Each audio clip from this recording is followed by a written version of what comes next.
That's what it is. No meat, just sauce. When you're born, can you be born with sauce, or do you acquire No, sauce? you can't born with sauce. You get sauce. You get sauce from. How you gonna be born with seasoning? You gotta get seasoned. I wasn't born with all this sauce. Hell yeah. I had to acquire this sauce. We're gonna get this place hot and clammy. Just like the McBoyles like it. The whole family's here.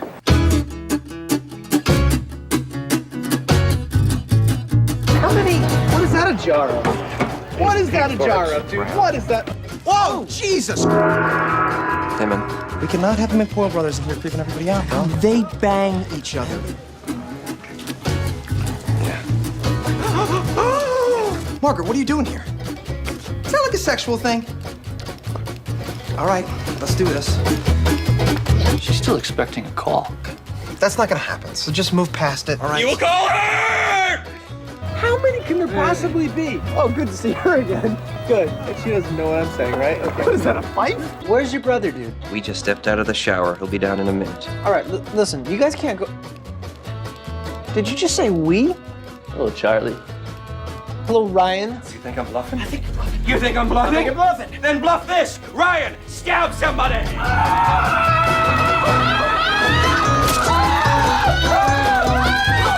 McPoyle bloodline's been pure and clean for 1,000 years. This marriage is an abomination. Now, when you say pure and clean, you mean what exactly? It means we haven't bred outside the bloodline. For 1,000 years? Yeah. That makes a lot of sense.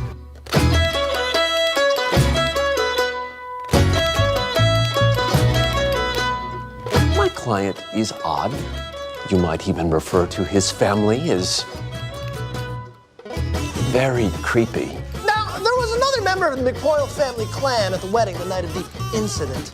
A one Mr. Royal McPoyle, a bird. Look into the gallery and you will see Royal's victims. It took Margaret's vocal cords in 1999, leaving her mute. Keith McPoyle lost his eyes and his ears to it in 76. Fly, my pet! Fly!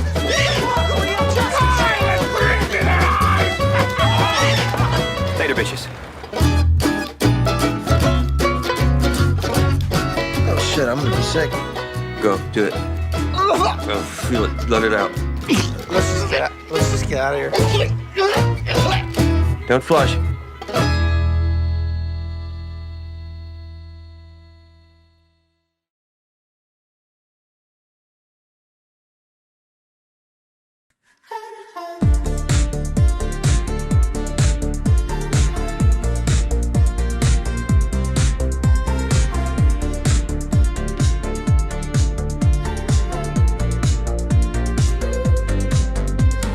Talking like a gremlin, hypersonic lady.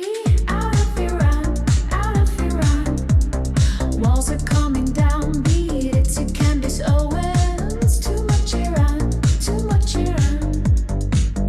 Miriam Francois makes me feel like a BBI. No Mongolian, Chinese Greta Wall, Thunberg, Thunberg, Thunberg, Thunberg. Mongolian, Chinese Greta Wall, Thunberg.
Well, you're just talking like a Mongoloid. I don't give a fuck. I am a Mongoloid.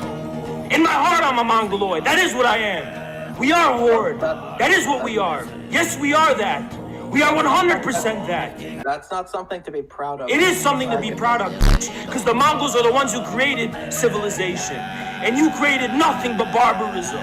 You're the fucking barbarians. You destroyed the treasures of mankind. The Mongols only united it. What the fuck do you know about civilization? What the fuck do you know about pride? What the fuck do you have to be proud of? Except looting, genociding, and destroying the cultures and peoples and wealth of this world. What the fuck do you know, Cans Cuck?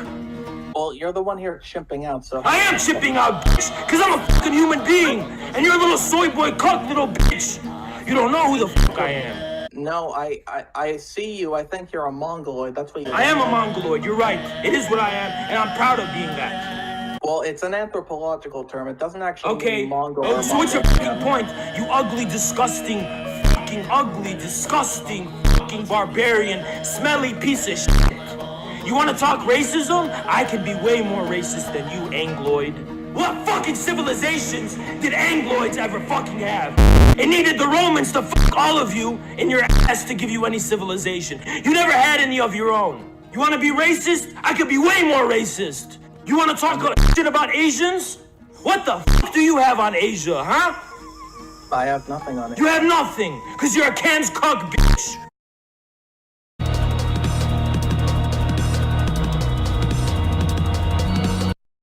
I think Israel has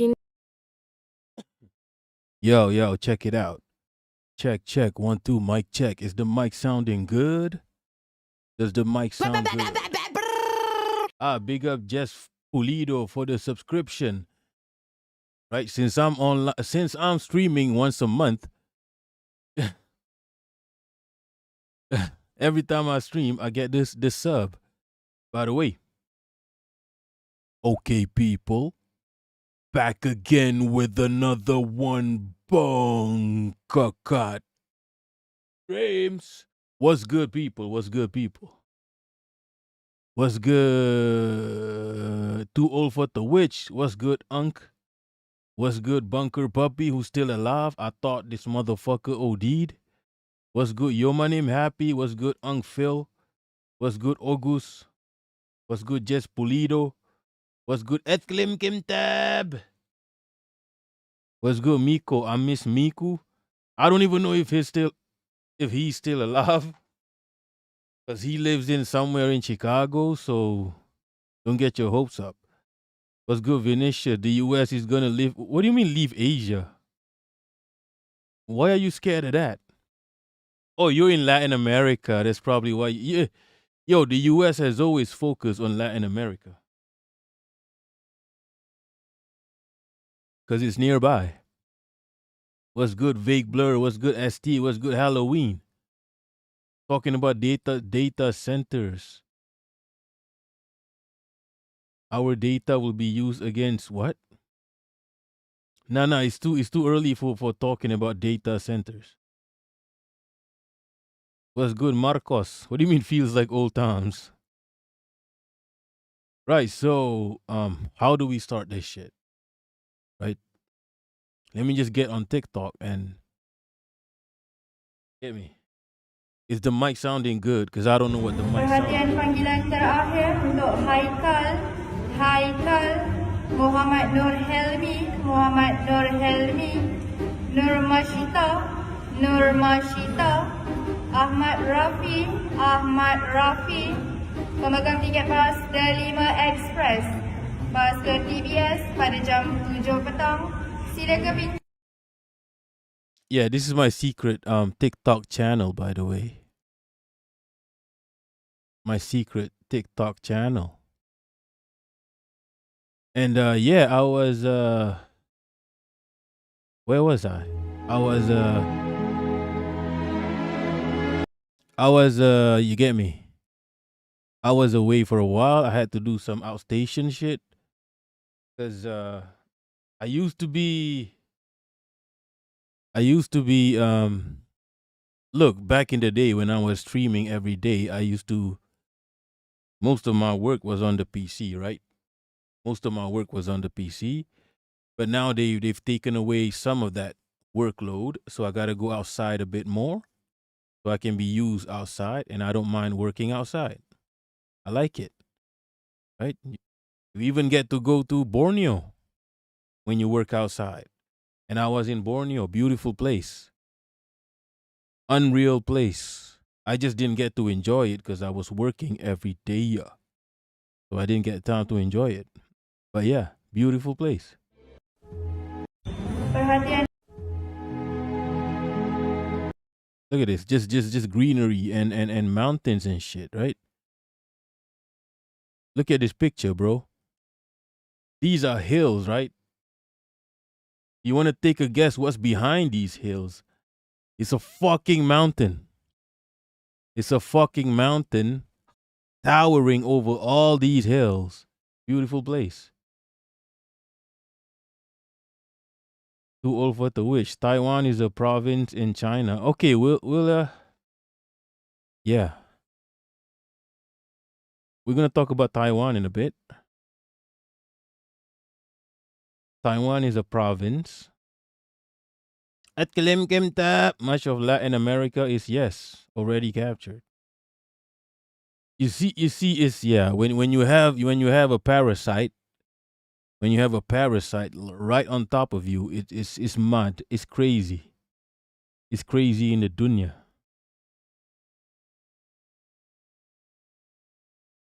Yeah, Uncle Roger did say that. Yeah, he did say that. He did say it. It's I don't know, man. It's one China, people. One China. All right, let's get. I'm gonna just, you get me. I'm gonna check The out some audacity videos of on. these people from colonizer countries coming to our countries and Check then out say, some. our countries coming to our country. Excuse me? Wait, what's going on? The audacity of these people from colonizer countries coming to our countries and then Oh fuck.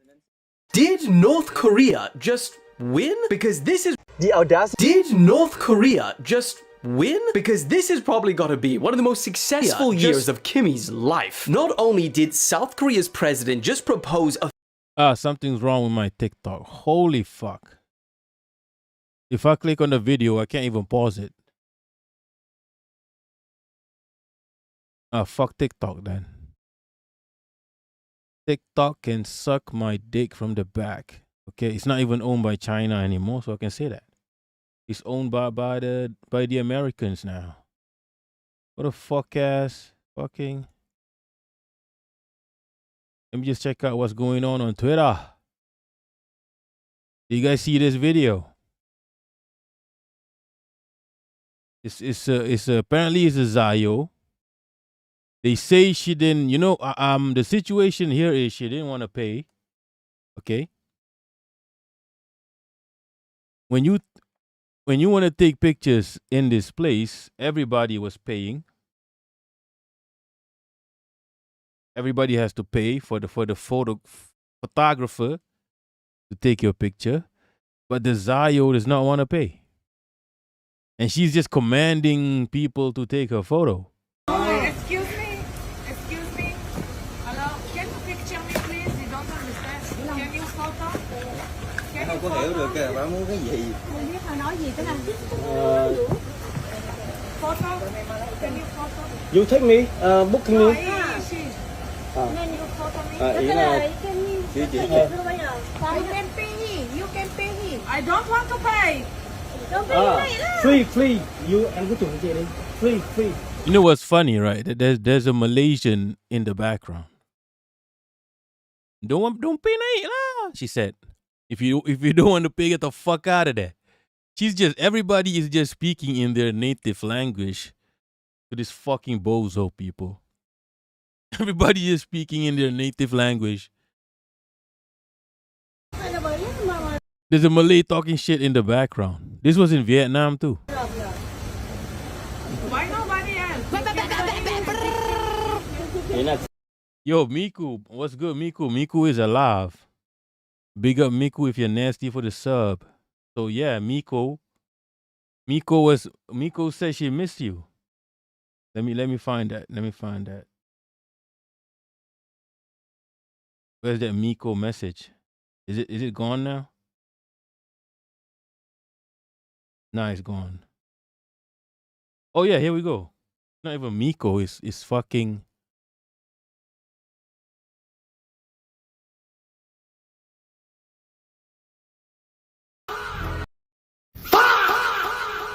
Himakashif. Right.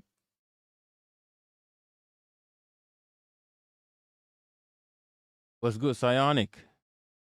And what's good, Jerry Byrne? What's good?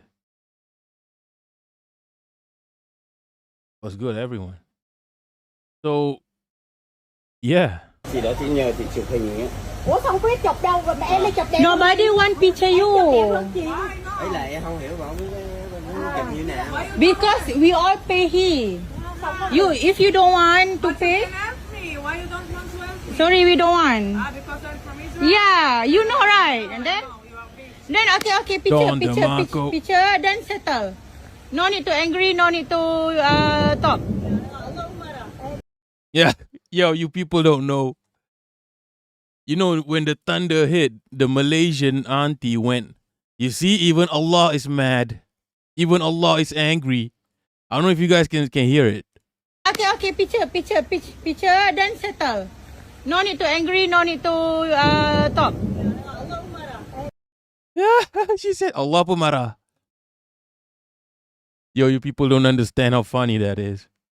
The timing, people. I think in my shorts, I did I didn't make it a bit louder. Okay? Nobody want picture you. Because we all pay here. You, if you don't want to pay. Why you don't want to help me? Sorry, we don't want. Because I'm from Israel? Yeah, you know right. And then okay, picture, then settle. No need to angry, no need to talk. She said, Allah pemarah. She said, even Allah is angry at you. Right as the thunder hits, people. Man don't understand how funny that is. The timing. The thing, Allah pemarah. You see, even Allah is angry, she said. And her delivery. Nah, this is crazy. You see, I don't understand how entitled these people are. Like, the level of entitlement even beats Yank Americans. Even beats fucking Yankubians. Like, why do you think you're special? You don't need to pay. Everybody pays. Everybody pays for the picture. Right? This is not, you get me?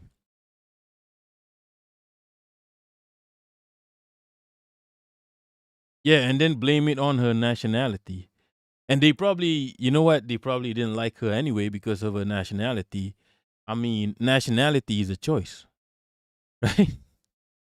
If you're Israeli, your nationality is a choice. Because remember when they got bombed by Iran?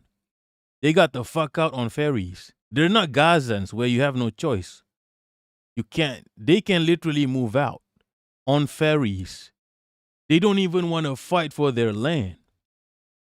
So that nationality is a choice. You get me? So yeah, you choose to be one of the worst peoples on earth. Only second to Yankubian, pretty much. What's good, Casual Nitro? Let's see what else is going on Twitter. I don't know if this is true. They say Bilibili is launched globally. I don't know if this is true. Right?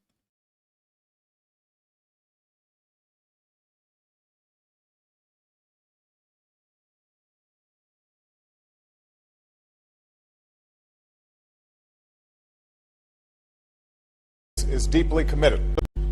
I've returned to the West Bank because the United States is deeply committed to the creation of an independent and sovereign state of Palestine. The Palestinian people deserve an end to occupation and the daily indignities that come with it. Palestinians deserve to move and travel freely and to feel secure in their communities. Like people everywhere, Palestinians deserve a future of hope, that their rights will be respected, that tomorrow will be better than today, and that they can give their children a life of dignity and opportunity. Put simply, Palestinians deserve a state of their own. We cannot give up. We cannot. And then what happens a decade later? Boom. Your fake ass, fuck ass party did a whole ass genocide on the Palestinians. 600K murdered by you and the likes of you. You see? You see, people don't understand. I lived when this happened. I lived when Obama happened. So do you think I give a fuck about Mamdani, AOC, right? Do you think I give a shit about all these progressives, young Cuban progressives, right? You get me? This motherfucker was chilling with Edward Said, people.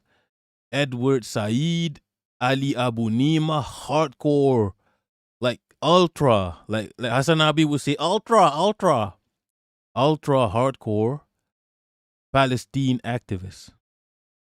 Okay? Yeah, Mamdani ain't got shit on him. Right? Yeah. And then the Republicans was like, Hussein, his name is Obama, Barack Hussein. Right? Republicans do it every single time. They will glaze the Democrats. When they said Hussein, right? Everybody was like, holy shit, this guy is a radical. And it's still happening now. The Republicans will always glaze the Democrats and make them look cooler than the reality. Right? Mamdani is a lesbian communist. He's a lesbian Marxist, Leninist, Maoist. Holy shit. The most fucking radical motherfucker on earth. A lesbian Marxist, a communist jihadi. He's a Stalinist jihadi. Republicans do it every single time. And you think they're actually against the Democrats. Nah, it's a form of promotion. I've seen it happen back in the fucking early 2000s. Why do you think, right? Why do you think I don't give a shit about a Democrat? These are genociders. You get me? And yo, at least Obama was talking about solutions, at least even two-state solutions. Mamdani is talking shit about Hamas. What's good? What's good? Password. BE did a whole 2-hour breakdown on. Oh, that guy, Elliot Sang. 2 hour. I will watch that in my free time. Okay, I'm not gonna do 2 hour on stream, but I'm interested in that video. I'm quite interested. Cause yeah, isn't Elliot Sang what's that guy's name? FD. Doesn't he appear on FD Signifier channel a lot? If I'm not mistaken. Philip Black is just recent. Nah, this is. I think this was early in his career. I don't think this is recent.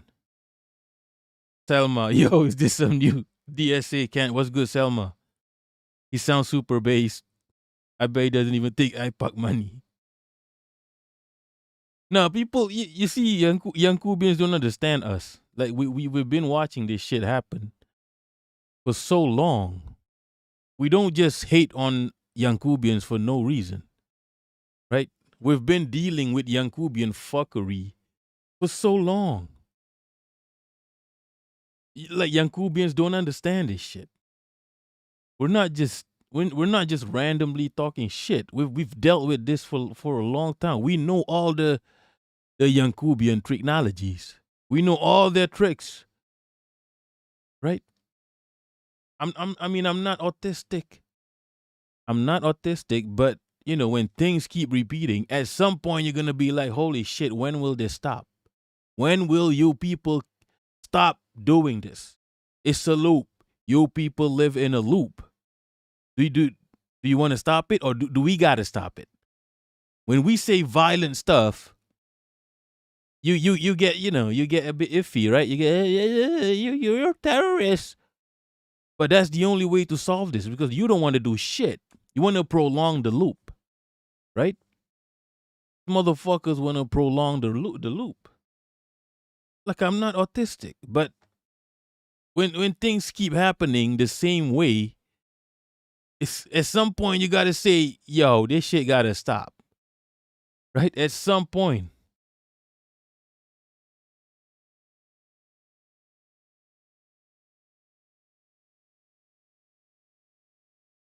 Password Sang is a liberal, LARPing as a revolutionary leftist. Ah man, now I'm interested in that video. I don't know, man. But it's 2 hours. Wait, what? Psionic. I'm not gonna test out no P2P shit, okay? I'm aware that you're developing that shit. But P2P, what does it even mean? Like, it sounds like torrent. What's good, Truth Sensei?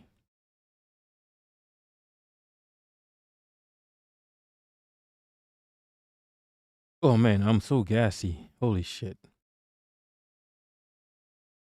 Casual Nitro, he kept his mouth shut during the genocide. Oh yes, they all did. They all did. They all did. You know what they do, right? Like they do this every single time, right? Before some shit happens, they talk shit. Right? When it's happening, they'll say, "Don't worry, we're doing something." And then when it ends, when people have already been killed, they say they were against that stuff. Kind of like, yo, we watched that happen with Iran in real time. We watched Mamdani condemn Iran. He said, Iran is the dictatorship. And not only Mamdani, we watched all the leftists, not even Yankubian leftists, even Western leftists in general, European leftists who are more, a slightly more radical than the Yankubian leftists were like, oh, Iran is a brutal dictatorship. Right? I don't agree with invasion of Iran, but they are a brutal dictatorship. Every time you do the CIA talking points, right? You're man. I don't mean to use an Epstein term, but you're manufacturing consent, right? Brutal dictatorship, brutal regime with no proof. Even Hasanabi was Hasanabi was supposed to be a commie, a Marxist-Leninist. Even Hasanabi was talking shit about the Ayatollah. He said regime. Brutal regime. There's no proof, by the way. To this day, there's no proof of whatever they accuse Iran of. In fact, Iran gave a list of names. Right? This is 40 beheaded babies all over again. We just saw 40 beheaded babies happen a year ago, and then Iran is a brutal regime.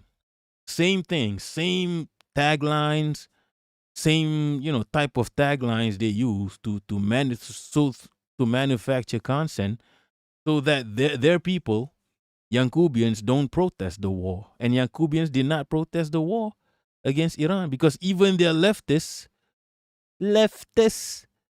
were like a brutal regime. What do you mean brutal regime? The call might be coming from inside the house. Iran is not a brutal regime. Right?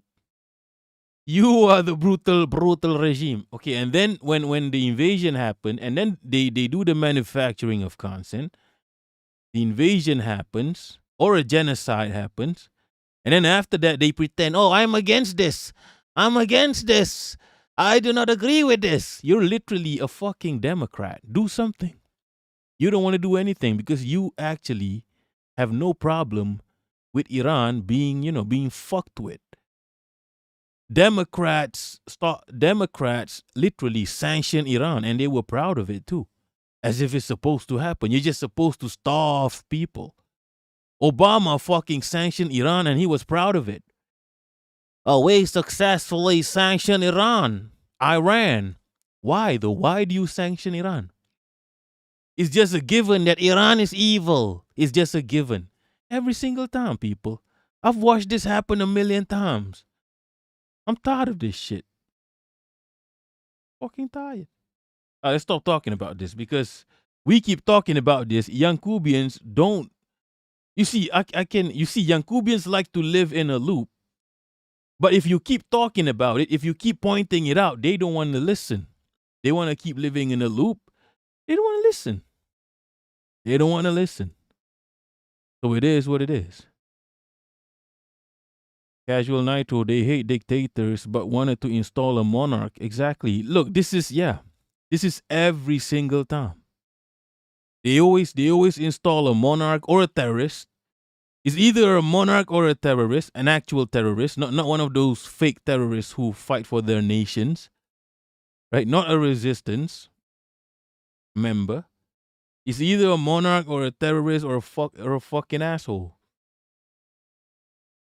Like Jolani, a literal terrorist. They're not against terrorists or monarchy. You know, left-wingers are supposed to be against monarchy, right? That's the literal definition of a left-winger, someone who fights the monarchy. There's no left wing in Western world.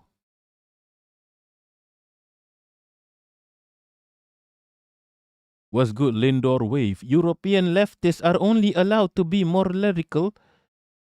They already have the shit the young Cubans. Yeah, they have the social democracy. Right? They already have social democracy. Social democracy is not that hard to achieve. Yo, Malaysia has social democracy. We're not. We're a developing nation. We're a third world nation. We have social democracy. What's stopping the richest nation on earth from is because it's a capitalist system. What's good, Ray? Ray, do you just get back from another date with a young Cuban? Yo. You just Psionic, peer-to-peer, torrent. Actually, torrent is a great technology, right? P2P. Psionic, I'll get you to test it one of these days. You should patent that shit when you're done. You should patent that shit. Wait, whose birthday is it? Ray's birthday. Yeah. The day you popped out your mom's pussy. Congratulations, you popped out the pussy. Where were we? Obama. You know what? Maybe let's check out that BE video. But let's play Ethno Guesser, to be honest. Let's start the show with Ethno Guesser. You get me?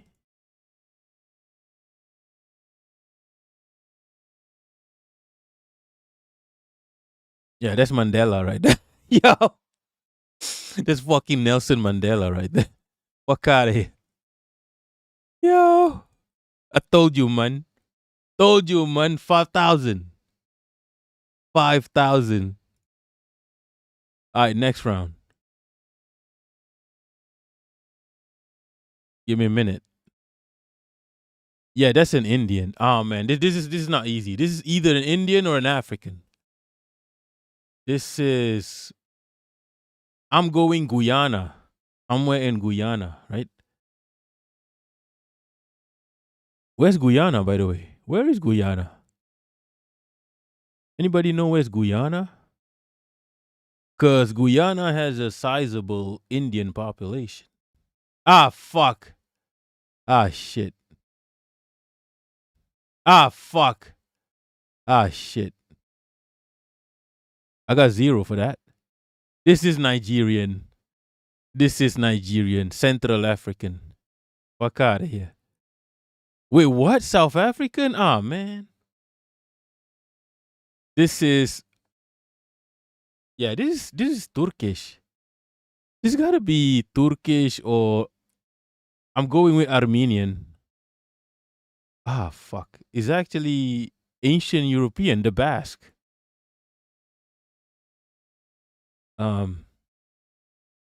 Okay, this could be Asian. This could be this is South American, right? This looks like Mio Mixo over here. Looks like Mio Mixo. So I'm going Chile. I'm going Chile. Ah, fuck. I missed again. My score is going to be so fucked up. This is Mongolian. Fuck out of here. That's Mongolian. Get the fuck out of here. Oh, it's even more to the east. Holy shit. It's in fucking Russia.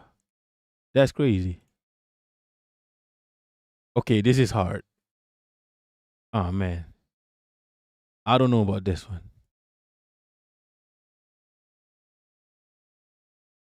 This is hard. I can't. Maybe Congo. I'm thinking Congo. Where's Congo? Where is Congo? Wait, where is Congo?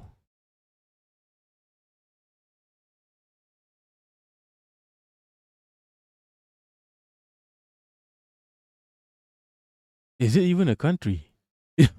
Where's Congo? This is hard, people. Shit. Congo is right in the middle? Oh, it's not labeled. Is it like, oh, there we go. You have to zoom. That's crazy. It's not. Yeah, it's not. Where is this? It's somewhere Andaman. It's right here. Holy shit. These are natives. These are people who walk from South Africa all the way to Asia, people. Like the original Asians. Selma, this is the most Yankubian you've ever been.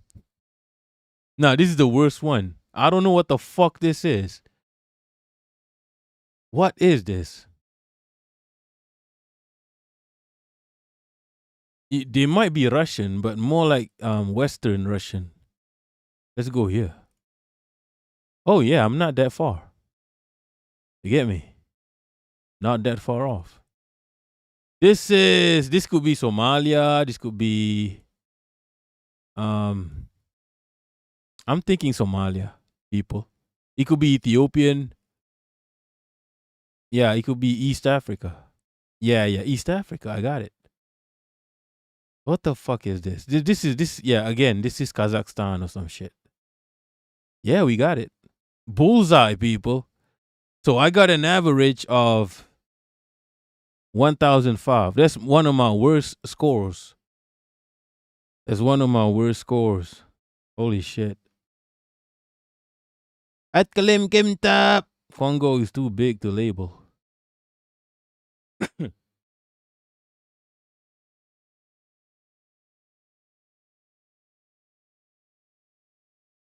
Guyana is next to, I forgot it's in South America. I've been to Guyana on YouTube. Yeah.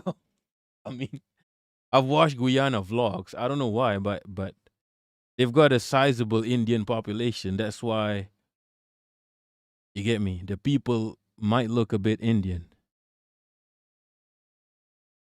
Fatima, they don't show lime green skin tone people. What the hell is lime green skin tone? What the hell is that? Lime green skin tone people.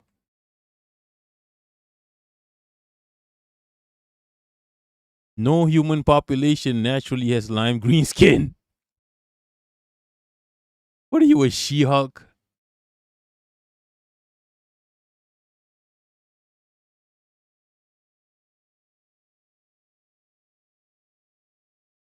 Selma, you need to do some geography quiz. Like the name of all countries of the world quiz. How does geography guesser? I can't do GeoGuessr. I definitely can't do GeoGuessr. GeoGuessr is fucked up, people. Yeah.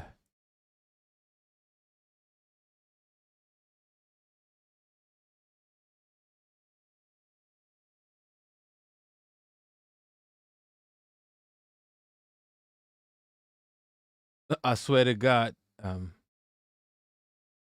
Saudis are the stupidest people throughout history. Yo. Bear G dropping in real quick. Holy shit! The royal everybody announcement. The Bear G from the royal family dropped in. We should be so lucky. Genghis Khan, what's good, Genghis? Genghis was talking about your family. Let me see if I can find it. Yeah, your fucking family.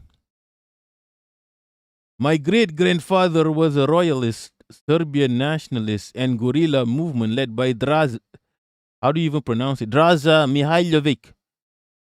Draza Mihailovic. Draza Mihailovic.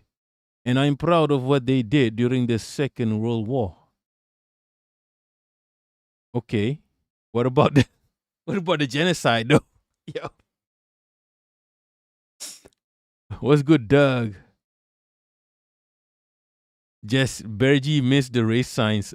We summoned the Bergie by playing Ethno Guesser. We summoned the Bergie. That's how we summoned the Bergie.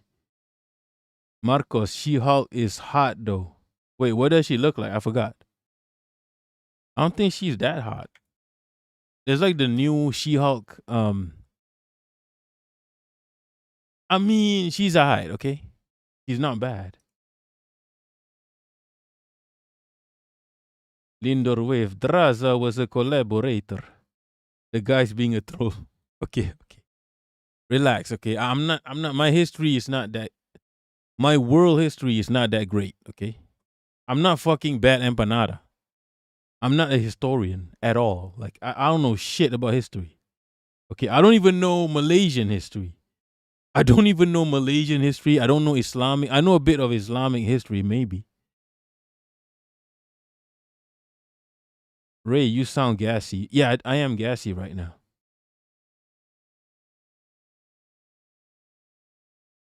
She's alright. Yeah, she's alright. She's not bad. I did watch the. What do you mean? What do you mean I'm gay? I'm not gay. I'm straight. Okay. I'm just. You get me. Well, I'm gay because she's just alright, right?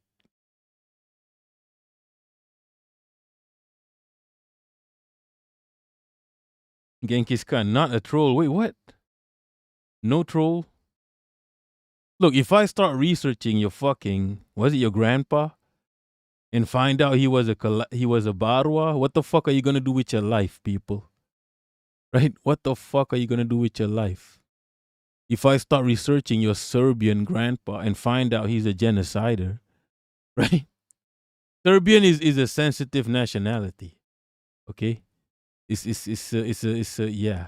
When I play Football Manager, I never buy any I don't buy Serbians. I don't buy Israelis. I don't buy Ukrainians. There's some nationalities you're just like, I don't know, man. Right? I don't know. So when I play Football Manager and you can buy football players for your club. When I see Serbian, I don't know, man. No matter how good he is. Lindor Wave, everyone is gay a little. Even Draja Mihailovic. Gassy is base. Who farted? What's good? We summoned the. Yeah. Wait, where was I? Holy shit. Oh yeah, the BE shit. Let's watch a bit of the BE shit, right? Selma, the Serbian royalist movement. Yeah, the Bosnian is in the house, so Serbian royalist movement were full-on Nazi collaborators. The communist partisans that liberated Yugoslavia fought against them. Look, Selma, don't argue with Genghis Khan, okay? His name is literally Genghis Khan. Marcos, what the fuck are you talking about? Green P is probably better than Yankubian. What the fuck are you talking about here? What do you mean? Also, ain't your wifey, I mean your girl, ain't she Palestinian? Does she have green, you get me? Because she's Palestinian. And she's probably she's Christian. And she's Muslim, right? Yeah, and Muslims, the green is like the color of Muslims. So are you saying she got green, you get me? What are you talking about here, Marcos? Bergie, are there any? Yes, Nemanja Matic. I don't know how to pronounce the name. Nemanja Matic. He was good. He was techie. Otherwise, I can't think. Serbians are just, you get me. Wait, my bad. You're not Marcos. My bad. You know why? Because of the you see this is Marcos, right? And this is you, Miklan. You see the PFP, right? And you're both fucking Latin American. And you're both Latin American. So I'm like, one is Mexican, the other one is fucking Puerto Rican. Yeah. And you're speaking about Marcos, you're speaking about pussy. You're speaking about pussy. Too old for the wish. Are you gonna square up on your grandparents for erasure? I had a great grandparent who worked for the Japanese. Yo, but you get me. I mean, I had a great grandparent who worked for the Japanese, but then again, everybody worked for the colonizers. Like there was some people, a lot of Malaysians worked for the British. Yeah, you had no choice back then. Jess Pulido, my DNA test said I'm like 20 different ethnicities. I might have a mix. Like, I mean, I'm at least half Indonesian. At least half Indonesian, but the rest of it, it's a bit sketchy. Cause I got grandparents from India. I got from Lebanon, maybe. I'm thinking maybe I got some even Chinese blood. I gotta do the DNA one of these, but at least half of me is full Indonesian, right? West Indonesian.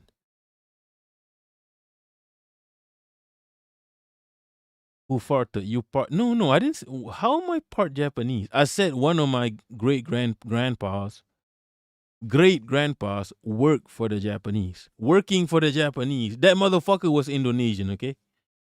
One of my great grandpas, full Indonesian, came from the West Indonesia, Sumatra. He worked for the Japanese. He was an electrician. And yeah. I think he was ashamed of it, but what can you do? What can you do, people? What the fuck can you do?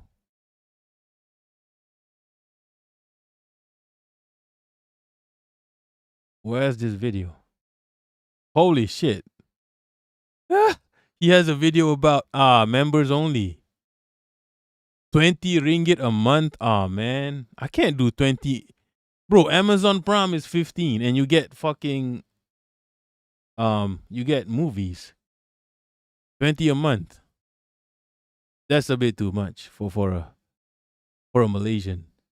This video might be interesting. Stop trying so hard when pronouncing foreign words about deculturation. Argentina. Is that how you pronounce Argentina? Members first. FD signifier is a plagiarist. Let's So do this racism one. in Argentina is a trending topic lately. So a bunch of creators have inevitably been jumping on this, trying to make a quick buck and get some extra Holy shit, it's 2 hours.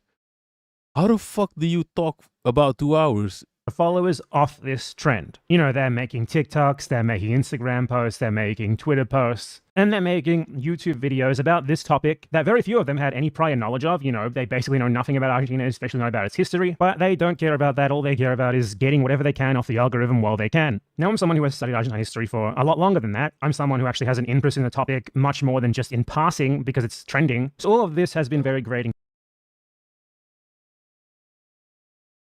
He's still going, Jess, he's still going at, look, FD is, no, it's funny because FD is literally co-opting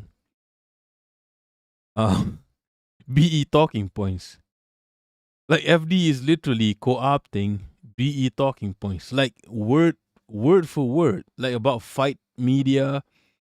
That's BE talking points. I mean, it's fun if we co-opt BE talking points because we generally agree with BE anyway, right? And it's not just BE, it's also the squirrel. The squirrel is earlier.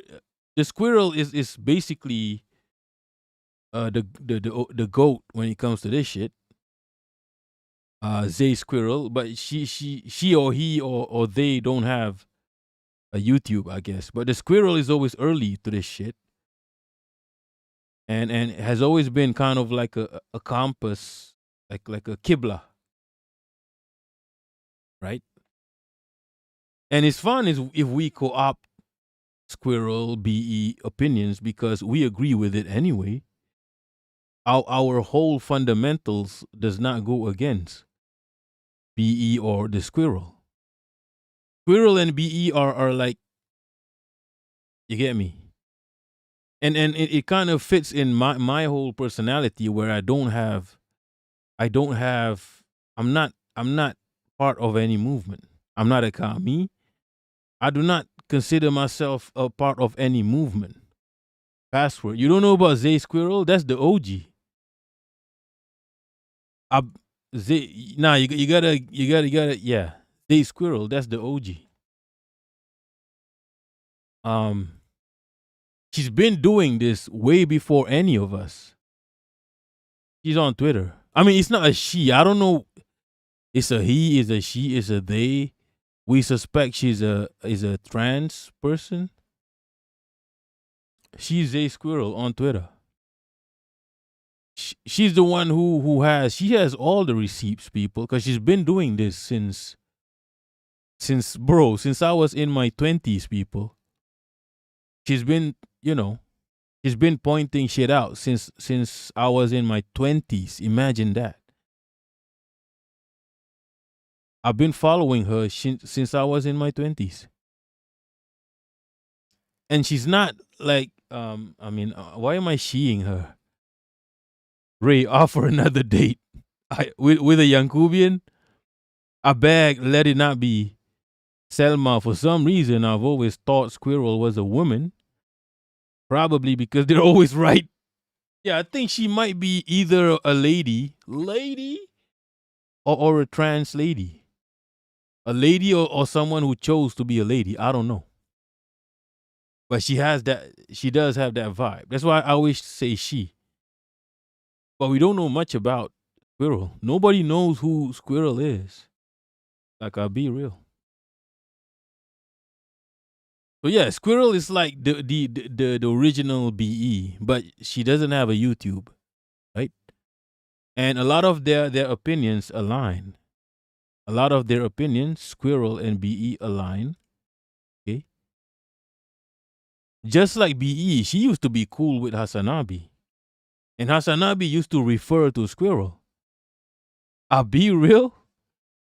Hasanabi Majority Report used to refer to Squirrel. They used to read out Squirrel tweets. Not anymore. Not anymore. Yeah. Not anymore. You would say she's a radical. She's not a commie. Okay. Just like BE, she will criticize communism when needed. She just is non-aligned. That's what I am. I'm non-aligned. Okay.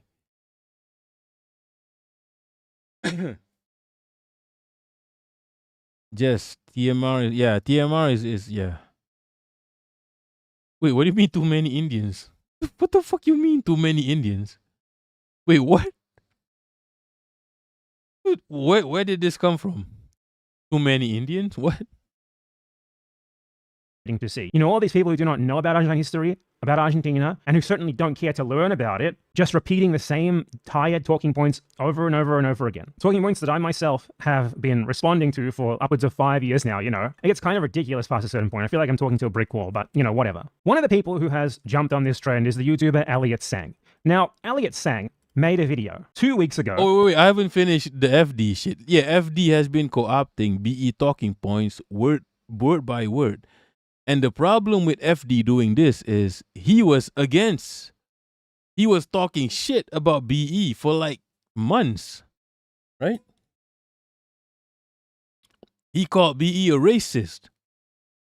He was he was pretty much disagreeing with BE live on in 4K about Jewish supremacism. You get me? About a lot of shit. And now suddenly he's just co-opting BE talking points. Right? What's good, Max? You're not a Mr. Max. You can't be calling yourself Mr. Max. You're 16 years old. You're not a Mr. Okay? You're not a Mr.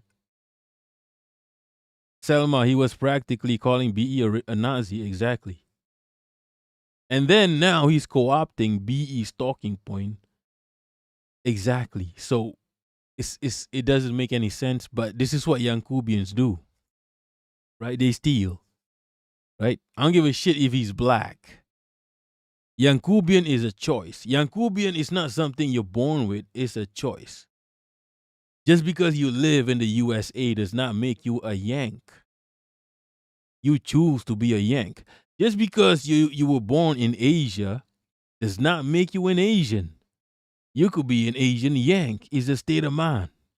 Right? Yes, Pulido, like how did Yan call everyone a Nazi? You can't call someone a Nazi and then the next day you just repeat their opinions word by word. Are you a Nazi now, according to you? Right? That's FD signifier right now. It's so ridiculous. It's some Yankubian shit.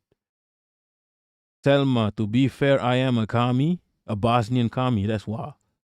And will criticize communists and communist projects.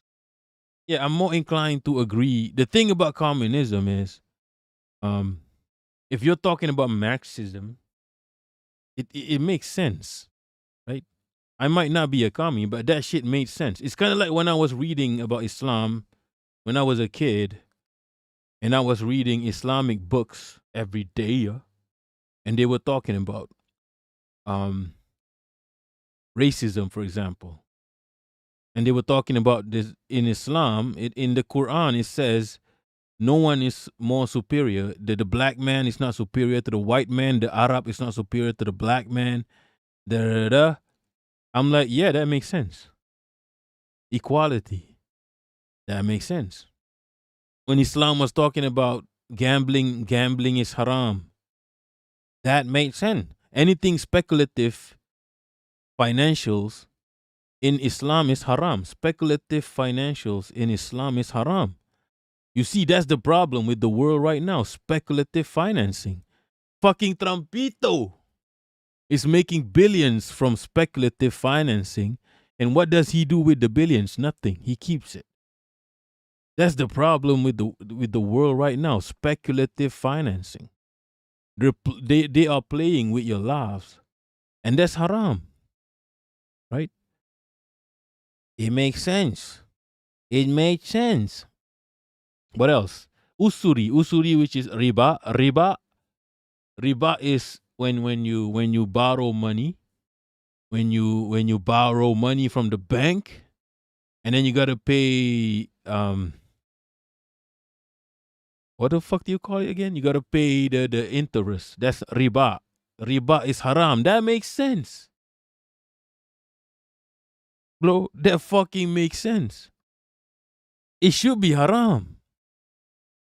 In the commie system, socialist system, it's not haram, but it's regulated by the government. In Islam, if you borrow money from the state, no interest. You pay back the exact money. Whatever you borrow, you pay the exact amount. This is the problem with the world right now. We're being scammed by everyone. Speculative finance, financials, usuri. This is how the capitalists, they leech off of your labor. You work hard, you earn your money, and then that money gets recirculated into the capitalist system. The whole capitalist system exists to the most basic form of capitalism exists to how do we get this money back? It's like, how do we pay them for their labor, but how do we get this money back? That's what they do. And of course, the peak of capitalism is imperialism. Now, imperialism, they do it all over the world. How do we get this money back?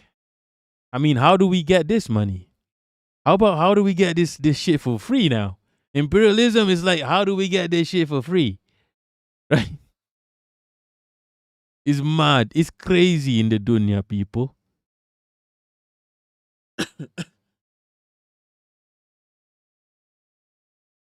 Big up to Quran. Yeah, I mean, I'm not saying like Islam is not, not everything makes sense, but when it makes sense, it makes sense. Jess Pulido, isn't this? I don't think she's active on YouTube.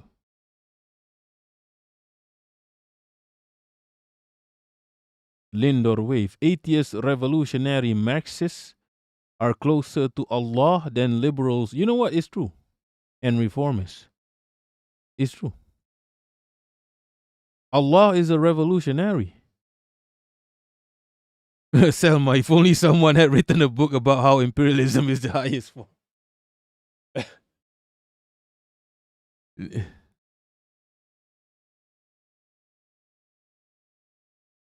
Micklin, I support Trumpito because he's exposing the true nature.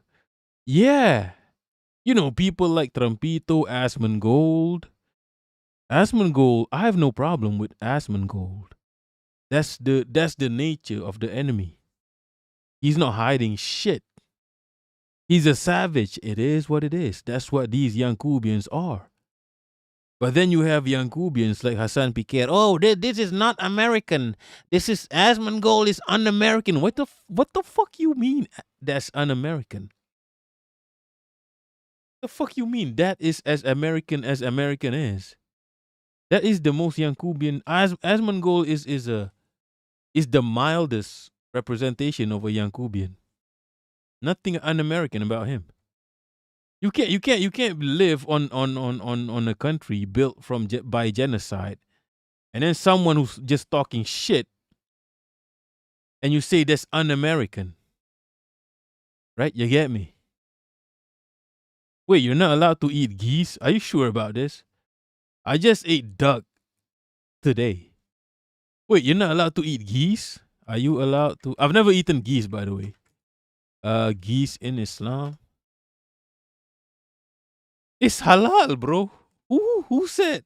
Yeah, who farted? Who said you're not allowed to eat geese?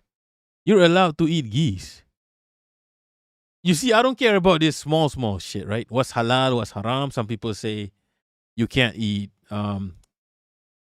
stingrays and shit. Some people say you can't eat certain types of fish. I don't give a shit about this small shit. These small details. Right? This is what separates us, these small details. It doesn't matter. Oh, the Shia is praying right. The way the Shia is praying is wrong. Who gives a shit, people? Right? Like, who gives a shit? People. Now, I agree with this. I agree with this one. In Bosnia, people say it's haram to kill spiders. The spiders, you get me? When the prophet when they were trying to kill the prophet, right? I forgot who. It's the Umayyads. It's the Quraysh. I think it was the Quraysh. Quraysh and the Umayyads, which is the Quraysh, which ended up being the Umayyads. It's confusing, right? The Quraysh wanted to kill the prophet. He went into the cave, and then the spiders built a web outside the cave. So the Quraysh, I think it was the Quraysh. I forgot which one. And then the Quraysh is like, okay, there's no one in the cave because there's a web. There's a spider web. So the spider protected. The spiders protected the prophet. That's why I never kill spiders. When I see a spider, I would just catch them. Even though I'm afraid of how they look like. They look scary as shit. But I know the benefit of a spider. The reason I would throw a spider out is because they scare the shit out of me. And they just appear randomly. House spiders. Right?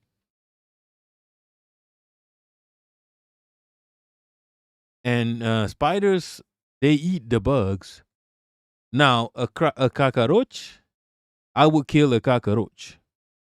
There's millions of cockroaches, people. I would kill a cockroach. My bad. I mean, apologies to the cockroach community, but I kill y'all. I don't disagree with haram when it comes to spiders because spiders have benefits.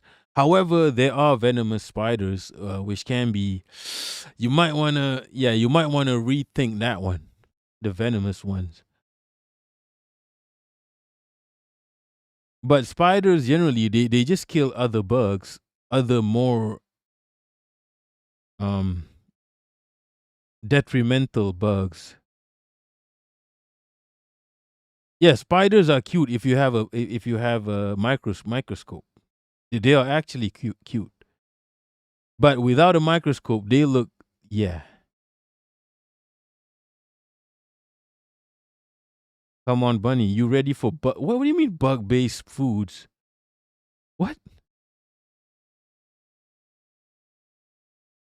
OF, I didn't know Thailand was the most armed among the most armed peoples of Southeast Asia. They're always fighting with someone.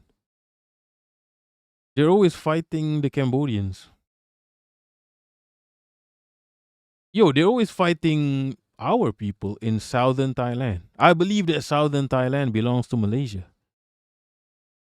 Southern Thailand, they speak Malay, and they're always fighting with the government, separatists. So just give southern Thailand to Malaysia, solve the problem, right? At Kalim Kimtab, they think being Quraysh is special now somehow. Yeah, they do. They really do. The Sunnis, right? I always have this argument with the Sunnis. You're descendants of Quraysh. You can't be proud of that. The Quraysh. I know the Prophet was a Quraysh, but he was exemplary. I mean, he was he was unique. He was sent to the Quraysh because the Quraysh were fucking barbarians. The Quraysh were the Yankubians of Arabia. They were the Yankubians of Arab, right?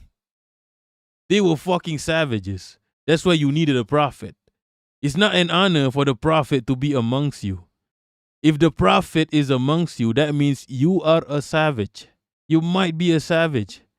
The prophet is not someone who was born special.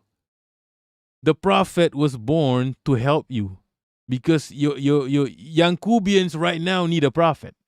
Like, I'll be real, Yankubians need a prophet. You motherfuckers are barbarians. What's good, inshallah? Yeah, I trust you to be friends with the spiders. Selma, you mean Asmongold? Yo, there was a cockroach on Nick Fuentes. Yo, they found. Yo, do you guys see this? There was a cockroach on Nick Fuentes. The Joint Chiefs, Tucker Carlson, who visited him 3 times. Son, his vice president. The Joint Chiefs, Tucker Carlson, who visited him 3 times. But Charlie Kirk was going to tip the scales? Why? Because Charlie Kirk had a personal relationship with Trump? So did Lindsey Graham. In contrast, Trump's reaction to Charlie Kirk. Nah.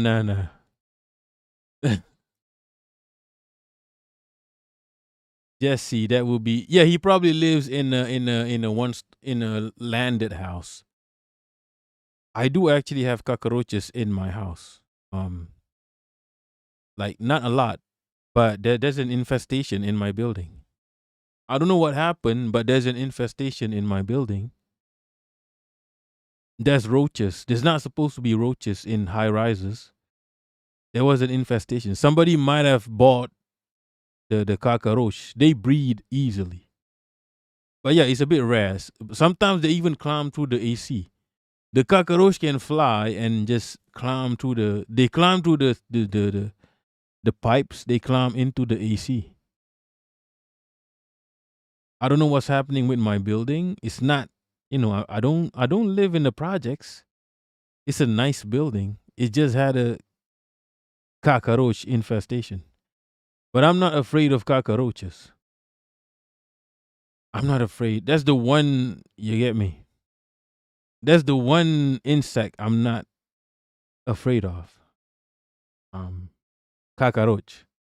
Like, like I'm like the only person in yeah. There's I have some mental problem. That's the only animal I'm not afraid of. If I saw a tiger, I might relax, tiger. If I saw a tiger, I might, you get me. If I saw, a snake, yeah, I would run. But cockroach, I would just, yeah, stamp on it. I would hunt it. My cat can hunt cockroaches. I have a cat. I have a tracker cat. I have a tracker cat. You get me? This guy can detect cockroaches. If he's like, just if my cat, one of my cat, I have 3 cats. If one of my cats is a tracker, he does not kill the cockroach, but he will track the cockroach. So if I see this guy just at night, right, running around, like going, you get me, inside the cabinet, okay, he's tracking a cockroach. Now I know where the cockroach is. So I got a hunter cat. But he doesn't kill the cockroach. He just hunts, he just tracks the cockroach. Yeah, you need spiders. Yeah, that's the problem. We don't have that. We don't have a lot of spiders in this house. Selma, you need us to show us. What do you mean show us your how? Yeah, maybe I don't know. Maybe end of the year, maybe next year. I'll use like a regular ass webcam. Right? If you guys are okay with that, right? I don't like to show my face actually because I don't want people to, you get me, to know what I look like. I don't want people to know who I am. Also, I could get arrested actually. I could get arrested for talking shit. Right? Selma Discord. Yeah, you should join Discord, by the way. Yeah. There you go. I don't know what's happening in Discord. Might be chaos. It might be chaos. We've got a Sunni. We've got a dighead Sunni, right, who hates Iran. A Sunni Palestinian who hates Iran, right? What's the only country fighting for you hates Iran. We got a Sunni who hates Iran. We got a lot of Brazilians. We got a lot of Brazilians in the Discord. ST, why not silverfish? What the fuck is a silverfish? The invite link has expired? Oh shit. Oh man. Oh shit. Nah, you know why? Because I don't have nitro anymore. Wait. I don't have nitro anymore. Wait, let me just create a new invite link. Give me a minute here. Ah.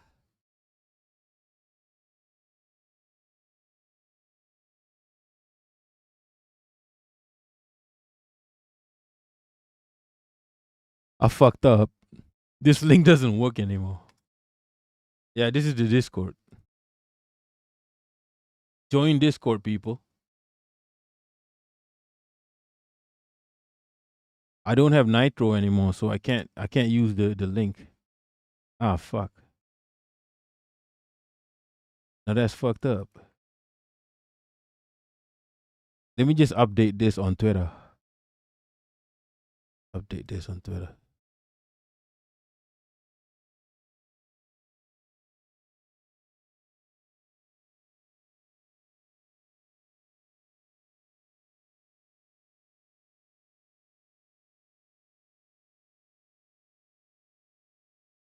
Ah, okay, where were we? What's good, Remy? From Indonesia, right? Hey, from da. We get centipedes in the basement. Holy shit. Have you seen a giant veggie? Why are you spelling it like this? It's always cha 8s centipede. Have you seen a giant centipede? Kate. Wait, we're watching a Bad Empanada video. Have you seen a giant centipede? I've seen one in real life. I'll be Quick real. news, a biology student from Taiwan has a giant Peruvian centipede as his pet. Over the years, it has grown to a length of 42 centimeters. He The feeds it with fuck? cat food and allows it to crawl on him. These centipedes possess a painful, venomous bite that paralyzes prey, including mice, lizards, frogs, and small birds. Quick news, a biology student from Wait, what do you- Taiwan has a giant... What do you mean quick news? Is this even real? I've seen a giant centipede in real life, people. It was, holy fuck. Holy shit. The size of my arms. It was just walking. It was just casually walking. Jesse, have you ever eaten? You can't really eat a giant isopod. You can eat its eggs. I don't think isopods have meat that you can eat. You can eat the eggs. And no, I've never eaten a giant isopod. Why would I do that? I'm not, Look, people, I don't believe you should eat everything. Bro, just stick to chicken and shit. Right? Motherfucking human beings want to eat everything.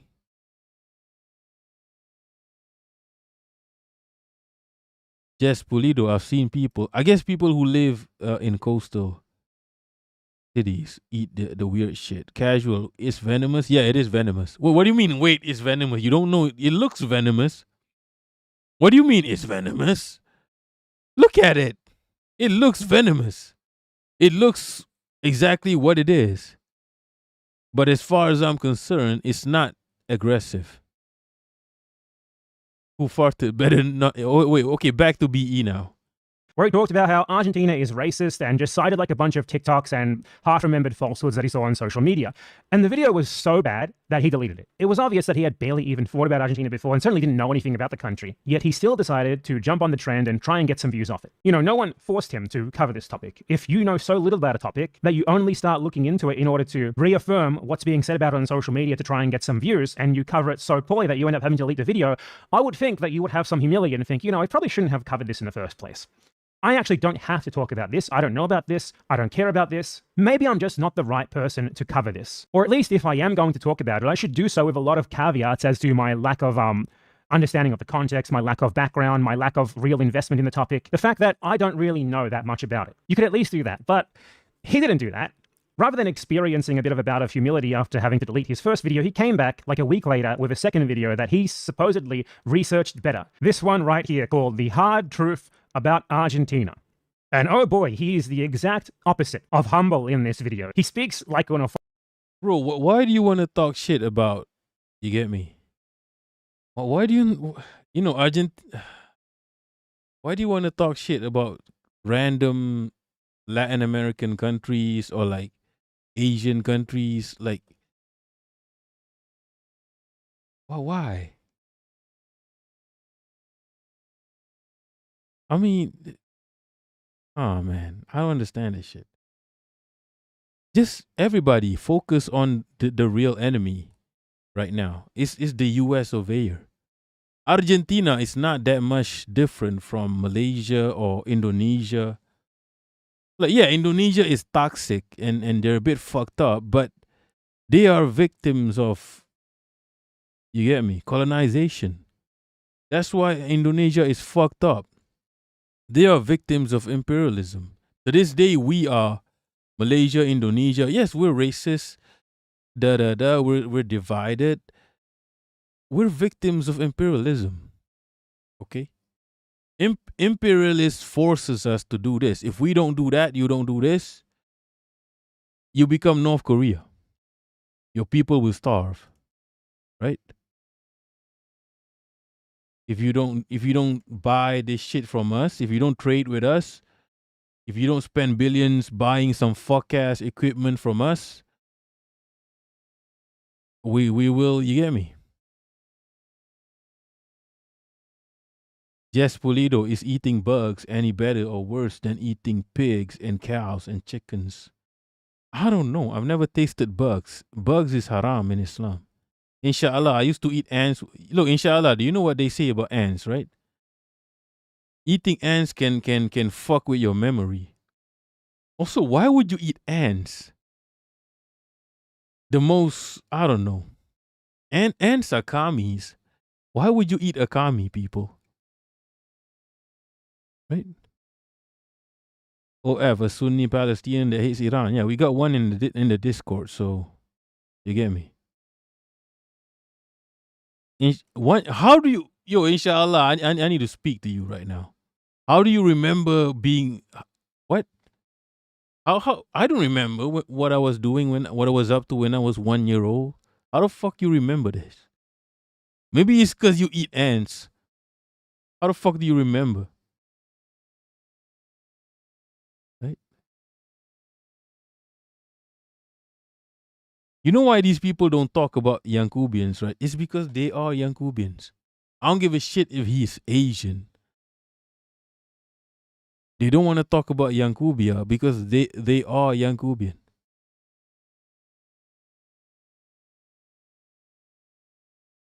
Kate from I hardly want to eat animal protein. I hate it when you. What are you talking about here? I hate it when you're eating meat and get the veins.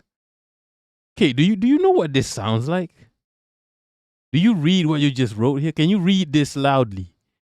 I hate it when you're eating meat and get the veins. Hello? Supervillain. No, white supremacy is not the enemy. The enemy is Yankubian supremacy. Because even black people will bomb you. I don't give a shit. White supremacy, I don't know, man.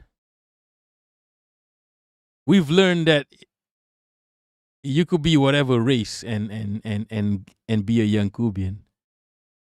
Like white supremacy is only the enemy of the you get me, the POCs in the Yankubian land. From out here, it could be a white, it could be a lady, it could be black. Obama was bombing us. Hillary Clinton was killing fucking. You get me? There's no identity politics here, right? It could be anyone. White supremacy is not the enemy. I mean, Israel is not white supremacy; it's Jewish supremacy. So you get me? So I don't think white supremacy is the one right here, because anybody can be part of that movement, right? Super villain. BE don't give a fuck about white supremacy. I think white supremacy is not a big deal because we've seen like, you see, white supremacy is, I don't know. I don't see it. I don't see the vision. Because motherfucker, it could be a black president bombing you. It doesn't matter at this point, right? It's Yankubian supremacy. It's Yankubian supremacy right now, and maybe European supremacy. But it doesn't. I don't know. White supremacists ain't shit, really. You think Donald Trumpito is a white supremacist? Nah, he's a pedophile supremacist. Kamala Harris, yeah. Nah. Kate from One time we ordered Chinese food and we're eating up this chicken dish.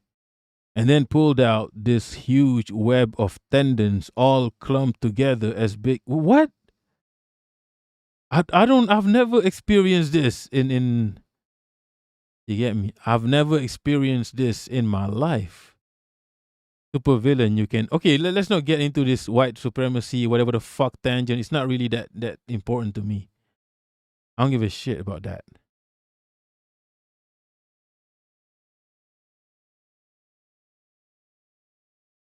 Jess Pulido, identity. This is exactly it. Identity politics only distract from class solidarity. Exactly.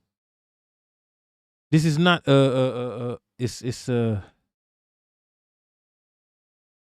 yeah, like I don't have you get me. Casual, they would have found another type of supremacy. Yeah, it could be any supremacy. Like Jewish supremacy with Israel. Even my country has a Malay supremacy problem. It doesn't really. I don't know. I don't really think about it.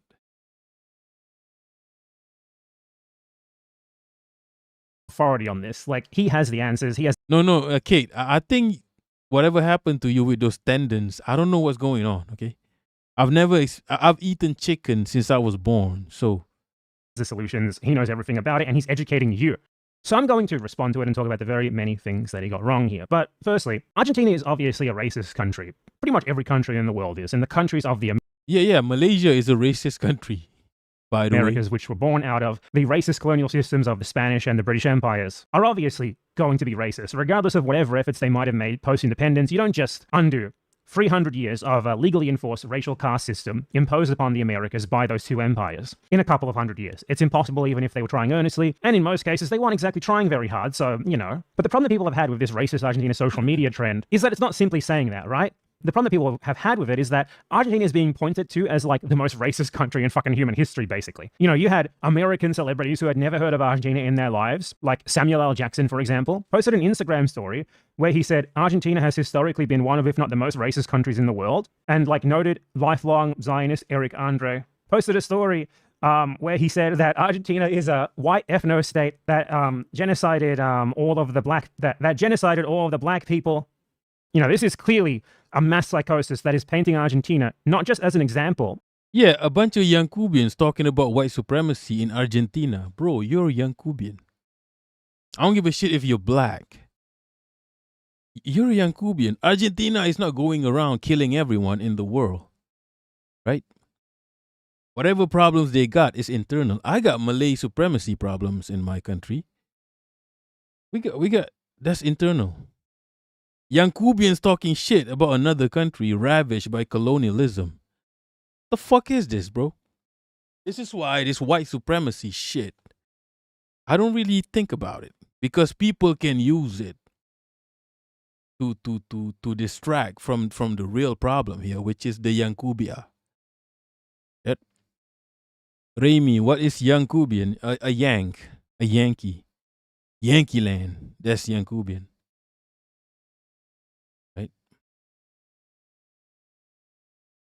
So yeah, white supremacy can exist even in countries. In my country, there's white supremacy problems. But a Yankubian talking about white supremacy in Argentina, come on now. You're not exempt from being the problem just because you're black. You're a Yankubian. Why are you talking about Argentina? Talk about Yankubia, people. Talk about Yankubia. Talk about your country. Don't worry about third world countries. Right? I don't know if Argentina is third world. Actually, let me just Google that. Is Argentina... Are they non-aligned? Oh, no, it's not. They're not non-aligned. Third world just means non-aligned. But non-aligned is fuck ass because I'll be real, a lot of third world countries are actually aligned. Forcibly aligned. Like Malaysia is aligned with whatever is good for survival. Right? Whatever is good for survival.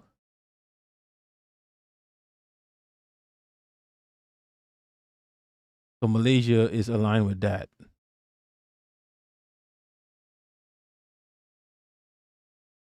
You get me? Like Malaysia is aligned with the US at some point. Was good Polish publisher. So I guess Argentina is not third world. Third world does not mean anything except you were non-aligned during the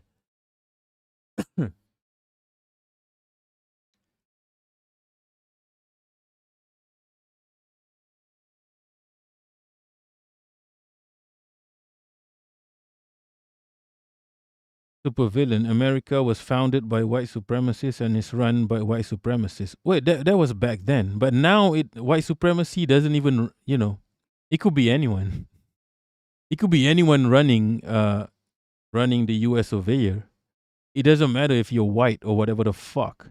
It's irrelevant right now.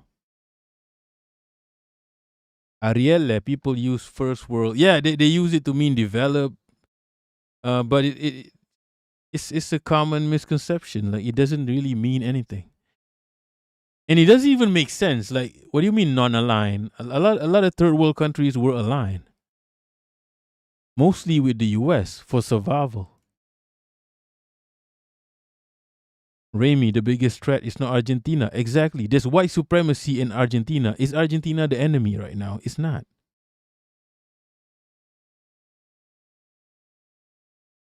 Right now, is all I'm seeing is Yankubian supremacy. Like right now in 2026, the problem is Yankubian supremacy. Right? I don't know about back then. Jess Polito, can we move on from this topic? Yeah, we should move on. I don't give a shit about this.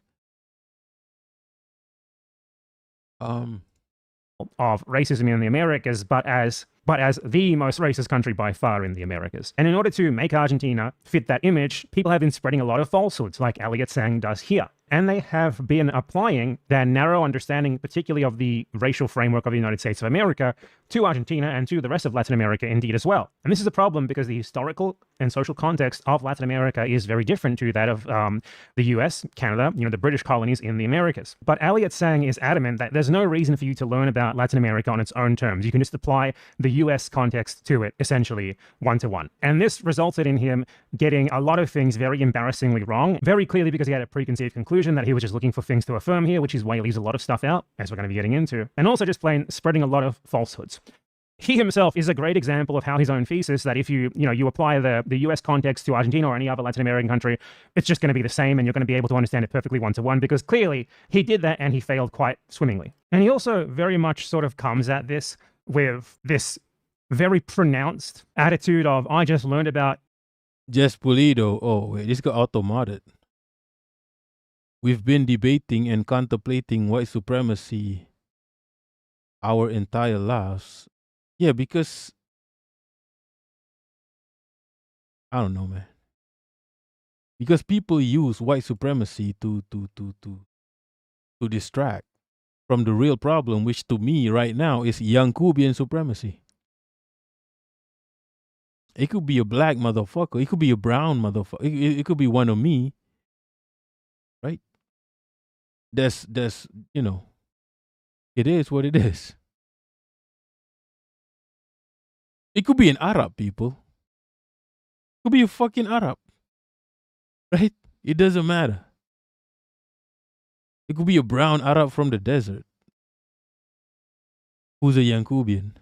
It doesn't matter. It's Yankubian supremacy. I don't know what it is, but it's Yankubian. We don't know what it is yet because we are experiencing it right now. Right? We don't know what it is yet. All I know is it's coming from there, from the West. OF, in the beginning, First World simply was being aligned with the US. Exactly. Second World was the Soviet. And the Third World is non-aligned. That's why I say it's fuck ass. What do you mean non-aligned? Malaysia is not non-aligned. Malaysia will align with whatever is fit for survival. And at that time, I think it was the US. When it was the Mujahideen versus the commies, Malaysia was aligned with the Mujahideen. Because why? Because the US was aligned with the Mujahideen. So third world is supposed to mean non-aligned. That's fuckeries. A lot of third world countries were aligned. Right? So I don't know who came up with that term. Malaysia will be aligned with whatever. Like, for example,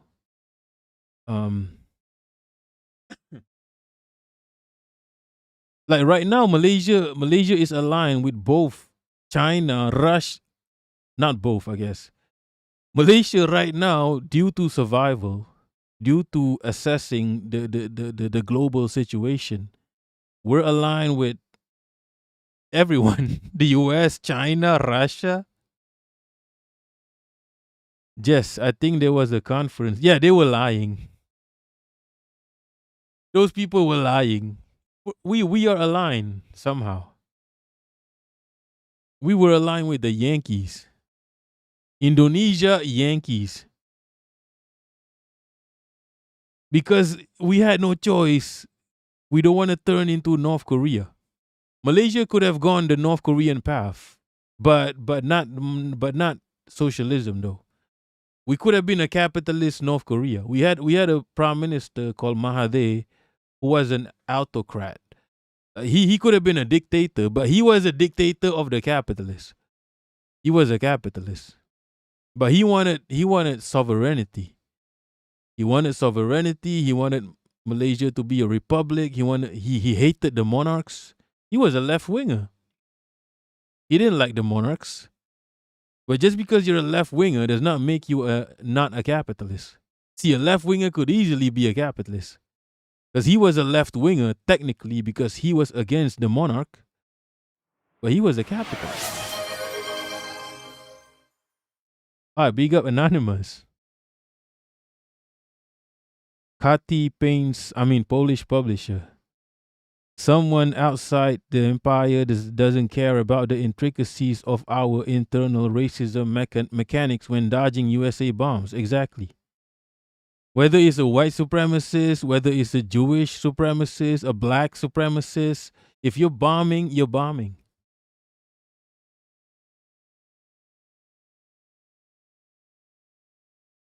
Marcos, Yanks are still racist as fuck.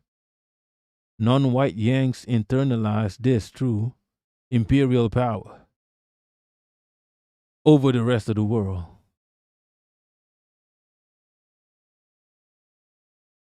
Ariel, Gerald, I don't know who Gerald Horn is, so talks about how colonialism, imperialism. I need to check out who Gerald Horn is. He might be fuck ass, I don't know. Right? He's a historian, so what?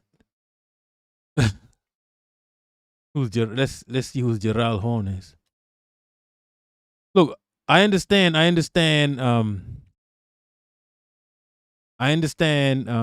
he's good, he's old. I understand it, but look at reality right now. Maybe Gerald needs to update. He's a historian, right? Look at the reality right now. You need to update, right? You need to always update, You can talk about history, but you need to update. It's not even white supremacy anymore. Because I'm not a Yankubian, right? Yes, I've been a victim of, my country has been a victim of white supremacy. But you have to update because the enemy always updates. Oh, diversity? Aight. The enemy always updates, so you got to update yourself. White supremacy can be used to Atkalim Kim Tab. The problem with allying, we're supposed to stop talking about this. It's a mess, people. You got to update. The problem with allying with USA is that they will sell you weapons and not let you use them when you need them, and then you see, this is the thing. It's like dealing. Yeah.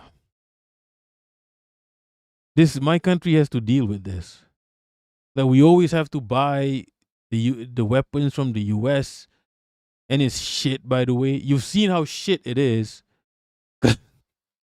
when Iran started bombing the Gulf Arab countries, you see how shit that weaponry is. You just gotta buy it just to keep the US. No, who farted? He was an authoritarian capitalist. Mahathir. He was a capitalist. Mahathir was the ultimate capitalist. Capitalist final boss of Malaysia.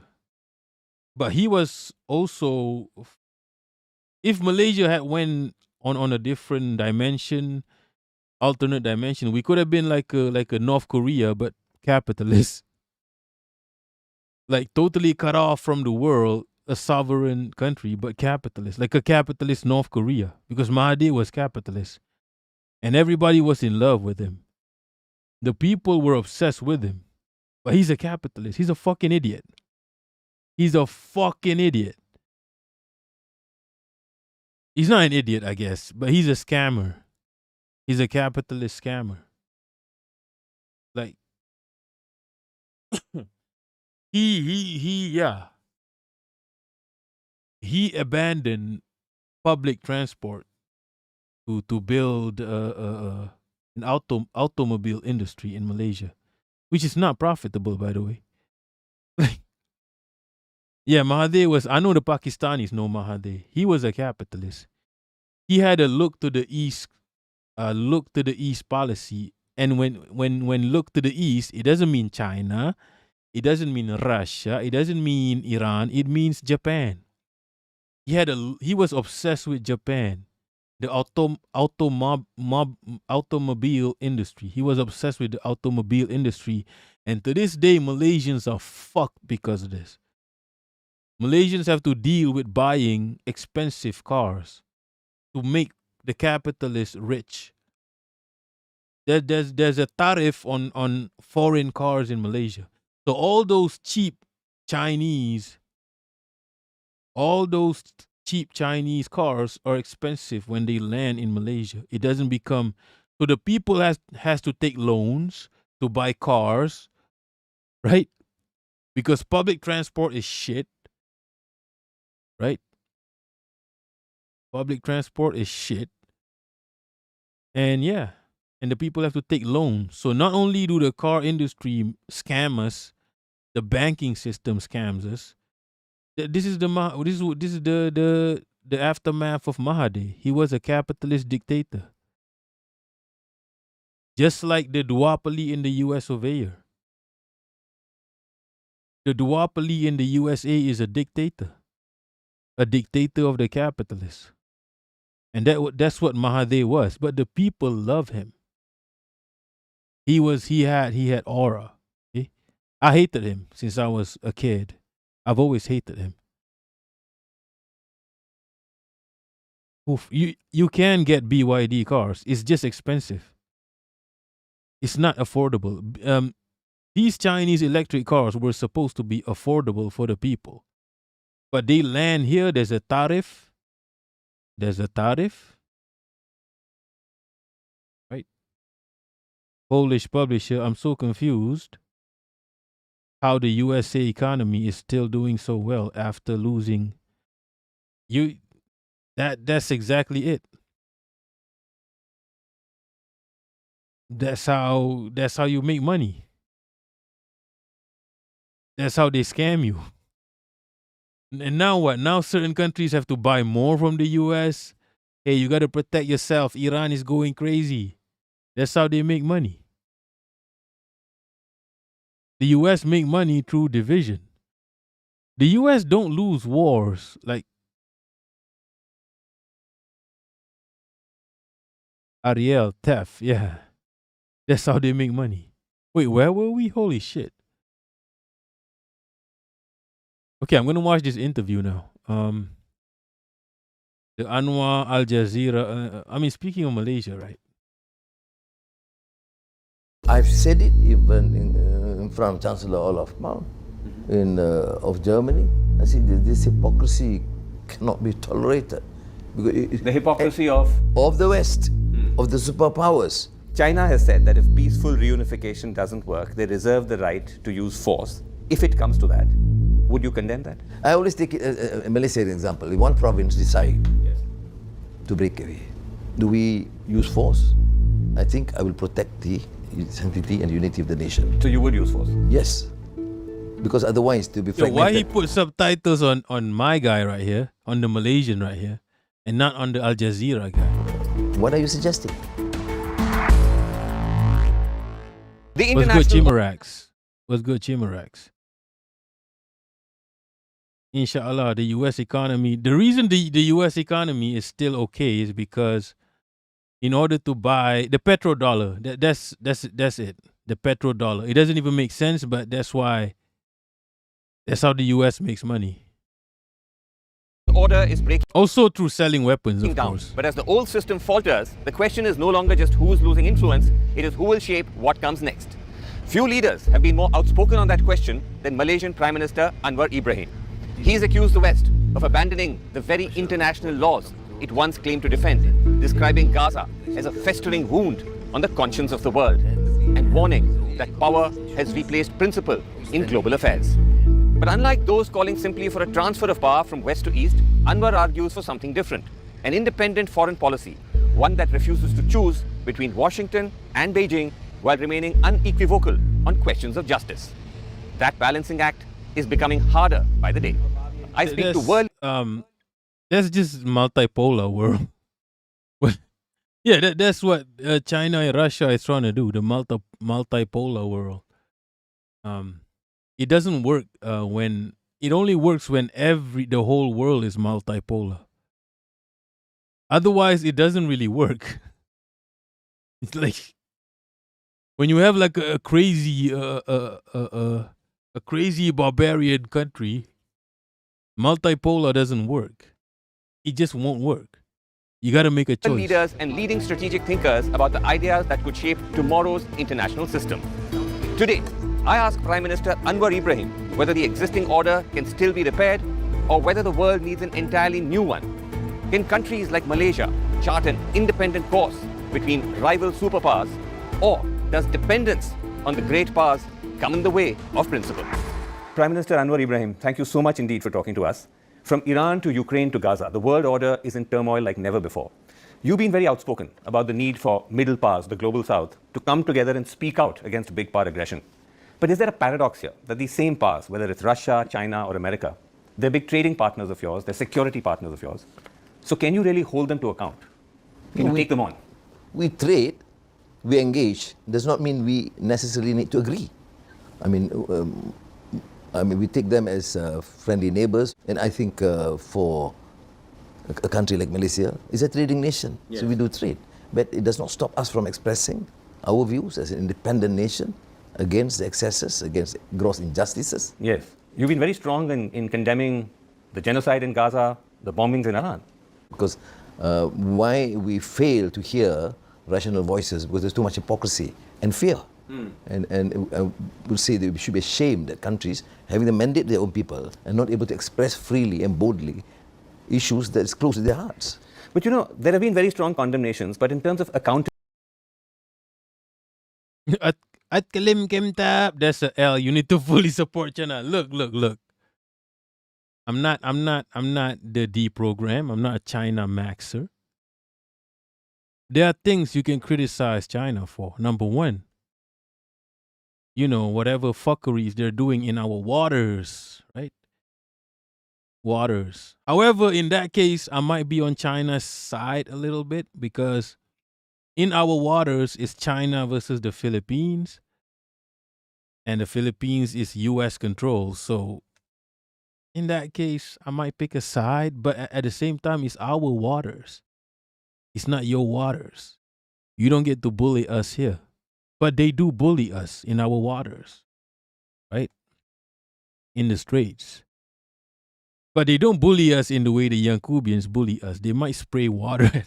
You get me? It's a different situation. But that's our problem, by the way. I can criticize China. I'm not a China maxer. I'm not a deprogram podcast. However, you get me? But that's our problem. That's an Asian problem. You see? At the very least, China is representing China, but the Philippines is representing the U.S. Now that's the problem. Yo, Philippines, keep it within us. Keep it in the family. Don't involve some Yankubian in this shit, right? Do you think, Selma, a true Marxist, attacks everyone who hates China and everyone who loves China? That's dialectics, exactly. Yeah. You have to look at reality as reality is. You can't be obsessed with an idealized version of China, which doesn't exist, by the way. Which doesn't exist. Like, for example, China trades with Iran. China is for two-state solution in Palestine. Right? At the same time, you also have to accept the reality that China is a developing nation. China can't afford to be so brazen, right? That's just the reality.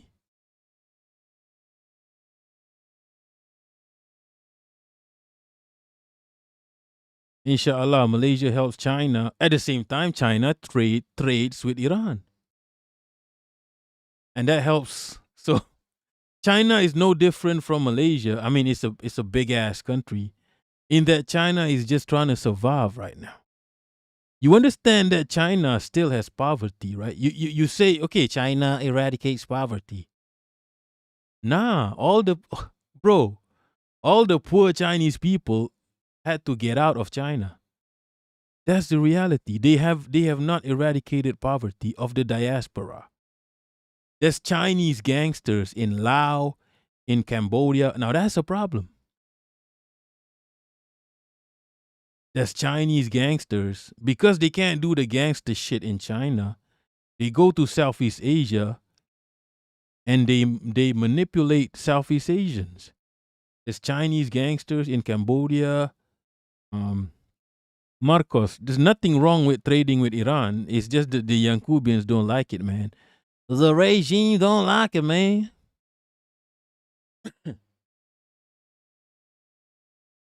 Ariel, China giving away solar panels and developing plastic alternatives gives me, I like that. I like that. Selma, China's doing really good stuff to China, but compared to the USSR, it does nothing on the global scale. Okay, this is true. However, if I'm Chinese, I might look at, the USSR did all that. But where are you? Where are you? You see? China might look at that and say, look, we have to exist within this reality right now. They might do dialectics on that, on the USSR. And you know what? There's a crazy fucking barbarian to the West. In order to survive, and maybe, you get me, we might need to do all this. We might need to trade with Israel. We might need to, you get me, be a bit more sneaky. You see, however, Selma, the USSR never helped Malaysia, by the way. Yeah. I don't know if there's any, when the British were fucking killing the commies, I don't think the USSR or China helped us. Yeah.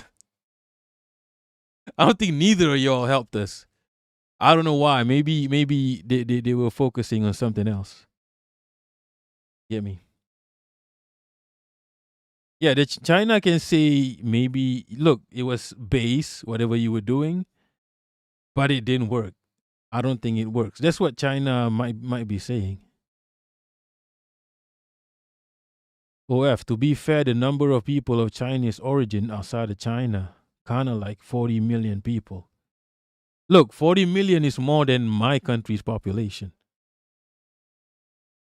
Yeah, there's problems still. You got to look at reality. However, in comparison to Yankubia, come on now. In comparison to Yankubia, this is what people don't really, people are more racist against the Chinese than they are against the whites. Even the Chinese are racist against the Chinese more than they are racist against the whites, the Europeans. Compared to the Europeans, compared to the Yankubians, there's no comparison. China is way better. And China is a developing country. Okay? Europe, Yankubia, they're all developed. Right? Europe is developed.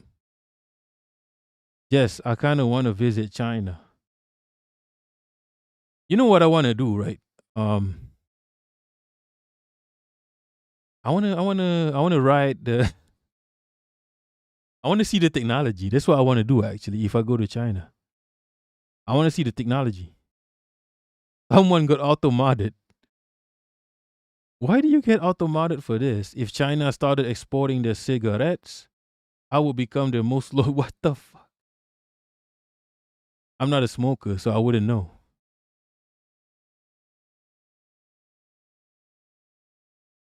I want to see the technology. That's what I want to see. Maybe I should go Shenzhen or some shit. I want to go Vietnam, actually. I don't know why, but I just want to go Vietnam. I just want to see what it looks like.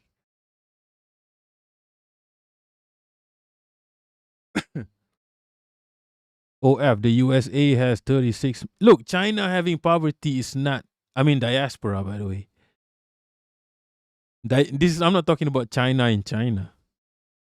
China's having poverty with the diaspora because the diaspora would have to leave China to find work.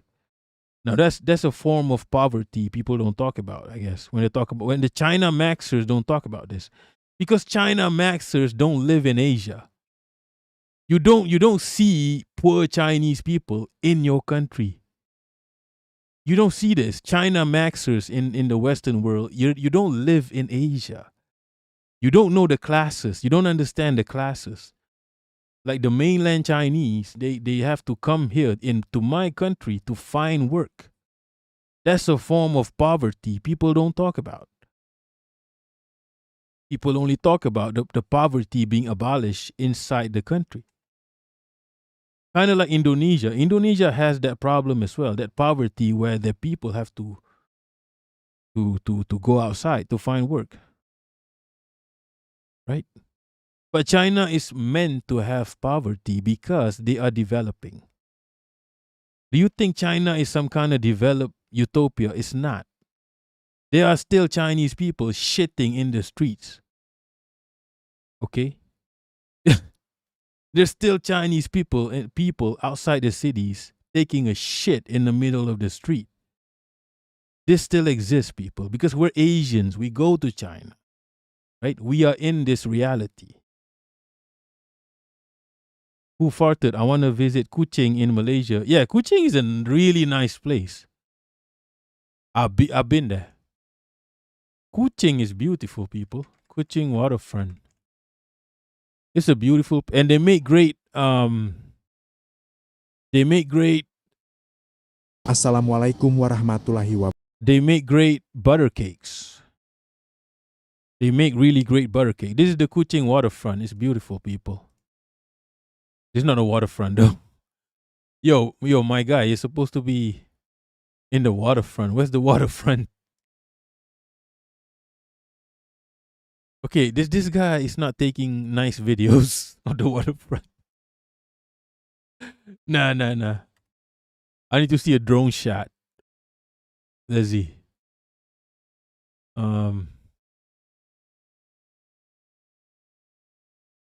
Motherfuckers need to update. Yeah, the waterfront is beautiful. What's good, Heidi?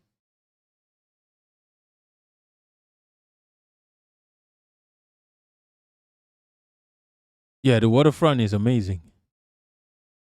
This is the Kuching waterfront. It's beautiful. I've been there. I want to go there again. And they make good butter cakes. Butter cutter. They make good butter cakes. It's called Mita butter cake. Yeah, those butter cakes, people. I shouldn't be eating it. It's got sugar. But holy fuck. Those butter cakes, people. Mita, I think it's called Mita butter cake. Yeah, butter cake.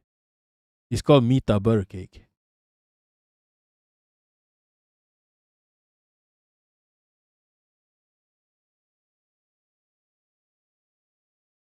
Ariel, I mean, there are parts of the U.S. that look worse in some. Yeah, the U.S. You see, the thing about China in the U.S. is the U.S. is a developed country, and the U.S. is the richest nation on earth. Okay. So yeah, why does the U.S. don't have that problem where the people have to move out to find work, to find labor? They don't, right? There's no, you don't. In fact, people move into the U.S. to work. Okay, The US doesn't have this problem because it's a developed country. Their people do not need to move out to find a better life. Your life is already better than most of the world. China has this problem because China is developing. But the US has poverty. What is your excuse? What is your excuse, people? Heidi, mein Nana, you German? Yeah. Nah, Kuching is a really nice place. Look at this building, people. Holy shit. What the design on this building? It's a unique design, traditional design. It's beautiful. I want to go here again. Anyway, where were we? There's a sense that you have the condemnations, you have the strong statements, and then it's business as usual. Last year, you hosted Donald Trump. He'd come down here for a summit to Kuala Lumpur. This was, I think, the second year of the US's backing of the Gaza genocide, something you've been very strongly critical of. It was an opportunity for tough talk, but you actually ended up praising Trump quite lavishly. You said you admired his tenacity, his courage. You said the world needs leaders who promote peace. Yes, because I was encouraging him to do precisely that. And the private engagement was clear. I mean, he listened. I had 40 minutes in the Beast with him. And in the Beast, his car. Yes, yes. We did have frank exchanges on South China Sea. His concern about our relations with China, on Gaza, and my meeting with Hamas leaders were all expressed.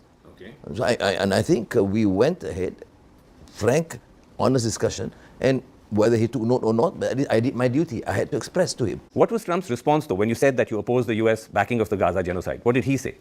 Well, Trump in private conversation was exceedingly polite. He listened quite well. Whether he agrees or not, I mean, that's certainly beyond me. I mean, I understand Malaysia is a small country. We don't have a strong army, but I think what we did was at least express on behalf. I represent the conscience of Malaysians, and I believe most reasonable people in the world. So that you said was in a private conversation, but I'm talking of public accountability. Now, of course, we understand that America is an important trade partner. I need to put a disclaimer. Hamas is not a terrorist organization in Malaysia. They're just a government. Malaysia acknowledges Hamas. That's one thing you people need to understand. Is prone to flattery that all world leaders have understood by now. But if you were to just summarize where we are, because we're not in an ordinary time. Just in the past year alone, America under Trump has continued to back the Gaza genocide, has with the support of Israel bombed Iran, killed their supreme leader, bombed a girls' school in Iran where almost 120 students died, abducted Maduro illegally. Is it time, if one talks about accountability, Prime Minister, for you to say publicly that these are war crimes, that Trump is guilty of war crimes? We did. Malaysia is probably one of the very, very few countries, or to my mind, probably. Wait. Where do you live, OF?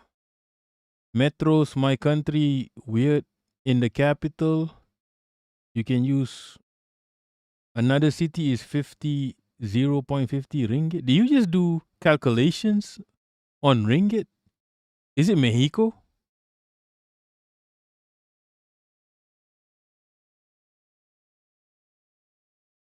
Yeah, Sichuan. I've tasted Sichuan cuisine. They use the chilies, but it's not. I don't know. You know who makes spicy food, right? People don't know this. Indonesians make the spiciest food. Those people are crazy people. Indonesian food people. Yeah, they just holy fuck. Be the only country that passed strong resolution in Parliament. I'm saying what exactly? Saying firstly to condemn the aggression by Israel and the United States in Iran and call for immediate unconditional cessation of hostilities.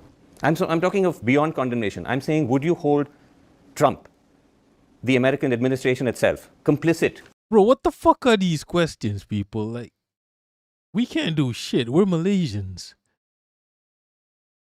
You see Al Jazeera, the problem with Al Jazeera is they're going to start dissing China in a bit. They are quite okay on Palestine issues. But otherwise, Latin America, bro, Iran, or maybe Iran they're okay, but Latin America,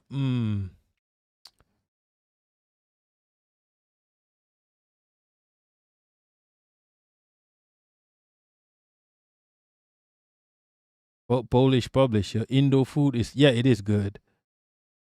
Miklan, you lying about United Snakes. No, it is. You do have a better life. You do have a better life.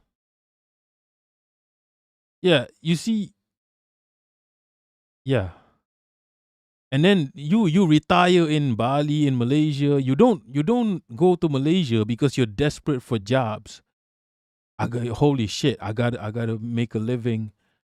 If I don't do this, I might die. You don't go to Malaysia to work as a construction worker.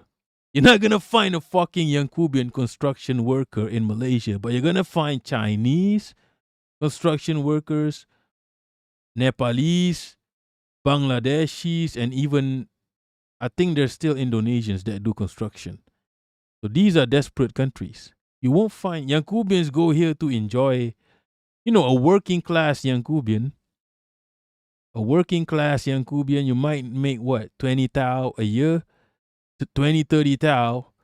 In Yankubian, you live in almost poverty, making minimum wage, but you come to Malaysia, you can afford like a fucking 6-star hotel. That's the difference.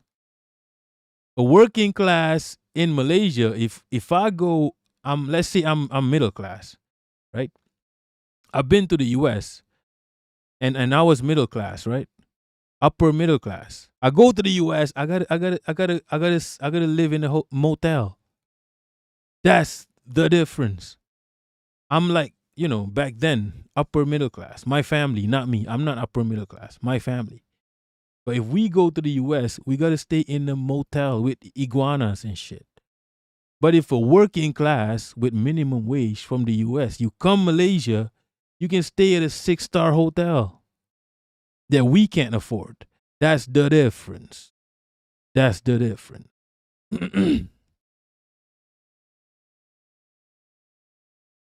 Like Yankubians don't understand how privileged you are. Miku, if I've been to Yankee Land, my sister, Cutter, my sister studied there, so we went to the graduation. And I went to where did I go? I went to New York. Yeah, we had to stay at budget hotels. It is what it is. We can't afford fucking US. We had to stay at motels. I went to New York. I went to Florida. Why did we go to Florida? That was a mystery. And then we went to Nashville, Atlanta, those places. We went to the South, right? I think we got a nice hotel in the South. That's when we went to the South, we could afford nicer hotels. Yes, what do you mean we could have run into each other? What the fuck you mean? Like, what the fuck you mean? Who farted? Bunker Cat is royalty. Bro, if I was, I wouldn't want to be royalty actually. Because I hate wearing uniforms. Jess Pulido, I live in one of those cities. Yeah, you live in Nashville. At Klim Kim Tab. Al Jazeera should not be allowed to talk shit about Qatar. Why would they want to do that? Aren't they? Nah, you live in New York, Jess. New York. OF, the Mexico City metro is really cheap. You see, this is the thing about developing countries. Like, even though we're fucked, but we still do metros, we still provide for the people. Yeah, you live in Florida, Jess Pulido. That's where you live. You live in Florida. All the Americans in the Discord live in Florida. Right? I'll be real, only all the Americans in the Discord, they live in Florida. Every single one of them. Well, except for the Polish publisher but Minnesota is not in America anyway. Minnesota is like a sovereign country. So Minnesota doesn't count as the US of A. So it's just one Minnesota and a bunch of Floridans. Right? I don't know what goes on in Florida, but yeah. Oh, and Chicago. Okay, Miku. Chicago is a sovereign country, so I don't consider, right? Chicago is it's Chirac. It's a Middle Eastern country, so I don't know why you want to make this face right now. You're not even part of the US over here. At Kalim Kimtap, the Malay PM is expecting some material benefit from the USA. Yeah, and we, like Malaysians, we don't like to get scammed, and we know this is a scam. In the genocide, complicit in war crimes. Would you be able to say that? The resolution is very clear. If I accuse the country of starting the war, yes, and the bombing in Iran, I think it's very clear. But that's slightly different, though, from saying that they're complicit in war crimes and complicit in genocide. Condemning the war is different from direct complicity. No, but you look at the resolution as a whole. Yes. I mean, the condemnation is strong. Okay. And I think for a country, I think we went beyond most countries, almost all countries. And I don't, you should then question the other countries. Why they're not saying this? We went ahead, and I think we have the courage, conviction to go beyond.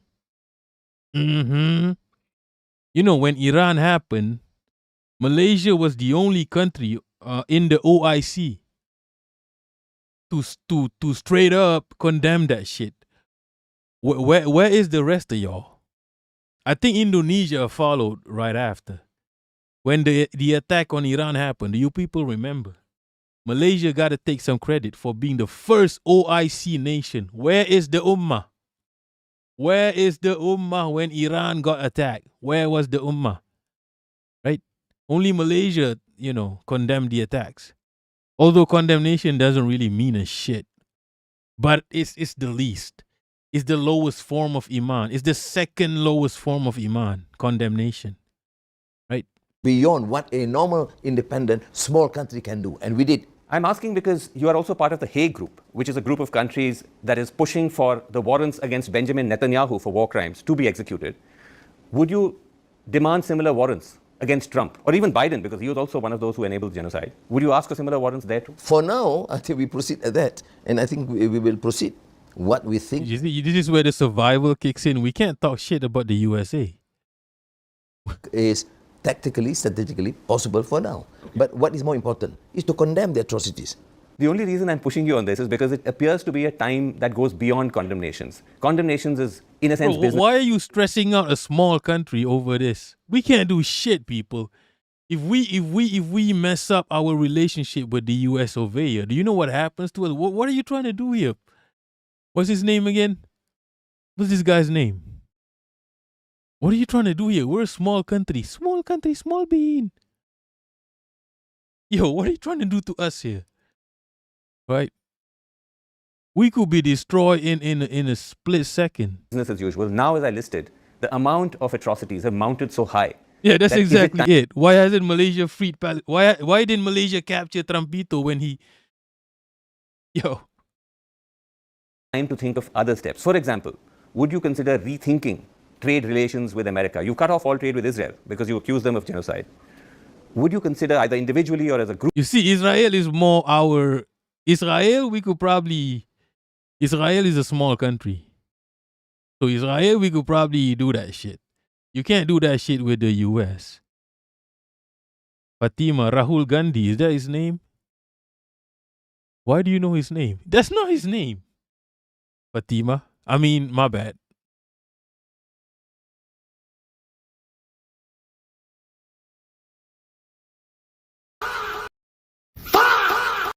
Fatima, right?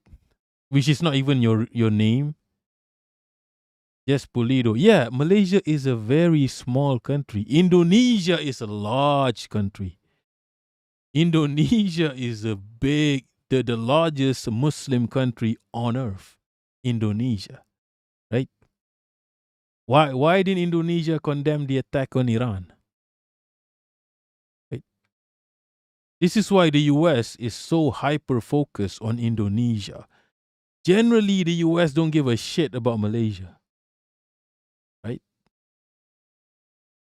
But Indonesia can start shit if they want to. If Indonesia gets developed, a strong military, if Sukarno was not, get eliminated, right? If Indonesia was became the socialist country they were meant to become, bro. This is why the US were so hyper focused on Indonesia. Nobody gives a shit about Malaysia. Even the commies were like, they can handle themselves. When the British were killing the commies in Malaysia, even the USSR and China were like, you get me? Just send them a bit of money. Right? Fatima, he looks like Rahul Gandhi. Okay, I'm gonna. You get me? Rahul Gandhi. He does not. Okay, they do. Yeah, what? Okay, they do look alike. My bad. Yes, Indonesia joined BRICS. I don't see the effect of BRICS yet. Ariel, which country can do shit? Only Iran, pretty much. As far as I see, only Iran. And Iran is not a strong country. Iran. Iran is fucked by the US and the British. Completely fucked.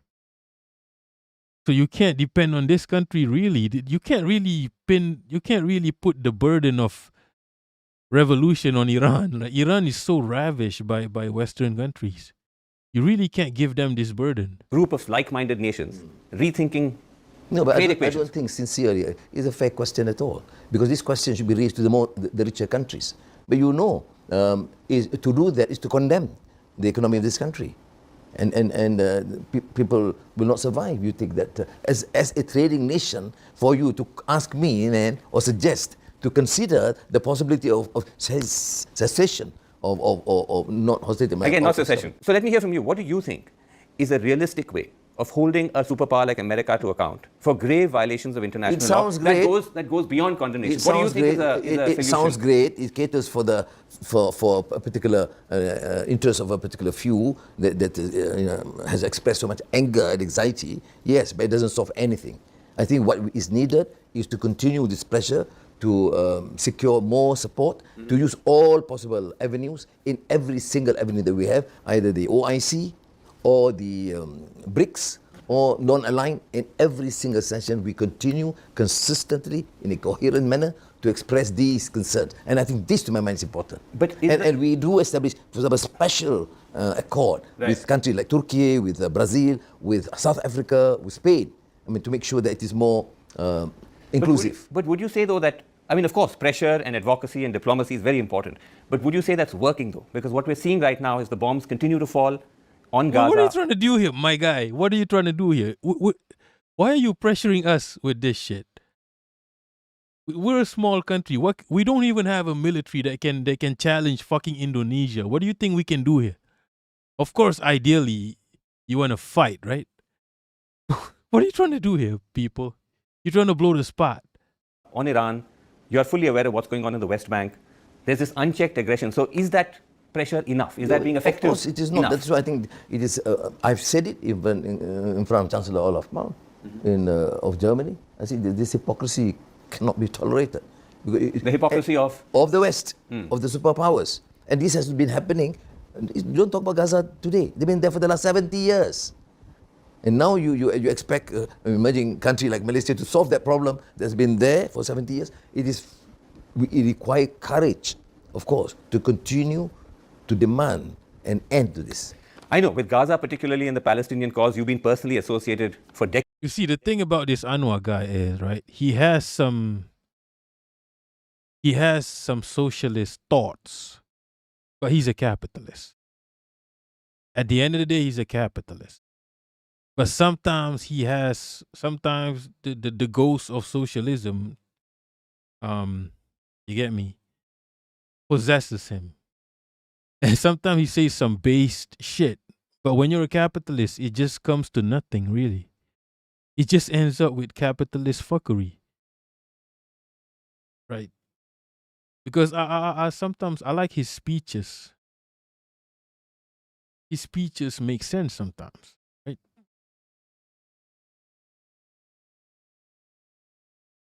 But at the end of the day, if your system is capitalism, it doesn't end with anything, right? Selma, the interviewer, wants Malaysia to nuke Israel. Yeah, that's exactly it. ID. He's barking up the wrong. Why is he pressuring us? What the fuck? This is the problem with Westerners. You want these small nations to solve the problems you create, right? Like who's this? Let me Google this guy. Where is he from? If he's from India, I'm gonna flip.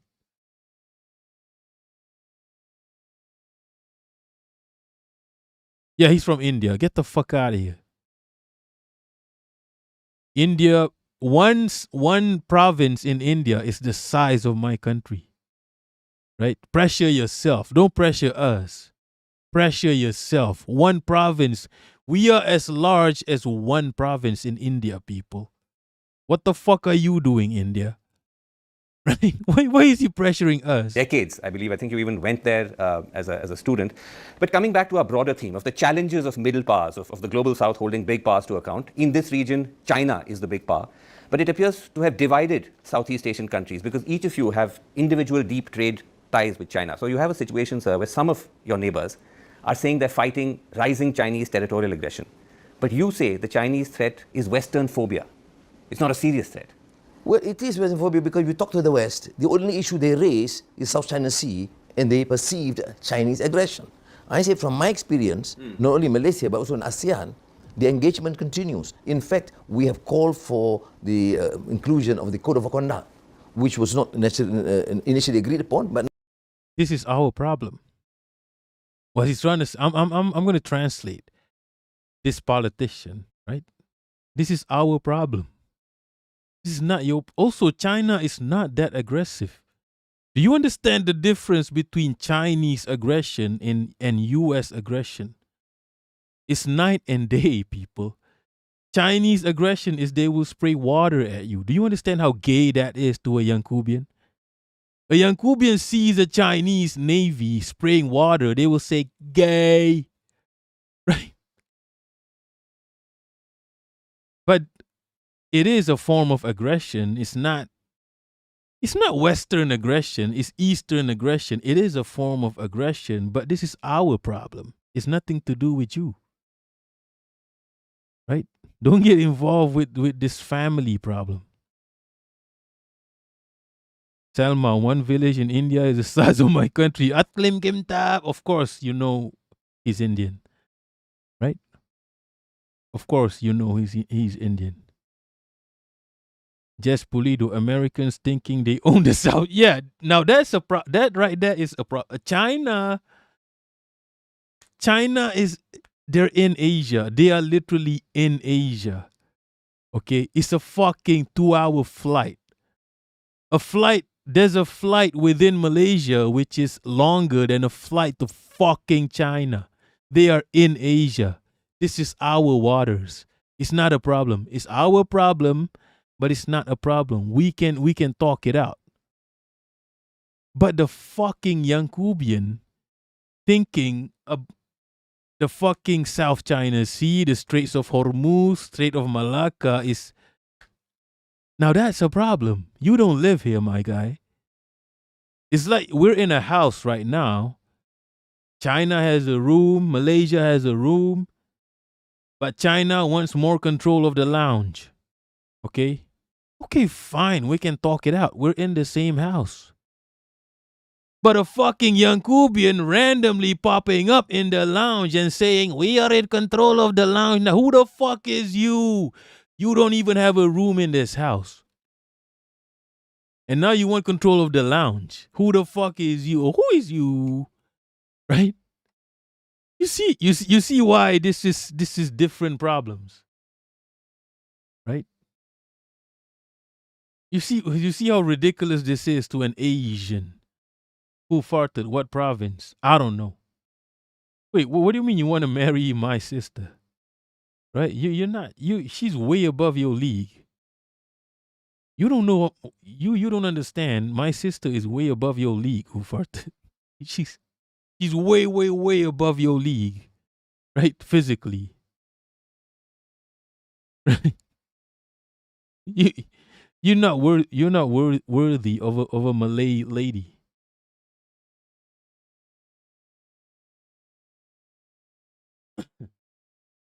I didn't say this, okay? I just said she's way above. You get me? Who farted league? But now the Chinese have considered. But you say Western phobia. Your own foreign ministry described Chinese aggression as a serious threat to Malaysia's sovereignty after China sent fighter jets over your waters in 2021. Yes, that's all that we say. That's what happened. But that doesn't sound like Western phobia. That sounds no that's your own Western government. phobia, because they have been harping on this on a daily basis and in every meeting. It's not Western. It's not your problem. It's none of your business. That's what he's trying to say. It's none of your business. Okay? It's none of your business, the Western world. And I'm saying, other than that, once we did object or protest, they stopped.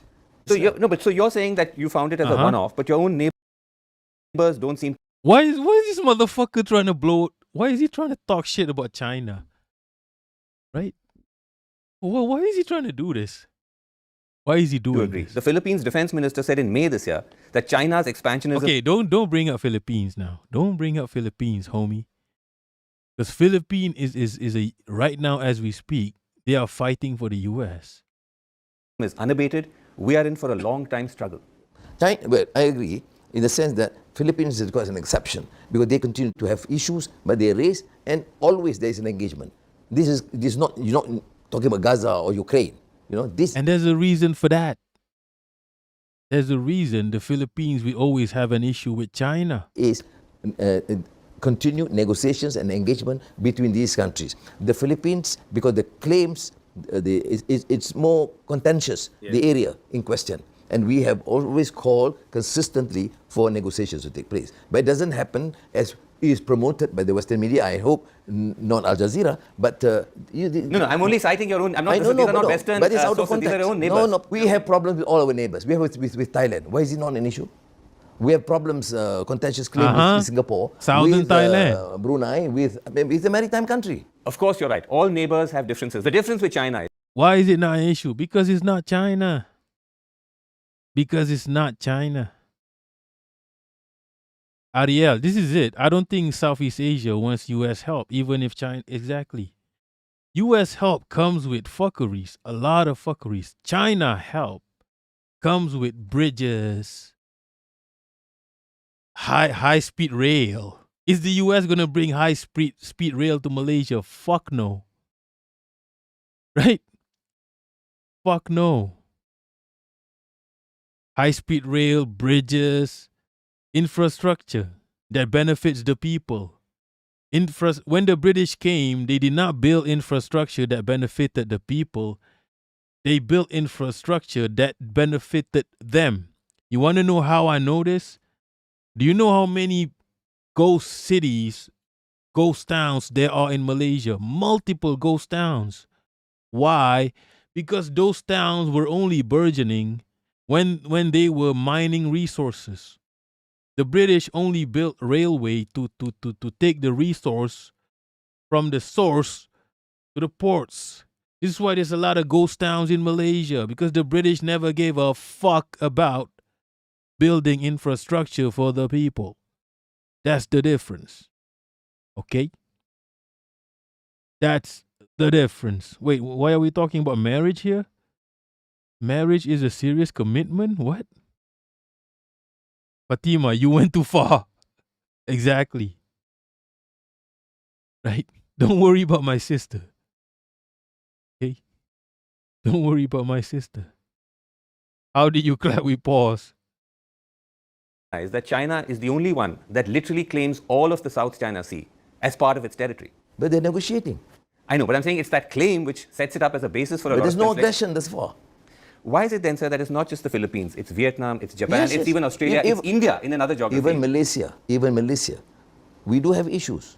Why is this motherfucker making this the whole interview? Why are you blowing up the spot? These are Western talking points. Engage. My point is no aggression, is no show of force or military or perceived attacks. So once a note was sent, they took off the seat. As long as it's not a withdrawal of their claim. Okay. So why do you make it as if it is a real aggressive and contentious and... No, I'm not making it. I'm just citing your own foreign ministry. It's kind of like the Uyghur stuff, right? They equate Uyghur, they call it a genocide. Do you know people can't even name one Uyghur person that has been murdered by the Chinese government? They can't even name one person. Well, we have a name for one person murdered by the CIA-backed ETIM. They equate this aggression as if it can be equated to Western aggression, right? Ariel, I'm just citing it. Yeah, but why? He's citing a 2021 news where China backed off. Yeah, but can I ask you this? That some 2021, homie, and China backed off after we said back off. Right? Will the US back off if Iran said back off? Fuck no. It's not. Why are you making this your whole interview? Some would argue that Prime Minister Ibrahim is being somewhat soft on China because they're your largest trading partner. I'm soft with all my neighbors, with China, with the United States. What do you do? Yeah, he's a slut. You need to understand this. This motherfucker is a slore. He's a whore. He's a slut. And that's what Malaysians are. I'm a slut. Okay? We're friendly with everyone. We have no choice. Okay? We're not fucking China or India or Indonesia or like what are the other large, or Russia. We can't afford to be fucking honest. We're sluts. We're friendly with everyone, whether it's China, whether it's the US, but whatever we're thinking, you don't need to know. With Gaza, but at the same time, you do express views, either privately or publicly, on these issues. Like the South China Sea, we expressed. We were very... So trade is not a factor. It's not because of the high volume of trade between you and China no, that you downplay the Chinese threat. We have high volume, highest with the United States. Number one is United States, number two is Germany, number three is China. Would you say, though, coming back to my point about ASEAN, the idea of a group of small middle powers acting as a counterweight to China, that you see these divisions, you have a different view, your neighbors have a different view. Why counterweight against China? Let me finish the question. Why not counterweight against America or India? I'm asking only about the region at the moment. Would you say in that regard that... Bro, why is he so hyper-focused on China? Bro, this is so weird. Why is he so hyper-focused on China? The guy already said US number one, Germany, and then China. Why is he not talking about Germany? Why is he so hyper-focused on China? What about what's going on in Germany? ASEAN has been a failure. It's not been able to act as a successful counterweight. It's not ideal. It has secured peace. It has not reached serious war. There was some skirmishes between Thailand and Cambodia being contained. It's an exception. It is an exception in any sub-regional groupings. Right. And it continues to function, and the engagement has been vibrant. I mean, a year, I presided with ASEAN last year, hundreds of meetings, ministers, heads of governments, officers, and we work together in every single field. Okay, let me ask you in the context of Chinese aggression, of David Goliath, about Taiwan. Much of the world recognizes Taiwan as... The fuck? This whole interview is about China. Yo, China is building high-speed rail in Malaysia as we speak, and you want us to talk shit about China? How? They're building high-speed rail. They're training our people. China is literally training our people. They bring our people to China, train them how to operate high-speed rail. They're building like an unprecedented... They're building high-speed rail from the East Coast to the West Coast. Okay? Which is unprecedented. Which is crazy. Which is crazy. And they're training our people to operate this high-speed rail, and you want us to... What the fuck is the USA doing? What the fuck is Qatar doing? Right? You're bombing Iran. That's what you're doing. China is trading with Iran despite the sanctions, and you want us to talk shit about China? Really? What about Qatar? What about India? What the fuck is India doing? What the fuck is Qatar doing? What the fuck is Qatar doing? What the fuck is the USA? Why are you bothered about China? Right?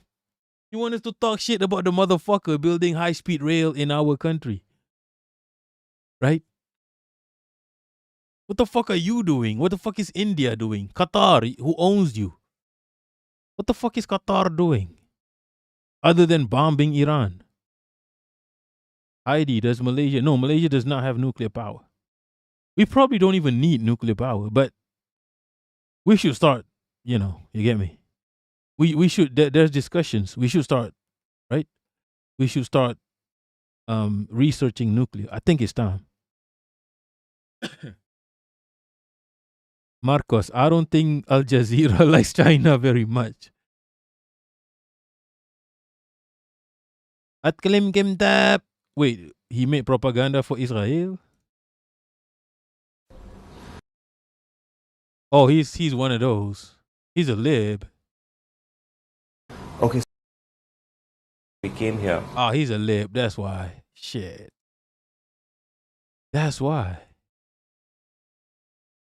What is this, Remy? What is the purpose? I have no idea. Like, it's so Tiber.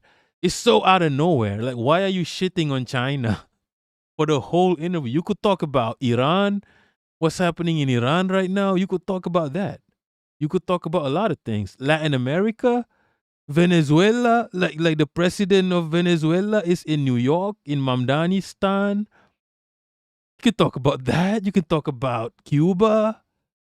Why are you talking about China spraying water at a bunch of Filipinos? Why you talk? This is crazy. Yo, this is mad. It's crazy in the dunya, people. Now I gotta take. Let me relax. I don't. This is so weird, people. Why is he so hyper focused on China?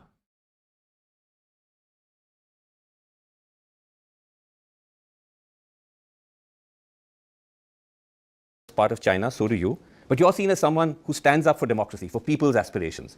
Does the will of the Taiwanese people not count? Because poll after poll shows they overwhelmingly do not want to be ruled by Beijing.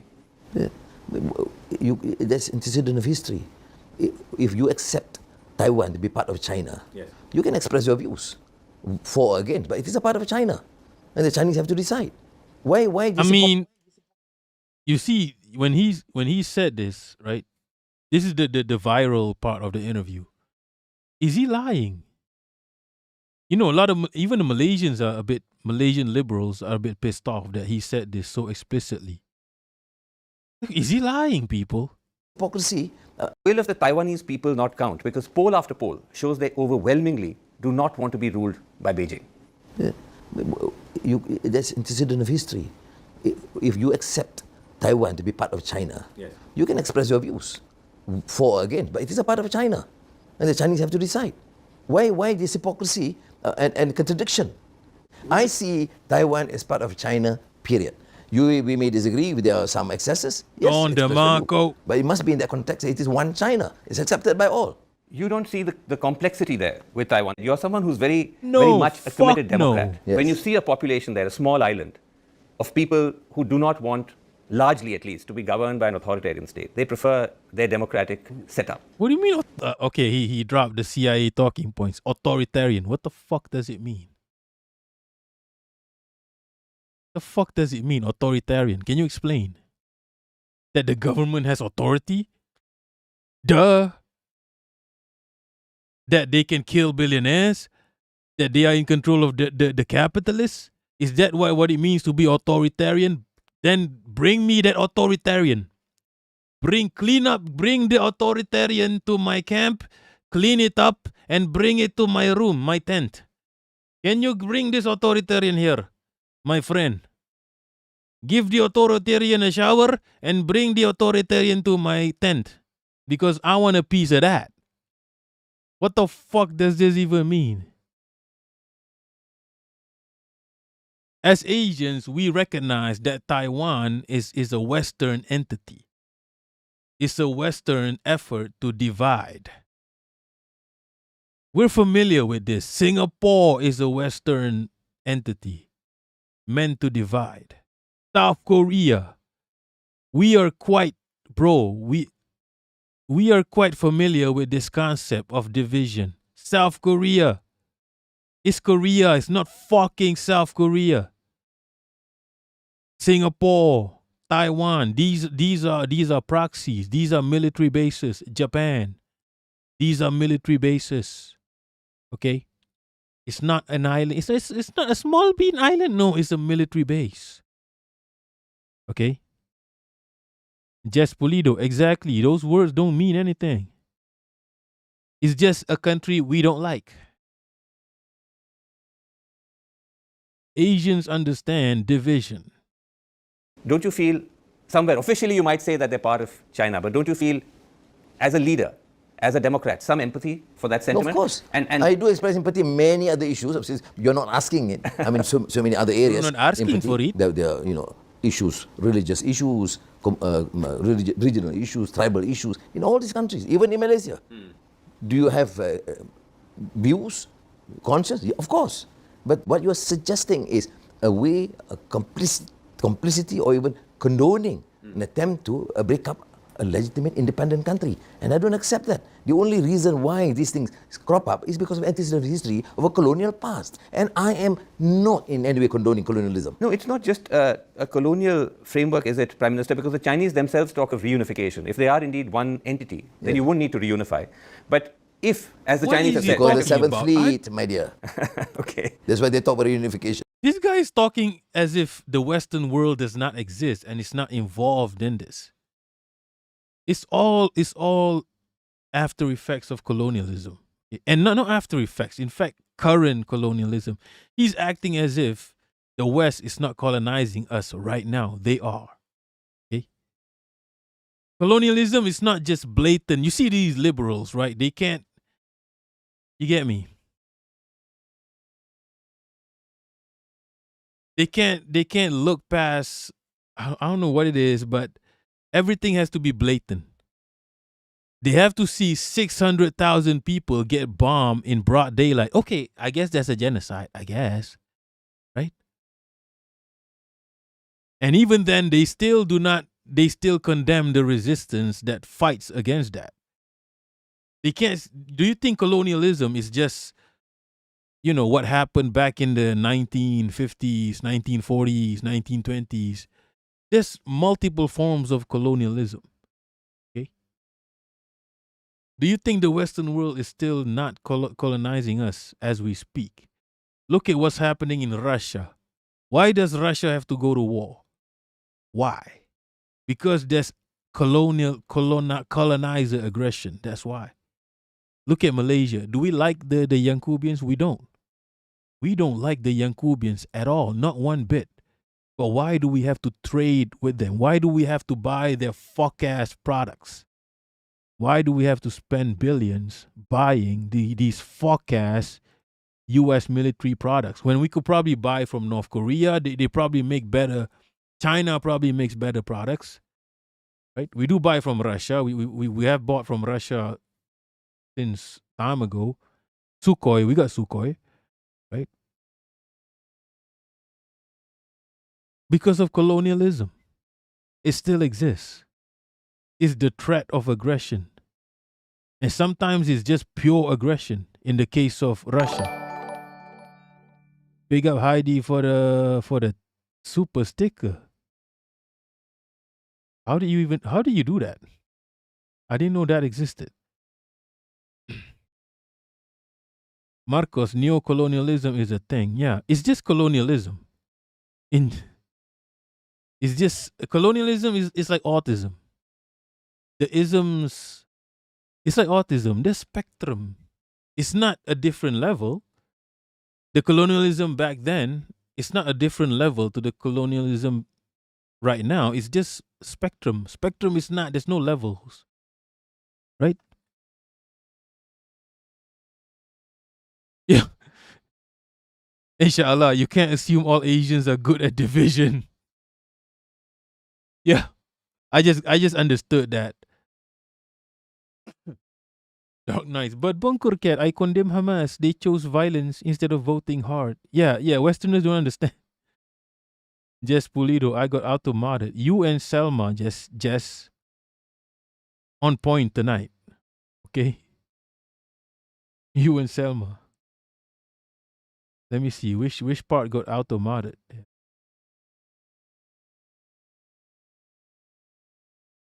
I can't even find it anymore. Ariel, scholars had to add neo to colonialism to explain it to young Cubians who think colonial. Yo, yeah, that's fucked up, people. To us, there's no neo, there's no. It's just colonialism. It's a spectrum. It's like autism, right?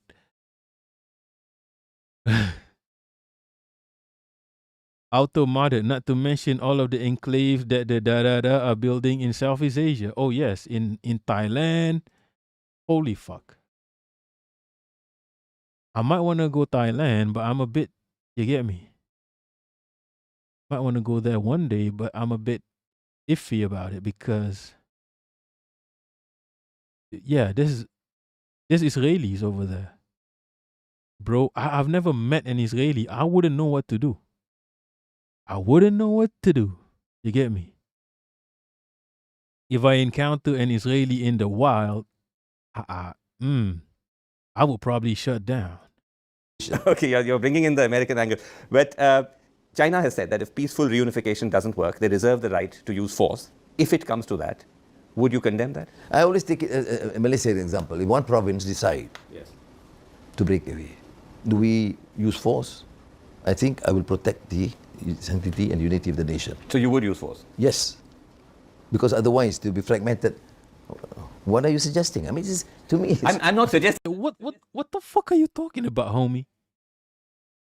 What are you trying to say here? And why is this whole interview about China? Right? Yes, unless it's Singapore. Nah, I would have. We don't have force. That's the thing. I would, if I was the prime minister, I would take back Singapore. Holy shit. Do I give a fuck? Do I give a fuck? I would take back Singapore. I would take back southern Thailand and Sumatra. I would be like I would be a fucking asshole. I would be an emperor. I would be fucking Genghis Khan of Malaysia. I would take Singapore. I would take southern Thailand. It belongs to us anyway. Why pretend that southern Thailand is a part of Thailand when it's mostly Malays who live there? They speak Malay. They look Malay. They don't want to be a part of Thailand. I'm just asking questions, which is my job as a journalist. Yeah. There are, as you know, there have been movements for independence. But to me, when it comes to... I understand trying to play devil's advocate, but why is this whole interview about China? China is always this, I should say, not ambivalence. Ambivalence is a light word. Okay. But it's hypocrisy. You don't talk about many countries in Europe breaking up, or within the United States, or within Africa, or even within other regions. But you focus only on China. Okay, let me come back to the original question about middle powers acting as a check against big powers. Is there a lesson from the Iran war on how a smaller power, this is a country that has been sanctioned for decades, globally isolated, has been able to successfully hold off a major superpower? Are there lessons there, you think? Yeah, I mean, the grit and determination and discipline and resilience, that's innumerable, of course. Although you ask me, then my choice would be to engage with my neighbors. You think that Iran doesn't do a good enough job of that? Well, it is, again, historical circumstances is a bit different. And again, because the US has been too involved. So I think if the only thing that I would hope would happen is, for example, for the big powers to stay apart, let them try and negotiate, resolve among... Not going to happen. That's just not going to happen. Themselves. But I also meant in the context of how Iran's position when it comes to anti-imperialism seems to be much more ideologically rigid and almost extreme. They've taken a kind of go-for-broke approach.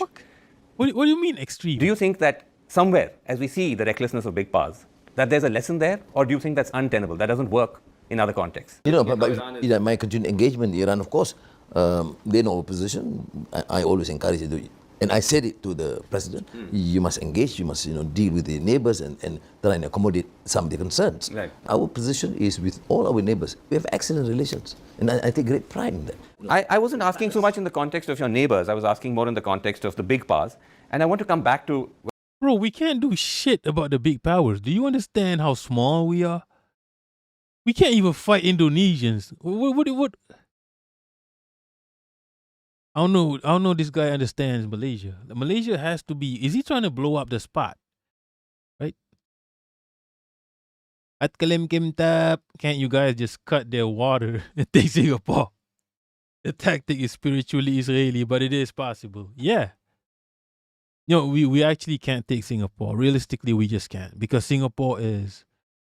You get me? Singapore is a U.S. military base. Going to war against Singapore is like going to war against everyone, against Israel. We could get bombed by Israel if you because Singapore is literally Israel. The army is trained by Israel. They're model based on Israel. Like Singapore is literally based on Israel.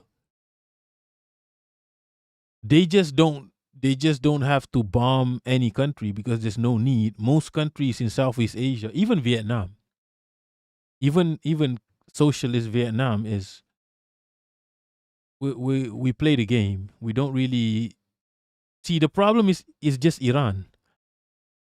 Only Iran is like, yeah, we don't give a fuck. You got to big them up for that. You got big Iran.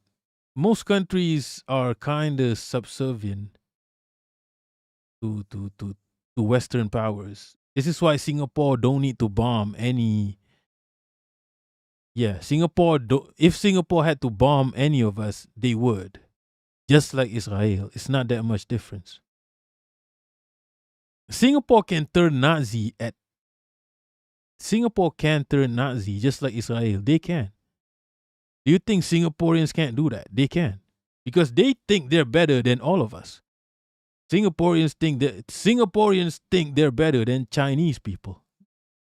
I mean, Singaporean is majority Chinese by ethnicity, but Singaporeans can make the distinction. They actually make that distinction between them and mainland Chinese.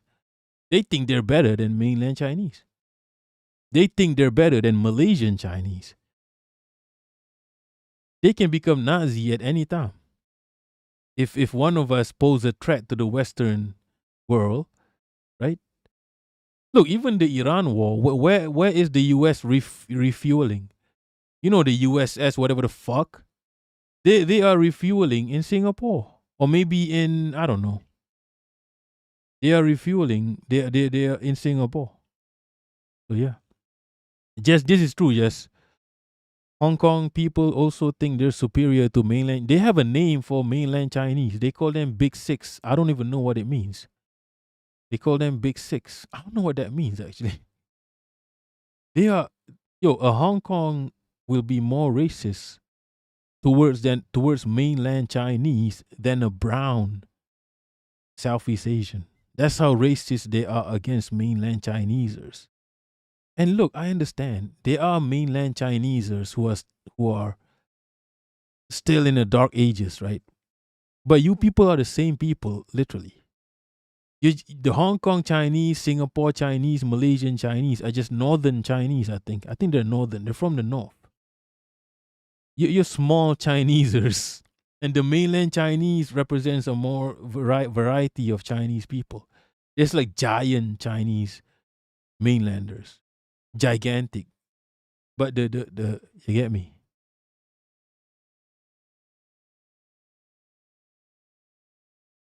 So yeah, anyone can become a Nazi at any point. Like if Indonesia, for example, decides to fight the empire, Singapore is going to bomb the shit out of Indonesia. Right? Singapore is Israel, pretty much. Like, you don't believe me? I hope I have the sources for this. You guys believe me anyway, so I don't have to prove myself. But Singapore was trained by Israel. I think it's on my Instagram. Let me check. I'm not just gonna say shit with no. You get me? How do I check for my shit? Saved. Oh, I can't find it right now, but I got it somewhere. I got sources, okay? All right, back to the interview. Where I started, that when you look at what is happening in the world right now, you might agree that this is the kind of turmoil and recklessness that we've rarely seen, where you have America launching war after war, violating multiple international rules. The Russian war is in its fourth year. You've condemned that as well. We're not even talking about that. There is Chinese expansionism. You may agree, disagree. There appears to be almost no check in this, that the order. Yeah, I want to know what he thinks about Russia and Ukraine. Right? the checks and balances, whether it's the United Nations or the ability of middle and smaller powers to keep big power aggression in check, seems to be going off the rails. Do you agree with that? And how then do you restore or reset the world order? Well, I'm a small player. I don't have that high, lofty ambition of trying to reset the world order. As a practitioner, in the sense that in our engagements with the countries, as I said, particularly the emerging economies and countries, we do express. I mean, from Africa, South Africa to Ethiopia, and of course ASEAN neighbors and countries, we always want this consistent, coherent policy. I'm against this unilateralism of this arrogance of power and hypocrisy of talking about free trade and imposing additional restrictions. You've been in public life for a very long time, Prime Minister. 2 long years. Well, that's a matter of debate. But would you say there was a point in history when the global south, the smaller powers, had a greater say in the shaping of global events, of being able to course correct? Well, as a student of history, the period when we had Sukarno, Nehru, Chao Enlai, Nyerere, or Nkrumah, we thought, well, that was the hope for the future. These emerging countries. He's glazing Sukarno. Don't do that. Why is he glazing these people? A bunch of... I know one of them is a commie. One of those names is a commie. Sukarno could have been a commie. I mean, I don't think he was, but he was anti. Why is he glazing Sukarno?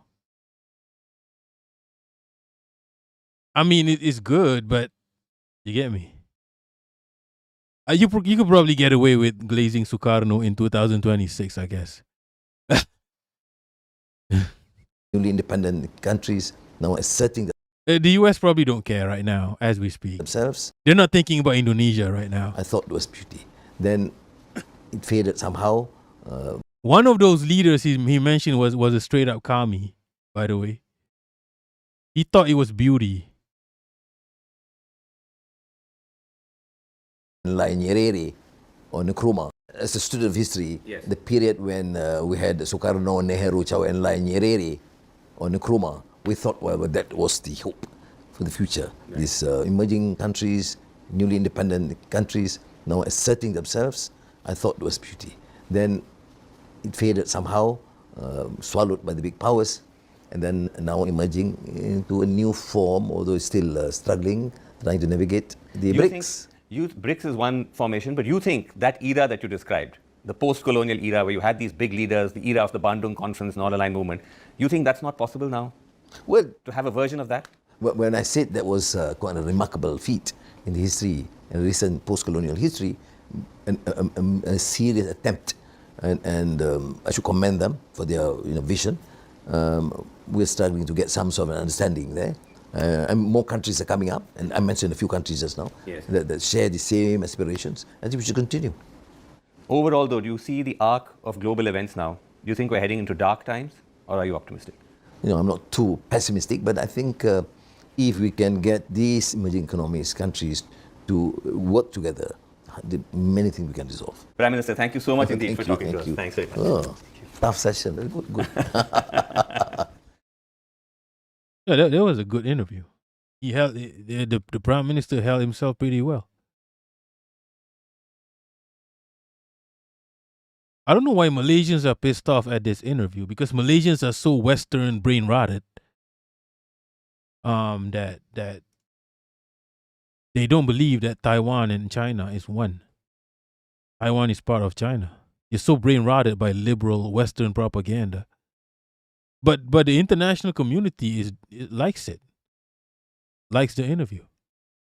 They're all giving respects to the only Malaysian liberals are having a problem with this interview. Ariel seems like a decent dude. He sometimes he has the right ideas, but the government is capitalist. So what can you do? Right? The government is capitalist. Like capitalists has a hold on this country. Like, I don't even know how we get out of it. The monarchy and the capitalists have their claws on this country. He does have the right ideas sometimes, not all the time. Malaysians don't like him, by the way. Most Liberals don't like him. Right wingers don't like him. He's not liberal enough.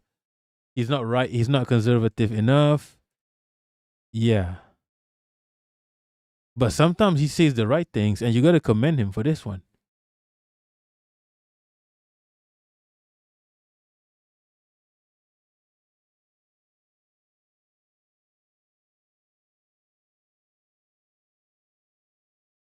Yeah, the international community seems to like him, but Malaysians don't like him. Because a lot of Malaysians are liberals and conservatives.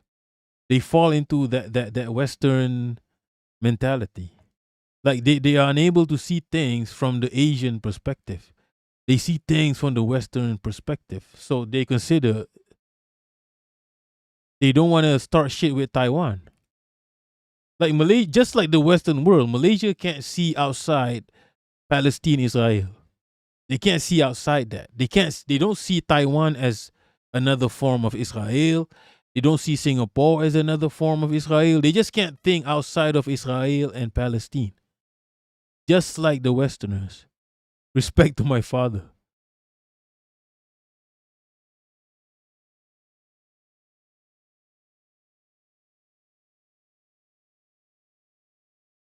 Yeah, I think the international community is is okay with him. But he's getting backlash in Malaysia. What the fuck are we doing, Malaysians? What the fuck are we doing? Right? What the fuck are we doing here? Malaysians.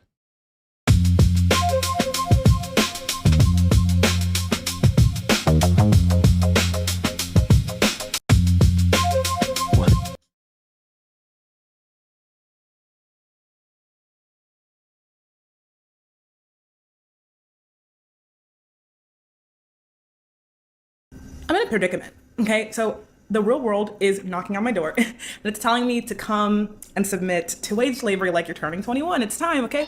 And it actually, the funny thing about capitalism is that before it's even time for you to go, it starts sucking your soul. But, I mean, my bad. Ema, the way he said period. Yo, he's bisexual. Okay? By the way, he's bisexual, so he can be a bit zesty, he can be a bit straight. He's bisexual. He goes, look, don't even fight with me on this. He's bisexual. He's not gay. He's not straight. He's both. August BC has, who doesn't have a crush on her? What's good, McGinn? Heidi, everyone I know who has been to Vietnam love it. I might want to consider going to Vietnam. Let's check out some Vietnam videos.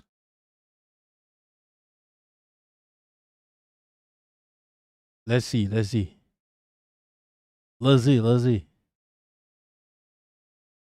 see something from like this year. Solo in Vietnam. I left the US for Vietnam. Yeah, I like to see black people travel. I'll be real, because if a white person travels Asia and he's like, oh, everybody is so nice. Yeah, you're fucking white. Everybody here is so, of course, people are going to be nice. Right? What's good, Elmis? You're late. I guess you're not Japanese. When white people travel the world, everybody's.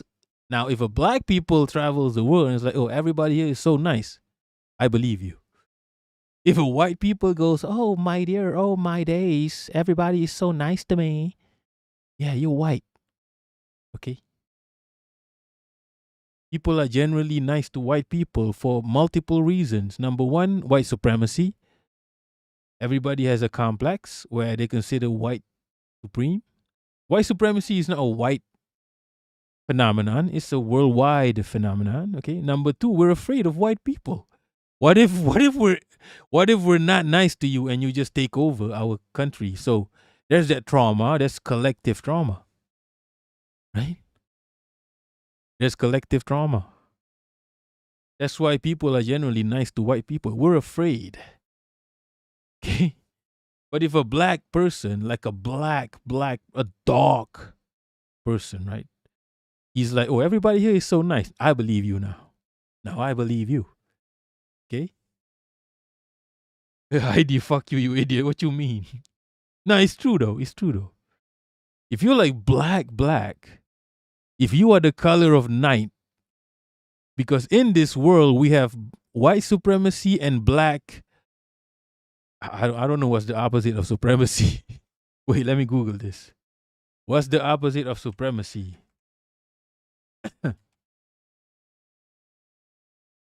Inferiority. We have white supremacy and black inferiority. Look, people, and black does not mean Africans. It does not just mean Africans. It could be Indians. There are black Malays. My race has black people in it. It's the color of the skin. Who farted? Scared of ghosts. It's the color of the skin. In my country, I'm fair skinned. Okay? When I stay at home, my skin is adaptable. Sometimes I'm black, sometimes I'm white. But when I stay at home long enough, I get a fair complexion. People treat me better because of the fair complexion. This is the reality of the world. But if you're black, people tend to treat you worse. Because this is the reality of the world. Whether you're Indian black, whether you're African black, whether you get me, or you're Malay black. Right? So that's why I like to see black people travel. Then I can assess the situation. When I leave Vietnam, I'm constantly longing to come back. Traveling in the past for me was always about escaping. But here I feel like I have nothing to escape from. So strong. My name is Marquez Ryan. I'm 36 years old. And I've been living in Ho Chi Minh City, Vietnam for the last 6 years. I grew up in Maryland, just outside of Washington, D.C. I had a pretty good childhood. The issue was that the 2008 financial crisis. You know what? I don't want to watch this because it's CNBC. Fuck. Living abroad is not the same thing as taking a vacation. We buy groceries. We pay bills. We cook our own meals. Today, we're telling you about a place that's peaceful, modern. It's clean. It's safe and affordable. We've been living in Vietnam for 4 months now, just enough time to calculate how much we're spending here. And that is $1,166 a month for the both of us. Yeah.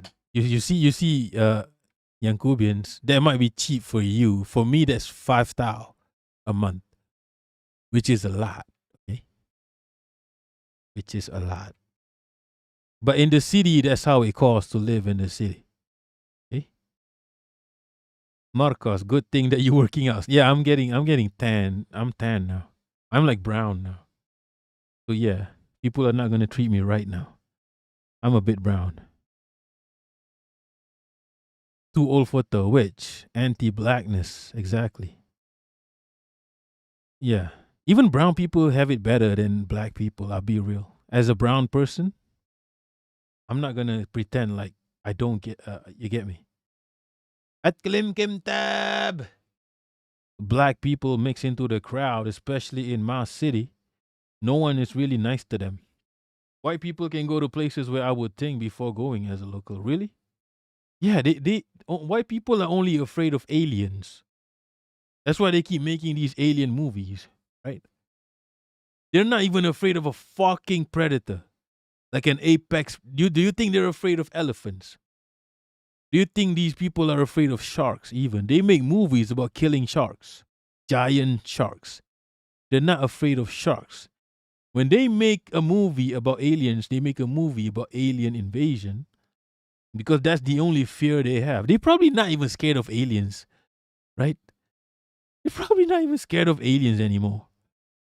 Just Pulido. BC, would you ever work for a Yankubian company? Yes. I would probably prefer working for a Yankubian company over a Chinese company. Yeah.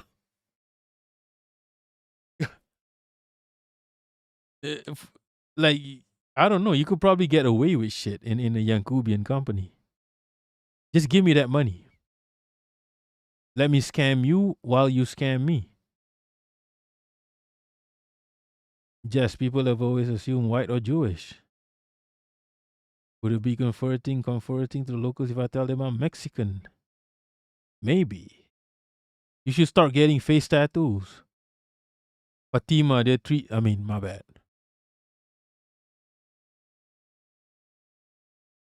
Fatima Kashif. They're treating him good because he's strong.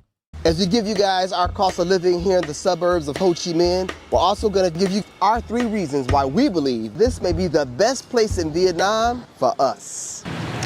We'll cover all of that in the next 8 minutes, starting now. Now, the 3 main reasons we believe that you will love this place and why we love this place are the apartments, the amenities of the community, and the communal spaces. Y'all already know that the cost of living in Vietnam is really inexpensive and really affordable. But what you don't really hear is the value of what you get for that. The stuff that money can't buy, those intangibles, things like peace, predictability, and ease, stuff that the West is struggling really hard right now to hold on to, lacking. Now, the intangibles out here are ridiculous, but I want to start with our first line item and the biggest item on our cost of living chart, and it just so happens that this is also one of my big 3 reasons we believe you will love this place. The apartments. What I really like about these apartments is how easy it is to settle in. They are catered towards an international crowd. So I like our apartment out here in Vin Homes for quite a few different reasons. The major one is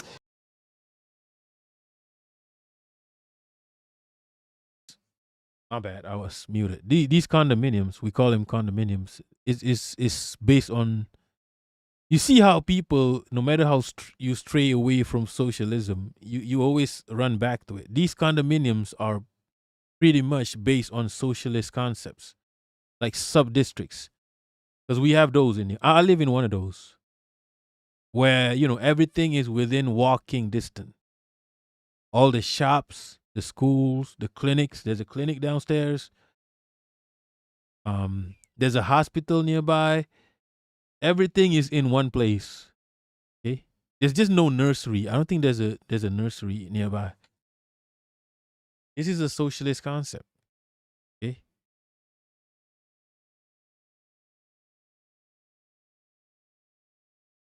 and I think it's quite prevalent in Southeast Asia.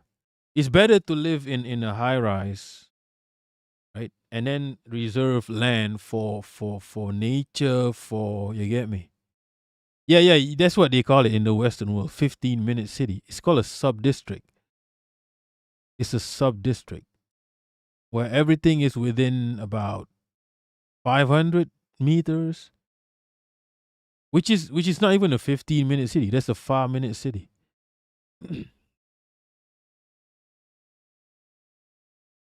Elmi. Here we don't really have that much black people, but I swear to God, most working coolest people I've seen in construction jobs are Haitian immigrant. We have black people here, but they're generally black people in Malaysia. They're either upper middle class or drug dealers. There's no middle ground there because black people don't come here. There's no reason to come here. It's so far from Africa, right? They're either from a well-to-do family studying here, or they're drug dealers. There's no in between. There's no middle class there. They're either Nigerian gangsters or like Ugandan students. It is just, yeah. Inshallah, I think I scare Yankubians. Yeah, it's probably because, right?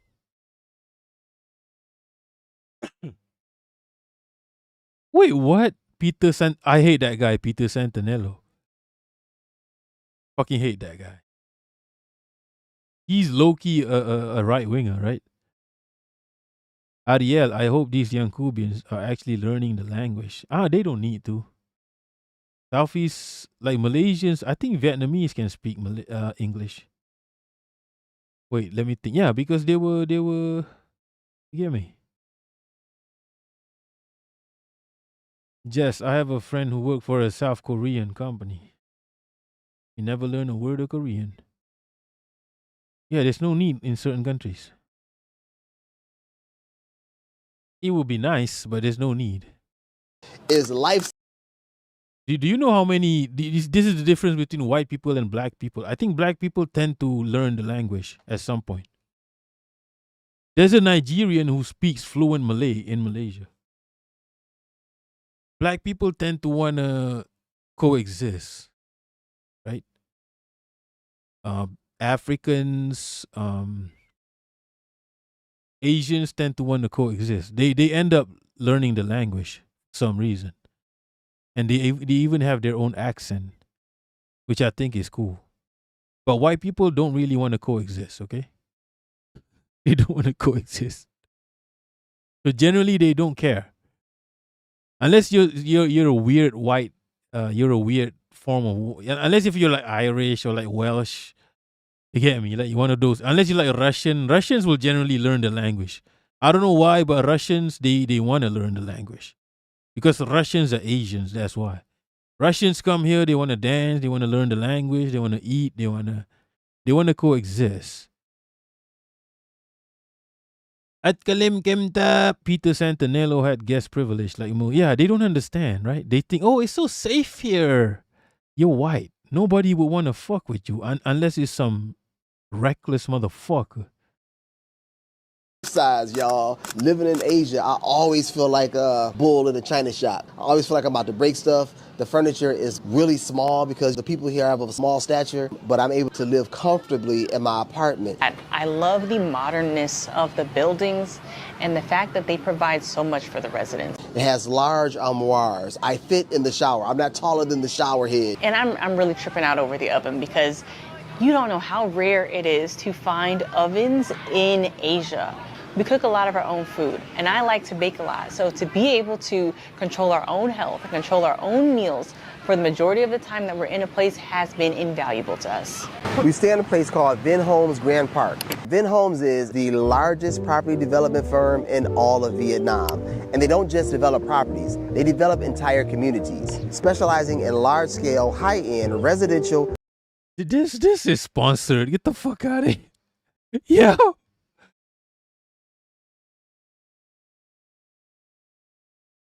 Oh, man.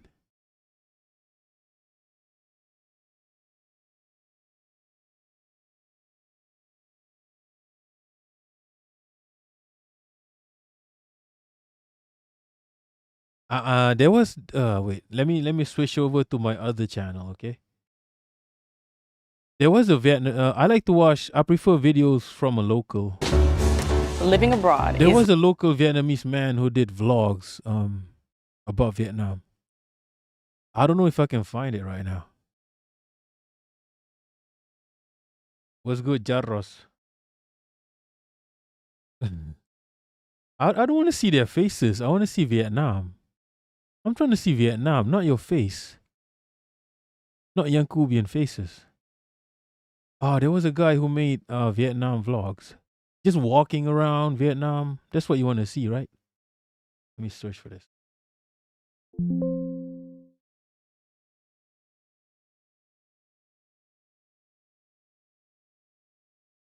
Nah. Living in Vietnam. I want to see a local, okay?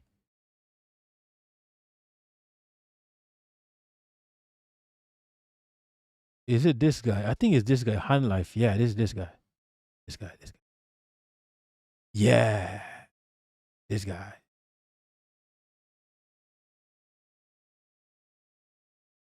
How much does it cost to live in Vietnam? Let me show you what it looks like. Hi, I'm Han. Wait, what?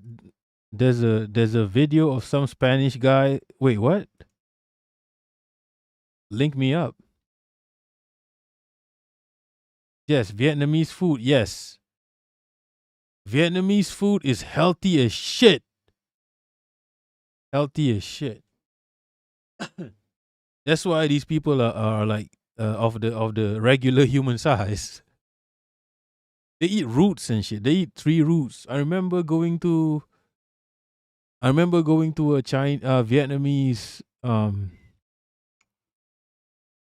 Vietnamese grocery store, and there's like the most gangster. This guy has tattoos on his face, right? But he was saying the gayest thing ever. He was like, "Oh, you should try this. This is made from the tree root. It's like a noodle, but it's made from the vegetables." The most hippie shit ever. But I know Vietnamese people are gangsters because, yeah, back in the day, like Malaysians would go to Vietnamese for protection. Like if you live in Melbourne or if you live in Australia, for example, only the Vietnamese will fight the white people. So Malaysians if Malaysians got into a fight, we would run to the Vietnamese and shit. Even their spring rolls are healthy. They make those white spring rolls. It's made out of, even their carbs is made out of tree roots, people. They make carbs out of trees. Look, I understand that rice comes from trees, technically. Small trees, right? I understand that. But I'm talking about tree roots and shit. They make carbs that are proteins. They make noodles out of proteins. Like, I don't know how to explain it, right? They make carbs that have almost 0 calories, right? That's why I fucks with the Vietnamese food heavy. It's different than Malaysian food. Malaysian food is soul food, right? Malaysian food is minister of enjoyment. Paparazzi. Balotelli. That's Malaysian food, right? Minister of enjoyment. Malaysian food is for enjoyment. Okay. Right? Monumental. Malaysian food is extremely delicious, but it's not for, you get me? It's for enjoyment.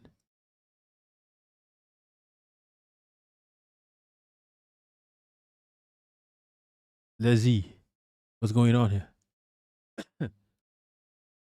I went and found the full kick stream of this clip. All right, let's watch the video and then we see the no, we have to know the context now because it's 6 minutes. I went and found the full kick stream of this clip. It turns out the propaganda is being pushed is not actually true. It turns out the European Spanish, let's see the OG. Okay, so this is the OG clip, I guess. A Nigerian pimp got angry. What the fuck? After his Japanese girl joined. What? Okay, let's see the OG clip. This is racism. This is racismo, people. I'm smelling a bit of racismo. Let's see the OG clip and then you get me. El término se llama lengua bífida, como una serpiente. We'll get into the community note in a bit. Let's watch the OG clip where they say it's a Nigerian pimp. Lengua, ¿qué cojones? Correcto, ya está. ¿Cómo lo dices? El término se llama lengua bífida, como una serpiente.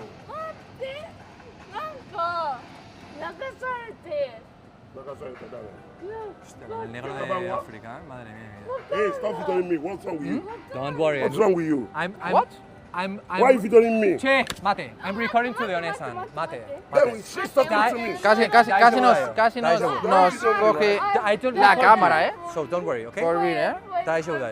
Okay? What the fuck is wrong with this guy? Listen to You me. featuring me? Do you think it's right? What? Do you think it's right? What are you taking with me? Onisan, kite. No.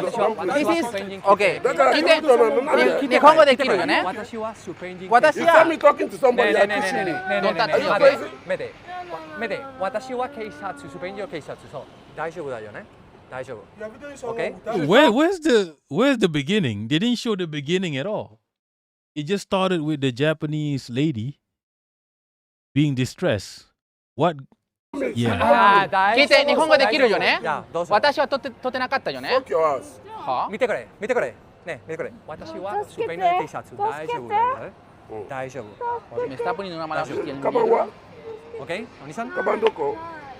大丈夫、OK? 私はスペインの T シャツ大丈夫、OK? Where's the bag? Where's the bag? Huh? A bag, a handbag. A handbag? Yeah. I don't understand you. Let's go, let's go. Okay, let's go. Sumimasen, ¿eh? Be careful, ¿eh? Vamos, ven, ya está. ¿Has visto qué rápido se acabó el problema? Sí, pero casi nos coge la cámara. Porque estuve yo atento. No te coge una cámara ni de coña. No, que va, porque estuve yo atento. Ni de coña. Casi te hace un tornado. ¿Has visto qué rápido acabó con el problema, no? Sí, porque también porque y de yo manera cogí la educada cámara. y correcta. Sin problemas y sin historias. Y sin violencia. Oye, también ya viste como el tipo este. Porque no, una cosa. Porque es un negro de mierda. Escucha, que se ha visto. Se ha visto como tú lo grabaste y el tipo me dio a mí. Porque, claro, soy más pequeño que tú. Te ve más pero, débil. Claro, pero ahí le hablas en japonés. Porque las acojonas, sobre todo, que sabes japonés. So Porque, this claro, is the OG post where the narrative is a Nigerian pimp got angry after his Japanese girl joins the kick stream. Let's see the reality. I went and found the full kick stream of this clip. It turns out the propaganda that's being pushed is not true. It turns out the Spanish creep saw drunk Japanese girl walking either on her own. You can hear her trying to call out to her friends. Instead of leaving her alone, they decided to follow her for a full 5 minutes. She saw the Nigerian guy, and that's when she called out for help. The Nigerian guy in da. Let's see the reality here. Graba.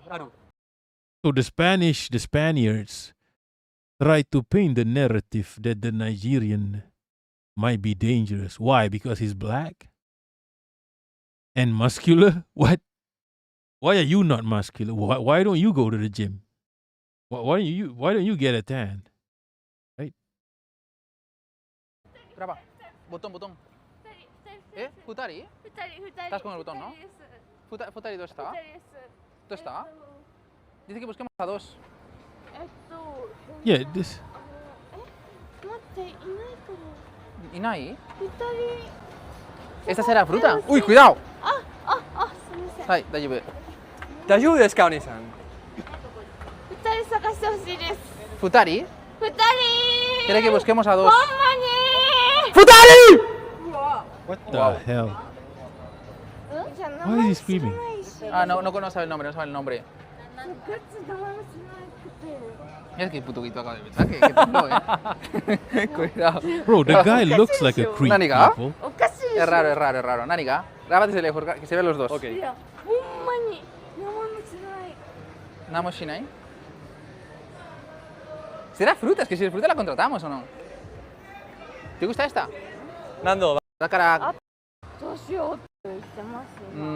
Oh, yeah, you get the idea. Like, this guy is just stalking this lady. Estudiante. Mira la cara.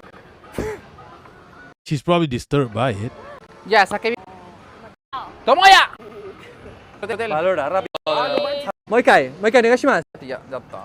How are you gonna lie when you're streaming this shit? Se llama Marcos, he just said she's stupid. Really? I'm gonna check out the translation in a bit, right? Se llama So yeah, that's when I guess she saw the black guy. Wow. ¡Goyo-ne-san! Bueno, imagínate esto en el nepe, Madre mía. Doble lengua, ¿qué cojones? Can you record people like that in Japan? I don't think you can. Se llama, el término se llama lengua bífida, como una What she's doing is she's pretending that this is her boyfriend. serpiente.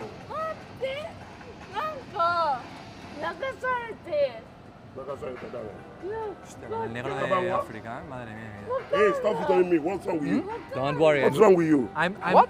Why are you telling me? Yeah, he just saw a random black guy and she just went, she just pretended as if she knew the guy. This is a common tactic to get out of a stalker. Let's see the translations, right? We really witness how white people tell history in real time.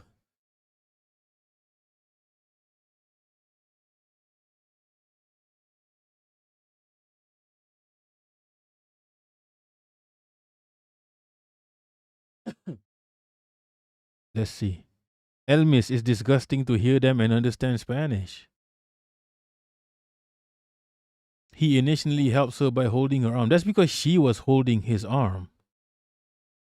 Right? You don't like, yeah. He had an emotional reaction. Maybe he didn't know what was happening. What I saw was he was like, what's going on with this chick? He's probably keeping that chick away from himself. That's why he was holding her arm. And then he probably figured it out. Maybe these men were trying to mess with her. So he just goes, what the fuck are you doing?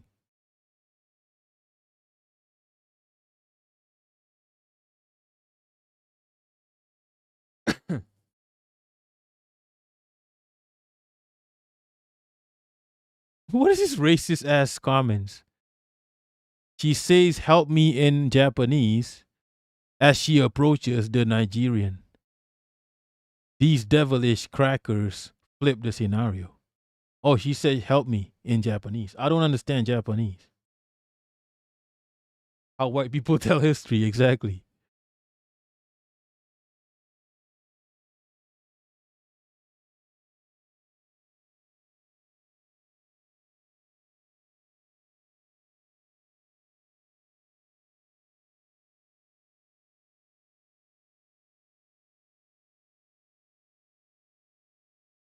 A lot of black South Africans being racist about this. Bro, the guy was like, I can see it in the guy's face. Like, you can clearly see the guy is like, what the fuck is wrong with this chick? Right? He was holding her to keep her away from him. Do you know how, you don't understand how dangerous it is when a fair, do you guys understand the social dynamics of a fair-skinned individual in the form of a lady approaching you as a black man, as a large black man? Do you understand the social dynamics of that? Do you understand how much trouble you can get into? Right? So he was holding on to her to keep her away from him. She was running towards him. And then he was assessing the situation. You can see it in his face.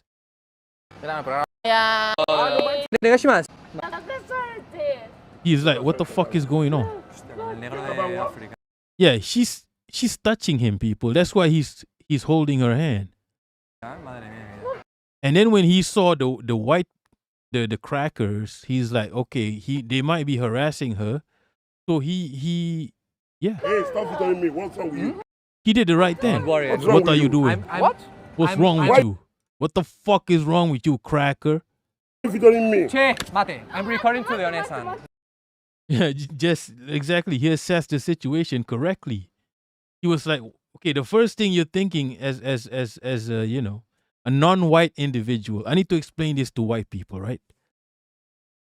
When a fair-skinned lady, petite lady, approaches you like this, the first thing on your mind is, she's trying to scam me. What is happening? I could get in trouble. Because this white lady is just approaching me, touching me, pretending she could be a scammer, she could be a da-da-da. That's the first thought. But then he held on to her, assessed the situation, saw a bunch of crackers, and immediately, yeah, he jumped into action. Hey, stop telling me what's wrong with you. Don't worry. What's wrong with you? What? Why are you telling me? Che, mate. I'm recording to the Onesan. Mate. She's talking to me. Casi nos coge la cámara, eh? So don't worry, okay? For real, eh? Okay? What the fuck is wrong? Jarros, you're Jarros, you probably understand Spanish. They were talking about basically raping her in Spanish. Holy fuck. What's wrong with this guy? You telling me, do you think it's right? What? Do you think it's right? Yeah, she's drunk and they were trying to take advantage of her, I guess. She looks drunk as shit. What are you taking with me? People are saying puto negro in the fuck in the chat. Onisan, kite. No, this is okay. Kite. Nihongo dekiru yo ne? Watashi wa me talking to somebody. Don't touch me. Mete. Watashi wa keisatsu, supenjo keisatsu. So, daijoubu da yo ne? Daijoubu. Okay? Kite, nihongo dekiru yo ne? Watashi wa tote nakatta. He's got that incel voice. The incel voice too. Incel voice, incel face. The fuck? What's wrong? Why are people talking shit about the Nigerian? What is he doing, really? He's just telling the Spanish to not film him. If he was a white, gigantic European white guy going, "What is wrong with you? Why are you filming me?" Nobody would have a problem. They will make movies about him. They will make a fucking Hollywood movie. Fun fact, the Spanish streamer is named Aruberuto Makoto. He's the stepfather of a Japanese woman with a daughter. But his content is always, wait, what? He's a stepfather of a Japanese woman with a daughter. His content is always like that, harassing Japanese women.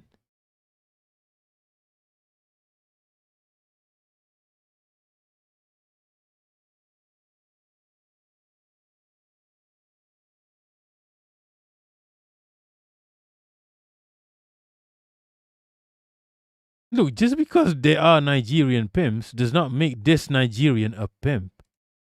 Holy, this guy said the Nigerian guy is a part of a group of Nigerians in Tokyo who run scams and pimp out. Look, even if he was a pimp,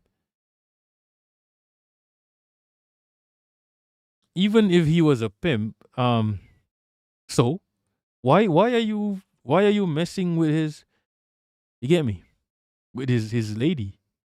Even if he was a pimp, he's just doing his job then. You are disturbing the business. Right? You are messing with the establishment. However, he's not a pimp. You have no proof. What, just because he's Nigerian? Right? But even if he was a pimp, like, what's the problem here?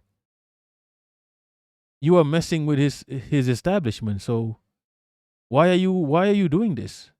Why are the crackers? You see, these crackers aren't afraid of shit.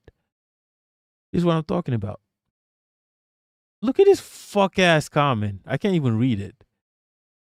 I'd rather be raped by two Spaniards rather than what? Be in close proximity to a black what?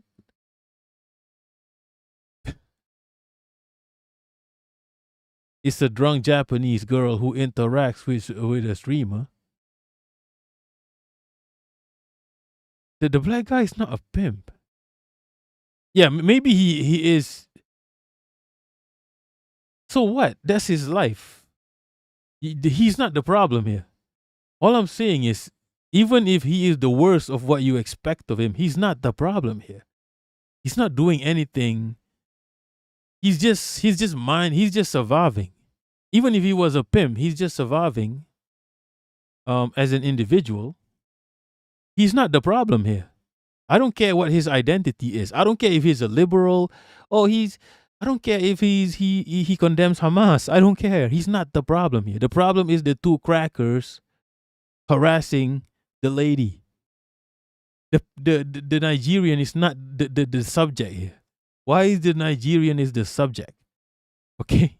I don't give a shit if you get me? Whether he condemns Hamas or not, or whether he's a liberal, does he believe in, I don't give a shit, LGBTQ rights. I don't care about his identity right now. He's not the problem. He's not supposed to be the subject. Right? Also, they lied. He's not a pimp. Okay?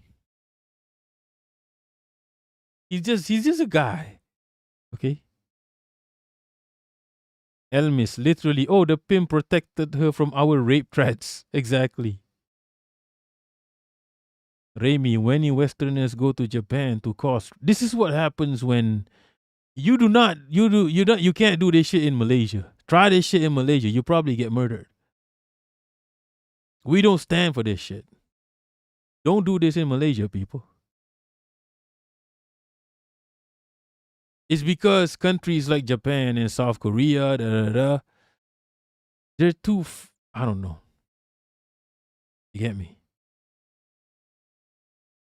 White people, crackers have a weird idea about these countries like Japan, South Korea. They have weird ideas, right? Even Thailand, like they can just do whatever the fuck they want, right? Jaros, he is black, so he knows all. Ariel, we don't gotta. It's not that we don't gotta defend pimps. I don't give a shit about his identity. Is he a pimp? Is he like an accountant? Because he's not the subject here. I don't know why they are hyper. It's like China, right? You see the Al Jazeera interview, right? You see genocide happening in Israel, the US just kidnapping presidents and taking over countries, and then the motherfucker wants to talk about China. Yo, what's up with China, yo? That guy is literally China. The black guy, the black Nigerian dude is China right now. Like,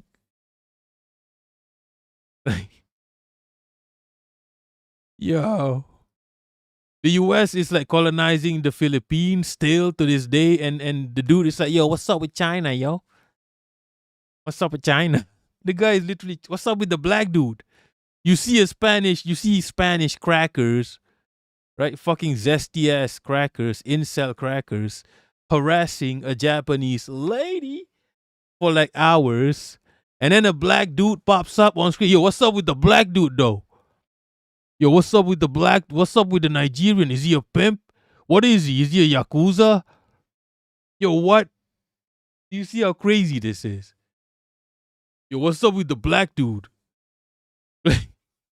He's not the problem. He's probably a solution to the problem, maybe. Because he scared away the fucking rapist. Right? Now you can't do this in Malaysia. Don't do this in Malaysia. Don't disturb the locals in Malaysia. We are very protective. Yes, you want to stream in Malaysia, you better be wholesome. Even Sneeko was behaving in Malaysia. Fucking Sneeko was behaving in Malaysia. Don't do don't mess with us like that. None of this shit in Malaysia is a wholesome country. None of this shit in Malaysia. You don't want to do none of this shit.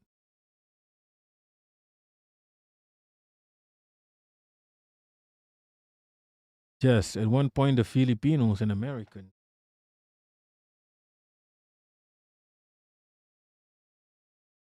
Cambodia. Yeah, Cambodia is ravished by not even the Yanks, even the Chinese are ravaging. Not the Chinese government, the Chinese gangsters are like, you get me? The Chinese gangsters that are banished from China. Yeah, banished from China. They don't want China to know what they're doing either. Otherwise, they can't go back to China, to the motherland, to the motherland. Just Polido, yes. Yeah, it is run by the scam call centers. I wish I could show you guys an interview with like this Malaysian. There's this one Malaysian who he had a podcast, and his job was, it's not his job actually. He was called upon. He's probably he's probably a gangster. Like he has mafia, Southeast Asian mafia connections, I think. So there was this guy. I mean, let me show him. What's his name? Human trafficking podcast, Malaysia. Oh, this guy. Assalamualaikum guys. So kalau corona Right. dan sebagainya semua. He might look like, you get me? He might look like a geek, but I think he's got gangster connections with Cambodia, Thailand, and Laos. Because he can just walk freely in Laos and in the Golden Triangle. He can just, not this guy. This guy right here. He might look like you get me? Like a geek, right? But he can just walk freely in the Golden Triangle. Like they know him in the Golden Triangle. So his job was, well, he's a businessman, I guess. Officially, he's a businessman, right? Okay, let me take a piss and then let me talk about this guy, right? It's interesting. It relates to the Golden Triangle, the Chinese gangsters, What else? It relates to a lot of shit that I find interesting. I'm gonna talk about the scam call centers. I will talk about it in a minute. Just let me get a water. Let me do a golden shower. Da, da, da. Meanwhile, you could probably listen to Bad Empanada, I guess. Or do you guys want Denims? Denims, Bad Empanada, which one? Denims, Bad Empanada, which one? Tell me. Yeah. BEI, okay. The Argentina video, yeah. 2 weeks ago. Now I'm going to explain everything about it to you. So here's him talking about how he doesn't need to understand Argentina on its own terms or anything, and he and others can just apply what they know about the US context to it one-to-one, no problem, because according to him, it's basically the same thing. History, military history, etc., has been dominated by European ideas. Argentina is a settler colony of Europeans in origin. The idea that nobody from the other parts of the world could understand Argentina because it's so unique, and that you can't impose a European or American framework on Argentina, as we're about to look at, is really not a sensical thing to say. It's a reaction. It's a reactionary thing to say. It's a defensive thing to say. I understand why you say. Now, no one's saying that you cannot ever understand Argentina if you're not from Argentina. Obviously, you can learn about it on its own terms, but you need to actually do that, right? Just because it's derived from European colonialism in the Americas, like the United States is, doesn't mean there can't be clear differences between those two countries still. You know, Australia, a country which is a lot more analogous to the United States, still cannot so simply be understood by applying an American understanding to it one-to-one without looking into the differing context between the two. And Argentina, like the rest of Latin America, was born out of a colonial context that was quite different to the US and that resulted in a different society to the US. And as you will see, he didn't want to make any effort to understand Argentina on its own terms, and this resulted in a litany of horrible errors and misunderstandings. Now, if you want to understand the differences between British colonialism and Spanish colonialism and how they resulted in societies that are quite different in Latin America, and how understanding this sort of context is very important to understanding any Latin American country, and you can't simply apply what you know about the US to them one-to-one, firstly, I have a main channel video where I go over the foundational ideology of the US for a large part of it, which I would suggest on that topic. This one right here called How the USA Inspired the Nazis from Manifest Destiny to Lebensraum. I would suggest that you watch this video, particularly the first 3 parts of it, for around the first hour or so, and that is a very detailed outline of American colonial ideology. Unfortunately, I don't have a video yet specifically on Spanish colonial ideology, though I do have a video called How Racism Was Invented, where these sorts of differences are discussed. And I have a shorter, off-the-cuff sort of video about the differences between Spanish and British colonialism and how these resulted in different contexts that need to be understood on their own terms on the channel that you're watching right now, called You Need to Understand This Before You Talk About Latin America. So no one's saying that you can't understand Argentina. What's being said is that the context is different. Argentine society is very different to American society. As a result, largely the differences in the colonial system. And we're going to be getting into that in more depth in response to him later. But I want you to remember what he said there. He doesn't need to understand Argentina on its own terms. He can just apply what he knows about the USA to it one-to-one. I want you to think about that when we go over the errors that he made here, as to whether perhaps he could have been helped if he understood Argentina on its own terms and made some effort to do that rather than just haphazardly making a video in a week on a trending topic. He also makes sure to let us know that he did tons of research. He seems very proud of it. He talks about how extensive his research in this video is, okay? It's very extensive. He clearly knows a lot about this topic now, way more than he did a week ago before he made it. Way more than he did a week ago when he made a video based off TikToks. You know, I don't think you can really learn that much in a week of research, especially when it's research being made to just get your bag off a social media trend rather than for any honest reason. But, you know. In fact, I'm going to do more tab saving and research than I have in any video. This is probably going to be my longest video, just because I want to prove that I'm doing research here, that I'm not just talking out of my butt, and that I'm not interested in waging a hate campaign against one particular group of people based off of viral posts and angry social media discourse. Ooh, that's not going to age too well. Anyway, so I'm going to go over a bunch of things here, but I think the most emblematic example of how little this guy knows what he is talking about here and how he's clearly just wading into a topic that he doesn't actually understand, is his bizarre claim that there is a Hamas in Argentina. Being mentioned the most in this conversation. When we talk about the Hamas of Argentina, maybe we can talk about that, and then we can also talk about the Mapuches in this conversation. Okay, so there's a Hamas in Argentina. Let's look into that, guys. Let's look into the Hamas of Argentina. So remember when I told you about how there's an Argentinian Hamas? What I really mean is that there's a Mapuche Hamas who lingers as a Hamas-like figure in Argentinian politics. That is that the Mapuche people have resistance groups. Now, he unfortunately edited out the worst of his claims about this supposed Mapuche Hamas here after I left a comment pointing out that it literally does not exist. But the gist of it was that He said that there's this Mapuche group who do like armed struggle against the Argentine government. And he constructed like this whole grand narrative in this video about like how, I guess, racist Argentina is based on this supposed like indigenous resistance group fighting the state. What he claimed was that there is this group called the Ancestral Mapuche Resistance in Argentina. And he used this as an example of there being like extant armed indigenous resistance groups to the Argentine state today. Now, the problem is, even if you read just the Wikipedia article on this, you will see that this is only an alleged insurgent organization that is suspected of being a psyop by the intelligence services, which was played up by the right-wing US-backed president, Mauricio Macri, who was president from 2015 until 2019. And that's a great example of how you actually do need to understand the Argentine context before you talk about Argentina. Okay, I'm back. Let's talk about human trafficking. Right? I want to talk about the reality of what's going on in Southeast Asia, okay? So there's this guy, right?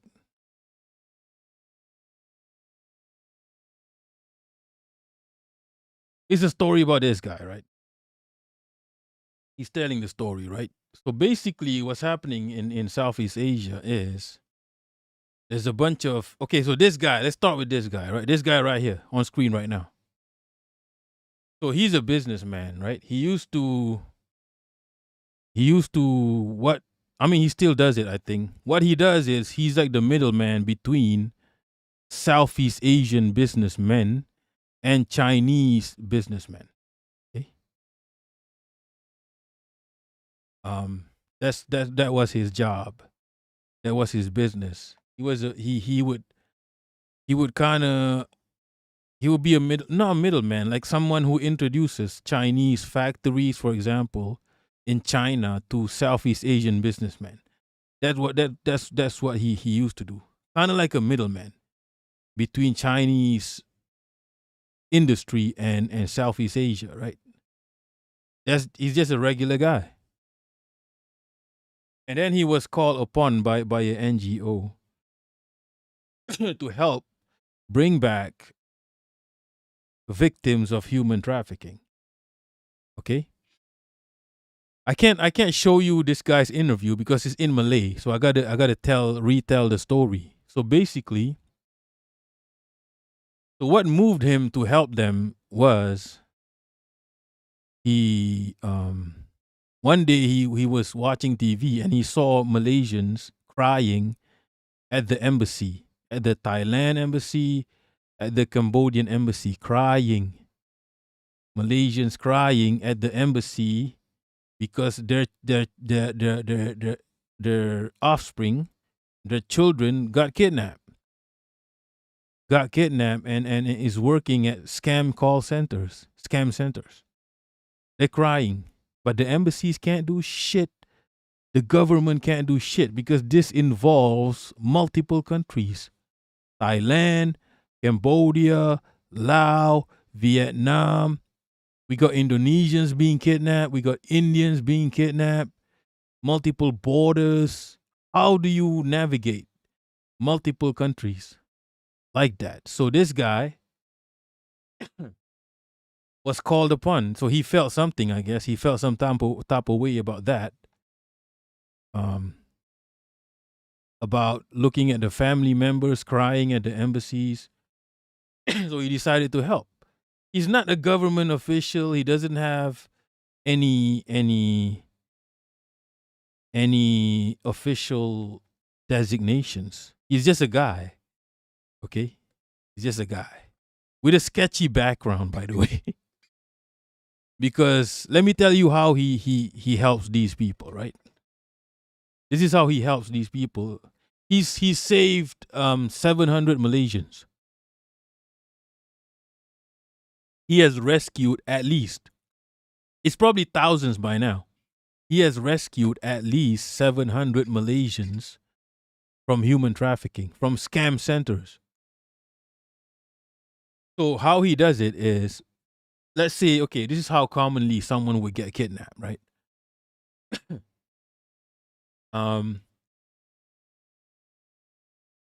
Generally, it will be a job offer. That's one way to kidnap people into human trafficking. It's a job offer for a lucrative job in Thailand, for example, right? Let's say you're a Malaysian, right? You're a Malaysian, you're like desperate, you're working class. You see a job offer in Thailand that pays 8,000 a month. It doesn't make sense, but you're desperate, right? 8,000 a month. And then you take it. They give you a plane ticket. You tell them, yo, I don't have a passport. We'll make we got people. We got people in Malaysia. These gangsters, they got people in Malaysia. They have a handler in Malaysia who can do your passport. And they can pay for your plane ticket to Thailand. Okay? So you go to Thailand, you land in Thailand, right? They take your passport, they put you in a van, and they drive you all the way to Cambodia. 7-8 hours, all the way to Cambodia, and now you work at a scam center. You are the property of a Chinese gang. How do we solve this? Your passport says you landed in Thailand, but now you're in Cambodia. How do we solve this? Right? So now they're in Cambodia in like a conclave, an enclave, right? Work for the call center, for the scam center. And the thing about these scam centers is they have okay, this guy mentioned that gangsters don't do drugs no more. Drugs is too risky. It's not even that profitable. The scam centers nowadays in Southeast Asia are way, way, way more profitable than drugs. So he said all these gangsters, they don't do drugs no more. They don't want to do drugs. They want to do scam centers. It's mostly Chinese gangs, by the way, right? From China, right? So scam centers is big business in places like Cambodia, Laos, Vietnam. So these Chinese gangsters, they have their own territory, right? Where they do these scam centers. They have buildings. They have whole buildings, right? Where they kidnap people, mostly from Thailand. So how do you solve this? There's no official way to do this because it involves multiple countries, borders, and shit. So this guy was called upon to solve this problem with hundreds of Malaysians there are Malaysians who were killed in these scam centers because if you don't achieve certain goals in these scam centers, you're dead. They can kill you. They literally beat you up until you die. So it's not that much difference from capitalism in general. If you don't reach goals in your job, you're probably dead anyway. It's like a representation of that capitalist system. All these capitalist Chinese they are not allowed to exist in China, so they are banished to Southeast Asia. And yeah, it's a big operation. It's bigger than drugs. It's bigger than drugs. It's bigger than fucking drugs. Do you understand this? This is the new heroin, new cocaine. It's scam centers, right? They'll kill you if you don't make sales. They will literally kill you. There have been Malaysians that have been killed. So this guy, this is how he solves this problem, right? This is how he rescues. He can't solve the problem. But what he can do is rescue the what's good Caddy the cat. It's bigger than hip hop. He can't solve the problem, of course. This is a Southeast Asian problem. Like one guy who looks like a nerd but is low-key, might be a gangster, can't solve this problem, but he can rescue Malaysians within his capacity. So the only way he's thinking of the only way he can do this is illegally re-kidnapping those people. Illegally kidnapping the Malaysians from the Chinese gangsters and bringing them back home. So what he did is he has friends. Okay, an example is he wants to save people in Cambodia, right? In these scam cities. So he would engage with the local Cambodian gangs. This is an ad right now. What he did was he he has friends in Cambodian gangs, Lao gangs, Thai gangs, right? So he hit up the gangsters, the local gangsters, not the Chinese gangsters. There's a distinction that needs to be made here. There are Chinese gangsters and there are local gangsters. So he called up his people who are Cambodian gangsters, for example, and he said, I need help with this. And by the way, they asked him, do you pay these gangsters? He said, nah, I don't pay them a dime, not even a dime. These are my friends. When I go to Cambodia, them motherfuckers protect me for free. Right? Yeah, we're thinking these gangsters probably want money from him right now. They're doing it because he's his friend, number one. Number two, the reason these local gangsters help him is because they don't like the Chinese gangsters. Right? You come all the way from China and you start your business in our country, our territory. So yeah, he would hit up his homie, the Cambodian homie, for example, and they would help him. What they would do is they would provide the vans, the boats needed, right? Maybe they have to spend money on the vehicles, and they would probably have weapons as well. He doesn't say it. That's how I can tell he's a gangster, because he doesn't say things. He talks in a way that is so vague that you have to figure out the details yourself. Do these people have weapons? Of course they have weapons. They probably have machine guns. Cambodian gangsters. They would roll up at these scam centers in vans and with weapons, and he would just call up the people who was kidnapped, right? The kidnappee. They got phones, by the way, because look, they're working scam centers. They're not working drugs. They have phones, they have means of communication, because that's their literal job, right? Scam centers. So he would call up these Malaysians. Let's say there's 5 Malaysians. He would call them up. He would say, get the fuck out of there and get into the van. Do not collect your belongings. Don't look around. Just go down the stairs, get into the van. That's all you have to do. Don't even take your belongings. Don't worry about passports, whatever the fuck. Get out and get into the van right now. So that's how they would do it. So the kidnappees would have to do that. They would get into the van, and then the Cambodian gangsters would just drive out. And of course, the Chinese gangsters would be like, what the fuck are you doing? And he would say, ignore and just get the fuck out of there. Right? And that's how they do it. They get out. So he kidnaps them. So they would go into the van with the local gangsters, and the local gangsters would drive them to the border. And then once they get into Thailand, that's when he figures out the rest. Like, how do they get passports? That's when he figures out the rest. So you're probably wondering why would the Chinese gangs just let them? Because they don't want to fuck with the local gangsters either. So the local gangsters have weapons. The local gangsters are like, if you want to threaten us, we got guns too. You got guns, we got guns. So that's how he gets away with it, right? Also, the Chinese gangsters would actually call him up. They would call him up and threaten him, right? And he would say, I'm not scared of you. I'm not scared of you. Like, what are you going to do to me? What are you going to do to me? I got my government, or my government got my, do you really want to do something to me? Right? What are you going to do to me? So the moment they get into Thailand, they are safe, okay?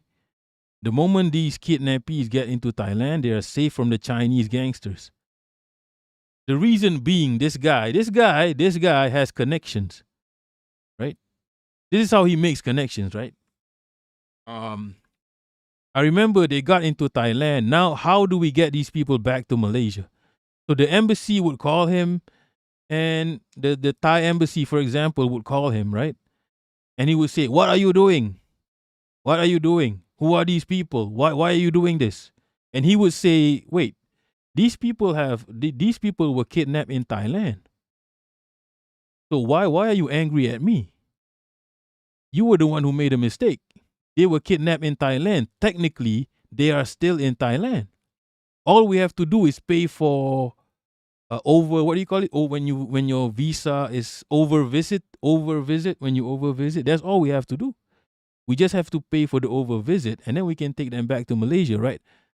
And yeah, it's amazingly the embassies are afraid of him. I mean, are angry at him. What are you doing? Why are you kidnapping these people? He's like, "I'm not kidnapping these people. Technically, they're still in Thailand. How did they end up in Cambodia?" So the embassy would threaten him, right? "We will take action against you." But he would tell the embassy, if you do anything to me, right? This is how corrupt, by the way, government officials are, by the way. A lot of these government officials are paid by the Chinese gangsters, right? So this is how he interacts with the embassy, right? Let's say he's talking to the minister, to the what do you call it?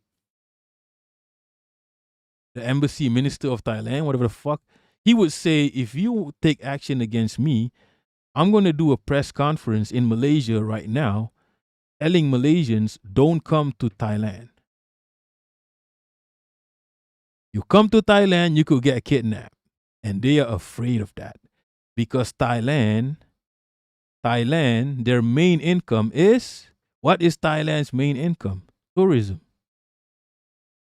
That's their main industry. Other than maybe agriculture, Thailand doesn't have much else. If he does a press conference right now and tell everyone to not come to Thailand, Thailand is fucked. So the ambassador say, "Okay, you do whatever you need to do." And then that's how he makes friends, apparently, by threatening the ambassador. So the ambassador is like, "Look, if you need any help next time with Malaysians only, by the way, he's not going to help you if you're any other nationality. Only Malaysians. Come to me, I will help. The ambassador will help." So yeah, that's how he makes friends, by threatening them. And then yeah, and that's literally how he kidnaps, he re-kidnaps the people. So he has rescued about 700 people.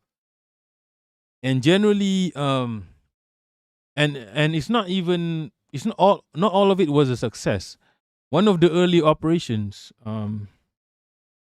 someone was killed.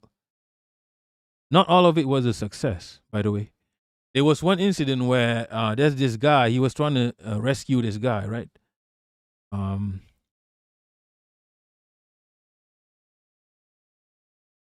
I forgot the country. My bad. I forgot the country. But he wasn't there. He was back in Malaysia, so he can't go back to the country, right? So he told the guy, he told the gangsters, the local gangsters, "Okay, put this guy, where do we put this guy now?" Okay, because he's not there to sort it out with the ambassador and all that. So they decided to put him at a police station in that country, right? The guy died at the police station. Healthy guy. I think he was 30 years old. Malaysian guy. He died at the police station, heart attack.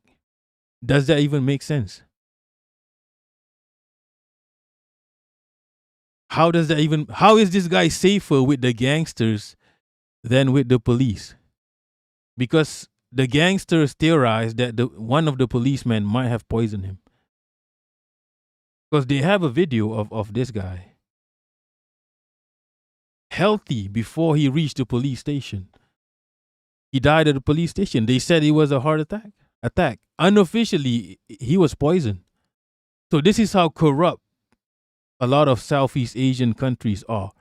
A lot of these police, embassy people, they are on the payroll, on the Chinese gangsters' payroll. That's why the Chinese gangsters are allowed to operate.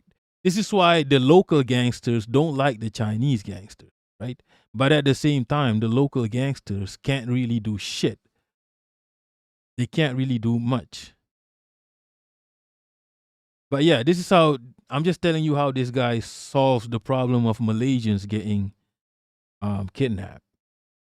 But bro, he can't save everyone. Indonesians, he can't save Indonesians. Can't save Indians, Pakistanis, Nepalese. This shit is still going on. So he has saved a lot of Malaysians to the point where Vietnam, no more Malaysians kidnapped. No more Malaysians in scam centers in Vietnam, zero. Laos is no more. I don't know if this has anything to do with the socialist governments, because incidentally, those are the two socialist governments, Laos and Vietnam. No more scam centers, Malaysians in scam centers in Laos. There's probably still a problem in Cambodia. In Myanmar, there's probably still problems. So yeah, so he had to use gangsters to. The government can't do shit. The police don't do shit. The embassies can't do shit. The embassies only help Malaysians if he wants. Only when he wants to kidnap Malaysians. They only help a specific case because they're afraid of him. They're afraid of this guy.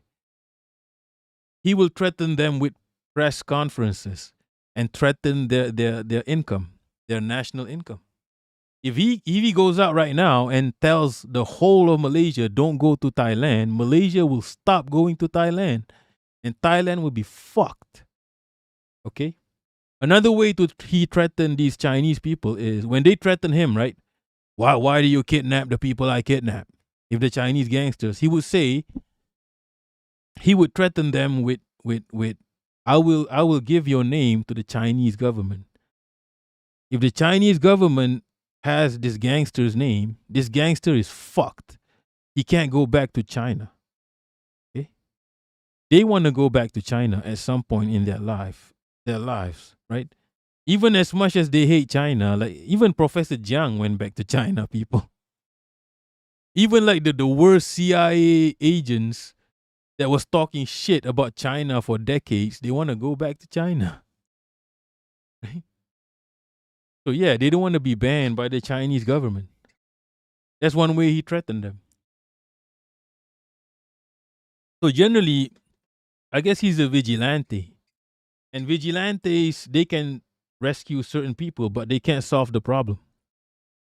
They can't solve the problem. And you might be asking, do you need money for these operations? You do. It does have cost. He said that one person would probably cost him 20K. 20K Malaysian ringgit. Transportation, documentations, 20K is the it could be 5K, it could be 20K Malaysian ringgit. And you might be wondering, where does he get the money? Well, if once you save a person, let's say that person is from a certain state in Malaysia. Let's say that person is in Johor. The Johor government, the state government will pay for it. Generally, they will pay for it. Because, bro, I save your people. Are you just going to what? Do nothing? I'm doing your job. So yeah, the state government would just pay the 20K per person. That's how they run up the cost. And the gangsters, the local gangsters don't ask for shit. The local gangsters don't like the Chinese gangsters in the first place. So they do it for free. And they're friends with him. And he said they're richer than him. So why they don't want his money? They don't want his money. Those local gangsters, Cambodian gangsters, are richer than him. It got me wondering, who the fuck is this guy? Why is he connected with Cambodian Lao gangsters? Catty the Cat is sort of state funded. But he has to do it first. It's like he has to probably fork out the NGO money first, and then they get paid. Also, other NGOs pay for rescues. There was one NGO, a Chinese NGO, like a bunch of monks. They consistently pay for his rescues because he rescued one of the one of the best friends, a kid. So to this day, they funded a lot of the rescues. And it doesn't matter what race, whether you're brown, Chinese, they will pay for it. Yeah, Ai Weiwei, that's the guy I was thinking about. I know it's nice for the Malaysian states to honor it, but not all, number one, not all Malaysian states will pay for it. Some states don't want to pay for it. Number two, it's your job. Why is this random guy doing your job? Why do you need a vigilante to do your job?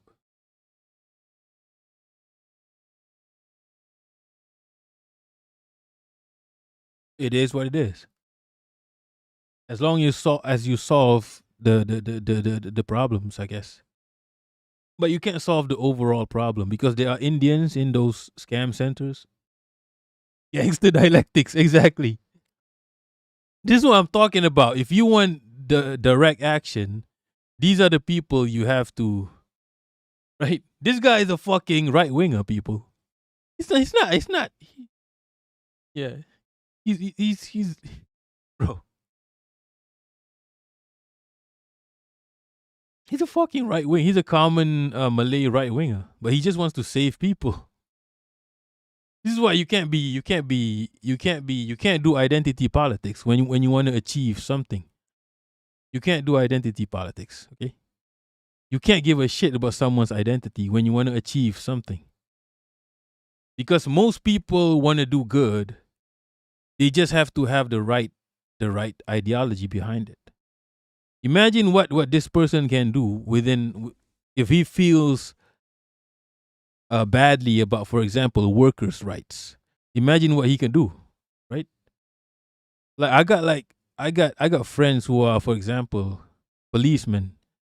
I got policemen friends who are like the most right-wing person you can think of. But this motherfucker is always making sure, are you getting paid for that? This motherfucker is always making sure that the labor gets paid for. Wait, you had to go, you had to, for example, one time I had to, it's probably money laundering, I don't know. I had to help bank in some money, a lot of money, by the way, for someone. This is not, this is not gangster shit. This is legal stuff, okay? Legal stuff. I'm not doing offhand stuff. I'm doing legal stuff, right? So the cop would just, wait, you had to do that? Do you get paid for that? He would make sure everybody got paid. This is a right winger, by the way. And you got right wingers in my country just every day fighting for healthcare. Every day making sure, the ministers don't fuck up the healthcare. Yeah, those are accidental communists, people. Accidental communists. So yeah, this guy, I'm like wondering, how does he have connections? People say he comes from a family of gangsters, I guess. But he doesn't have any recognition, by the way. The country does not recognize him, by the way. They say he might be connected like heavily from the roots, from the family. No, this is legal stuff. I never do illegal stuff. Yeah, but you see, sometimes you work legally and you just, wait a minute, what am I doing? Sometimes you work legal as fuck, right? Legit. A legit job. And sometimes you do certain stuff which is like, what are we doing here? Is this is some gangster shit. We're not a mafia organization. But yeah, this the biggest gangsters are governments, right? You know this. But yeah, I'm trying to say that the police, the cop, this guy is always making sure we get paid, right? He's always like, yo, do you get paid today for that? This is extra work. You got to get paid. He always makes sure we get paid. That's a fucking labor union right there. This is a fucking labor union leader. Cause I'm lousy at this shit. I'm lousy at making sure I get paid for extra stuff. Like I'm not supposed to be accompanying people to bank in thousands of. Um, that's security detail right there. I'm not that guy. I'm not a fucking ex-army, whatever the fuck. But yeah. But I'm lousy at making sure I get paid for extra stuff. So we got a union labor leader in the gang making sure I get paid because he knows the bosses make a lot of money. He wants to make sure the distribution of wealth. This motherfucker is an accidental communist. But identity wise, he's a right winger. Like he falls into all the right wing traps. He votes for the right wing party, right? I don't know, man. It's weird. But he's an accidental communist. Like he makes sure we get paid. He makes sure the wealth is distributed. Like what the fuck? He makes sure everybody is good. If anyone is, and he's not a high ranking official. He's just a cop. He's just a police who's part of the organization. He's a right winger. So yeah. Like maybe I don't know. That's why you can't be you can't separate people by identity. Identity can change, people. Identity can change.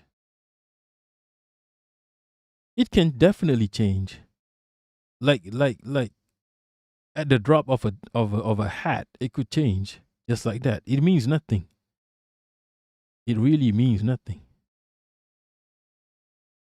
But what you need is a shura, is a council that can dictate the ideology of the people. The people have basic needs that they will always fight for naturally. You just need a council, a shura to direct the people. That's all you need. Right? Yo, the capitalists know this game. The capitalists know this. This is why they spend billions on propaganda. Right? This is why democracy is not a good system. Because the people can be manipulated by media, by everything at all, anything at all. And democracy can be manipulated with money. Those primaries, right? Those primaries, do you know how much money is running around in those primaries? Probably more money in the primaries than the general election. Democracy is a fuck ass system. The people are nothing but commodities in a capitalist system. So democracy won't even make sense. The people don't really have a voice in a democracy because they don't even see people as people. So, right? Am I wrong? I know I'm not.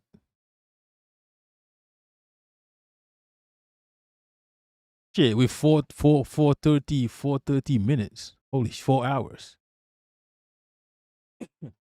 This is not my main account, by the way. Let me change my account. Shura is you need like a small group of learned people who read, right? People who read theory or like Quran or theory to direct you ideologically. Okay, you need some authority. You need to be authoritarian. Okay, what's the point of a government if you don't have authority? Right? If you want to do something, you just do it. Don't worry about the people are saying. What the people. Just do it. If you think this is right, just do it. Right? I'll be real. Don't worry about democracy. Don't worry about the voice of the people. The people don't know what's good for them. I'll be real. The people don't know what's good for them because they are brain rotted by capitalists who have control over propaganda. Okay? They don't know what's good for them.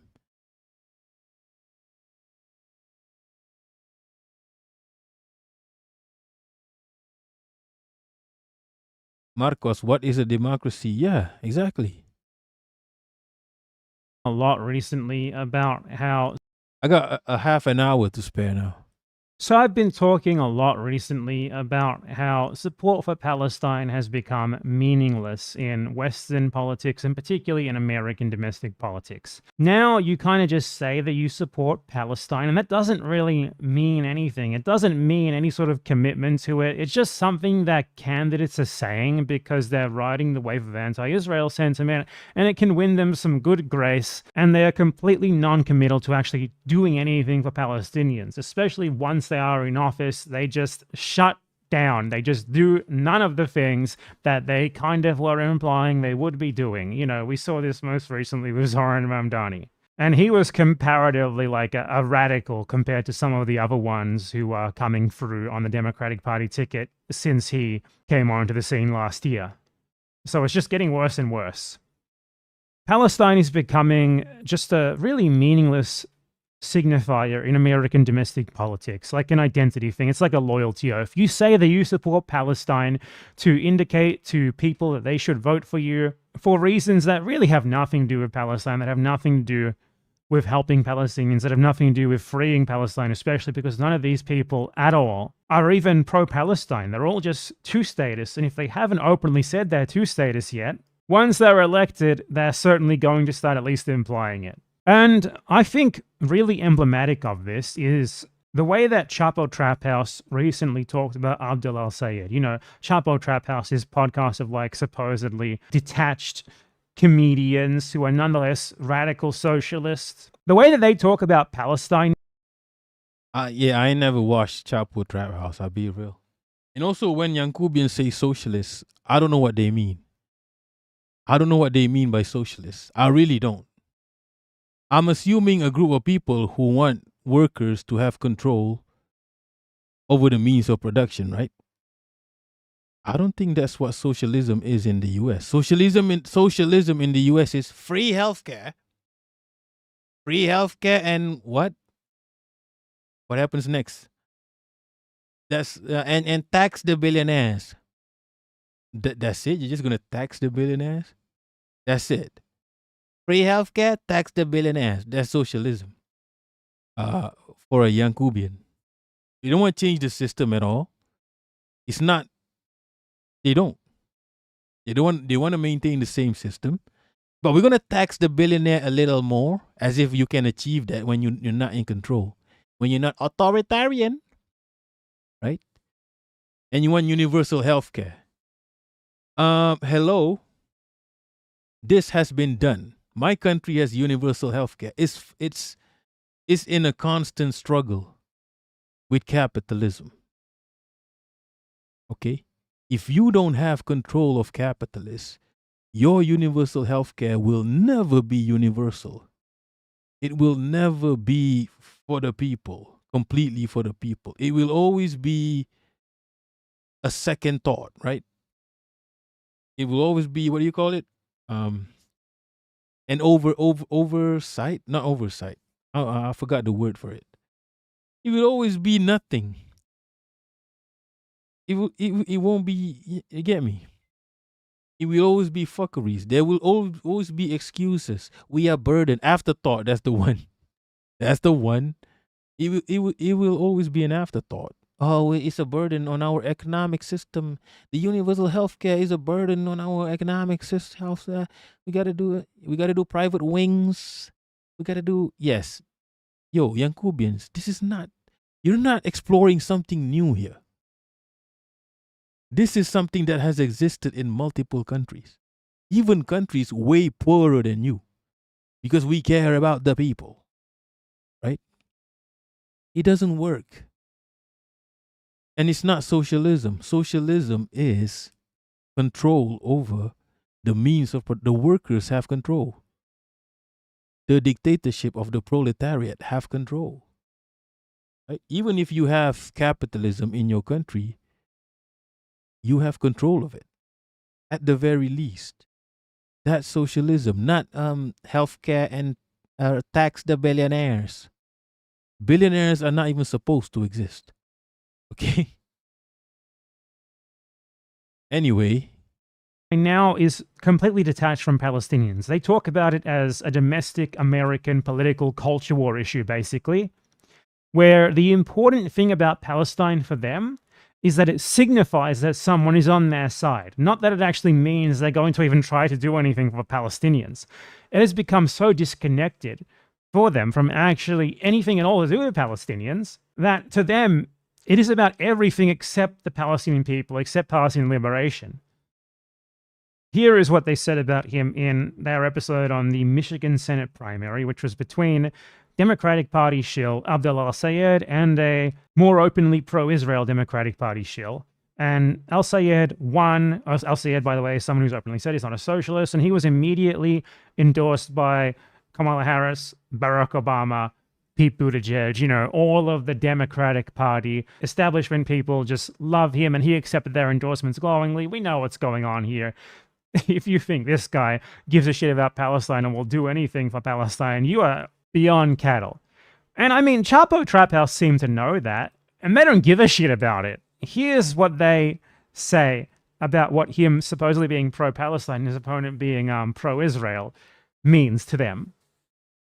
What they cannot stomach is the idea, and again, we've talked about this, is to me, like, supporting Israel, supporting its genocide is a skeleton key issue at this point. Like, if you support Israel, I do not trust what you say. What won't you support? Yeah, exactly. And I do not trust you as far as we can throw you in terms of, like, I don't know, standing up for reproductive rights, or standing up for immigrants, or, passing Medicare for all. Like, you can pay lip service and say the right things on those issues, but I'm sorry, I do not trust you to stand up for a single domestic.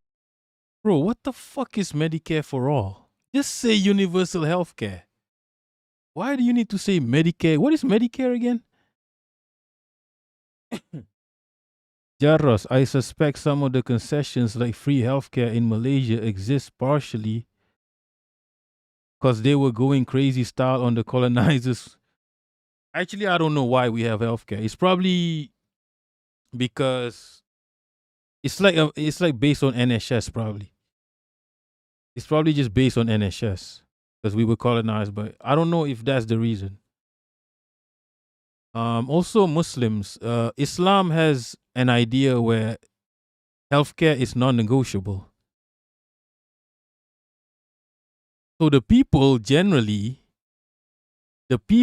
ideologically know that they have a right to healthcare because most of us are Muslims. That's one thing. It's probably based on the NHS, but I think it might be in terms of process, right? In terms of medical, the healthcare in Malaysia in general, forget government healthcare, forget public healthcare, it's probably better than the UK. Like in Malaysia, even if you can't afford healthcare, right? If you got a small problem, right? You have gout, you just need your meds. In Malaysia, even if you know what, I don't want to wait a day at the government clinic, I'm going to go to the private clinic. It's not even that expensive. You go to the government clinic, immediately you can see the doctor, immediately you get your medication within like an hour. I don't think you can do that in the UK. I don't know what's going on in the UK. You can't do that. You simply can't. You have gout. You need to see a GP. When are you going to get this appointment with the GP? I don't know. It's a whole, I don't know why they do this. Even if you go private in the UK, it's still complicated. I don't know why. Okay. Jarros, Medicare is state. Yeah, that's fuckeries. Ah, man, I hate Yankubian so much. You don't want Medicare for all. You want universal health care. Holy shit, Yankubians. Wake the fuck up. You don't want insurance. Single payer health care. Holy fuck, that's fuckeries. Nobody pays for the health care. Health care is a right. You see why I hate Yankubians so much? They complicate the simple things. Healthcare is non-negotiable. If you don't want to provide healthcare to the people, you are not a government. Don't be the government.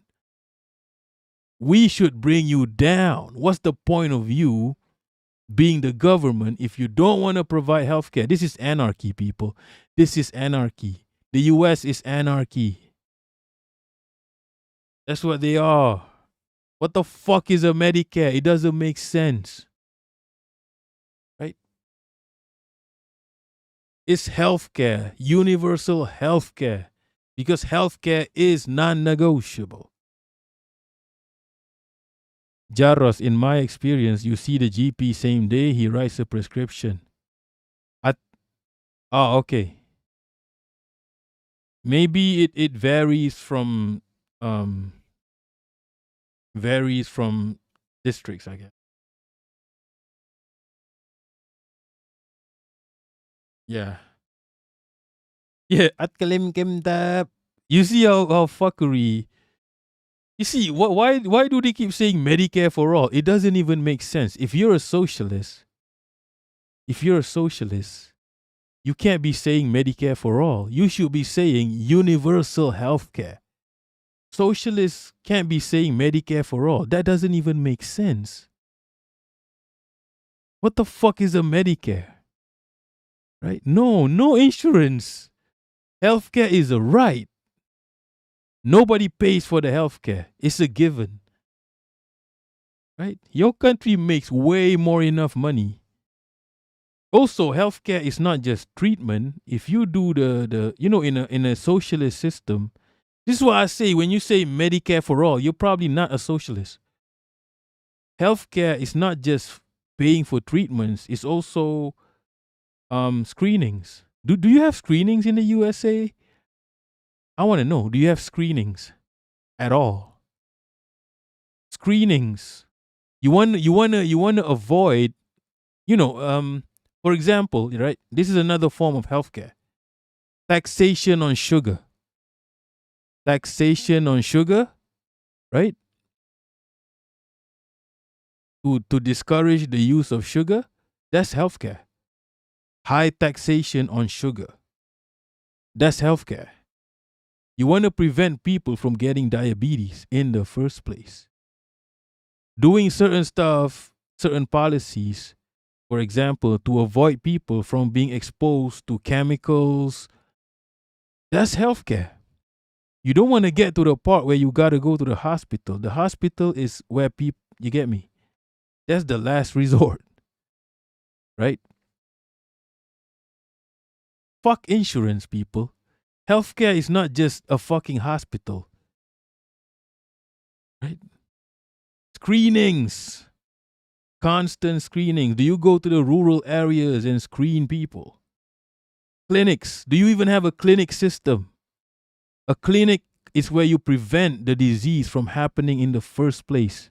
You screen that shit. You go to a clinic, you solve the problem at the clinic. You don't even reach the hospital.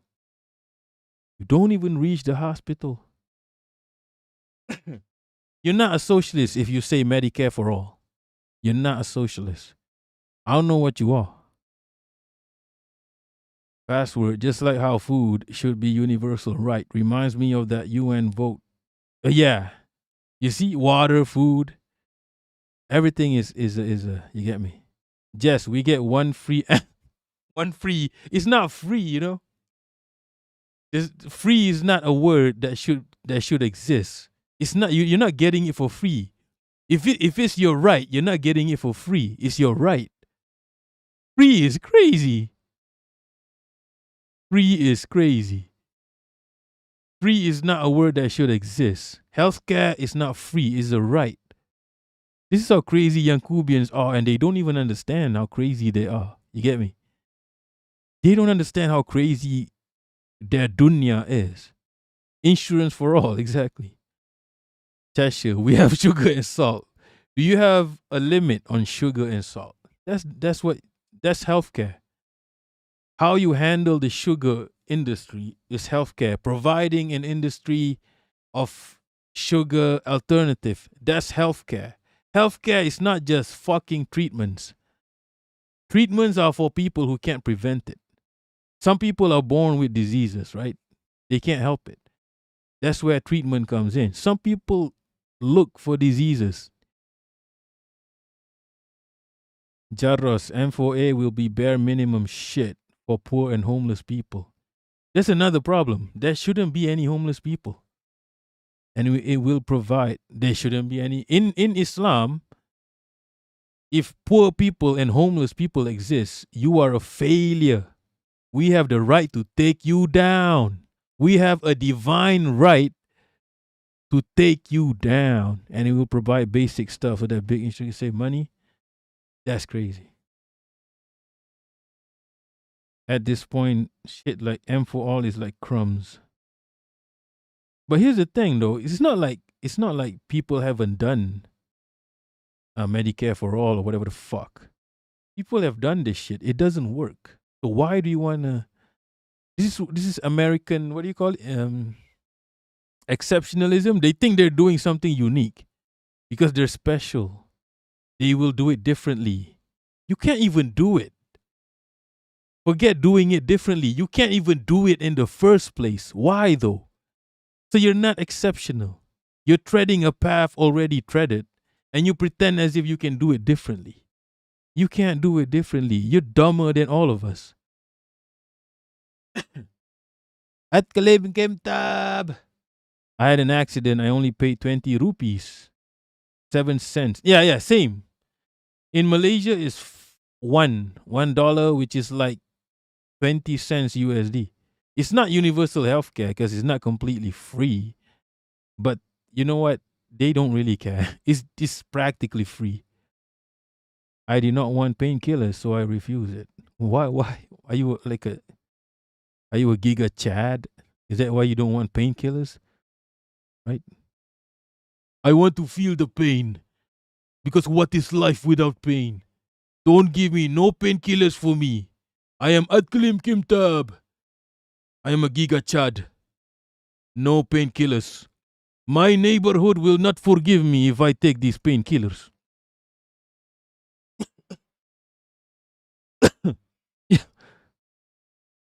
Yeah. Wait a minute. Why are some chats not appearing on YouTube? Anyway, I am Atkalim Kimtab. No painkillers for me. I want to feel the pain. In fact, I might not even feel the pain because what is pain in comparison to me? Pain shivers. Pain feels pain when I arrive. I am Atkalim Kimtab.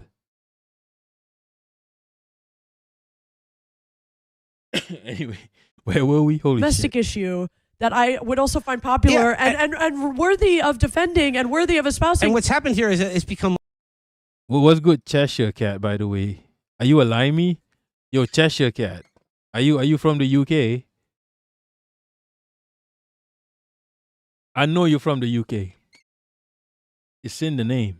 What's good, Catty the cat? A lot of cats for some reason. Like a shorthand for so many other things. Like, are you willing to stand up to corruption and the influence of like big money in politics to like, to ensure that political representation never matches like, the people who vote for it. Right. But also it's just like on a more primal basic level than that, it's like, can you look at evil and call it as such? Can you look at real, like, unspeakable horror and evil that's not just happening, but happening because of the very specific, very simple actions taken by the U.S. government to underwrite it, and to collaborate with it. The person we were supposed to vote for, Kamala Harris, supported it. That last line is especially funny given that about a week after they filmed this podcast, Abdul Al-Sayed was enthusiastically accepting an endorsement from the vice president of the first year of the Gaza genocide, Kamala Harris. He posted saying, Vice President Kamala Harris understands the key role of the U.S. Senate, blah, blah, blah. I'm humbled and grateful for her support in this race to defeat. I'm so humbled and grateful for her support in this race. Kamala D. Harris endorses Abdul for U.S. Senate.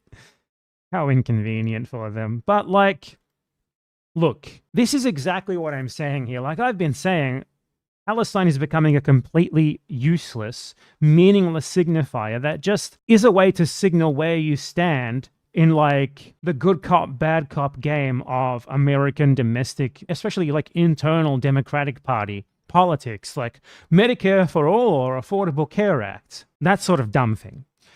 And I've been saying that as a negative, right? I've been saying that as a negative because it's being stripped of any and all meaning. It's being stripped of any real connection to the actual Palestinian people and their liberation, their real material liberation, them no longer being massacred and just being turned into like a proxy for the selfish interests of Americans. And I've been saying that. I've been screaming it from the rooftops, and Chapo Trap House, a supposedly radical socialist podcast, they're just coming out and talking about the same thing that I'm denouncing openly as if it's actually a positive and good thing that this is happening. They think this is awesome, actually. And it's like their main reason now for supporting supposedly pro-Palestine candidates, which Abdel al-Sayed obviously isn't. I mean, he's a liberal Zionist, and he's only going to get worse and worse and worse the closer and closer that he gets to power. I mean, he's already accepting endorsements from people who have literally genocided Palestinians, right? But to them, that doesn't matter because all they really care about is what it signals for American domestic politics, what it signals for where these people might stand on the issues of getting like slightly better welfare. At Kalim Kim Tab, no, the guy in front of me had two broken legs. Holy shit! He was doing Parker. I was feeling weird when the doctors taking the doc. You're being nice. Did it hurt though? You're being nice. Yes, maybe it's for record keeping. I have no idea. You don't need money for record keeping. You can just keep the record. I don't think you need it. You need money for record keeping. Cheshire, U.S. Colorado, you just dox yourself. Is that easy to get your details? What about your credit card? What's your credit card number? What's your security code? Your 3-number security code? Can I have that as well? Scotland. My mom is from Scotland. Hassan is a frequent guest on Chapo. Is he? I mean, I'm not familiar with Chapo Trap House. Like, I confuse them with the deprogram sometimes. Yo. That's wild. And like healthcare for Americans. All that matters to them is like getting money out of their politics, you know, it being a signal that this guy will defend their reproductive rights.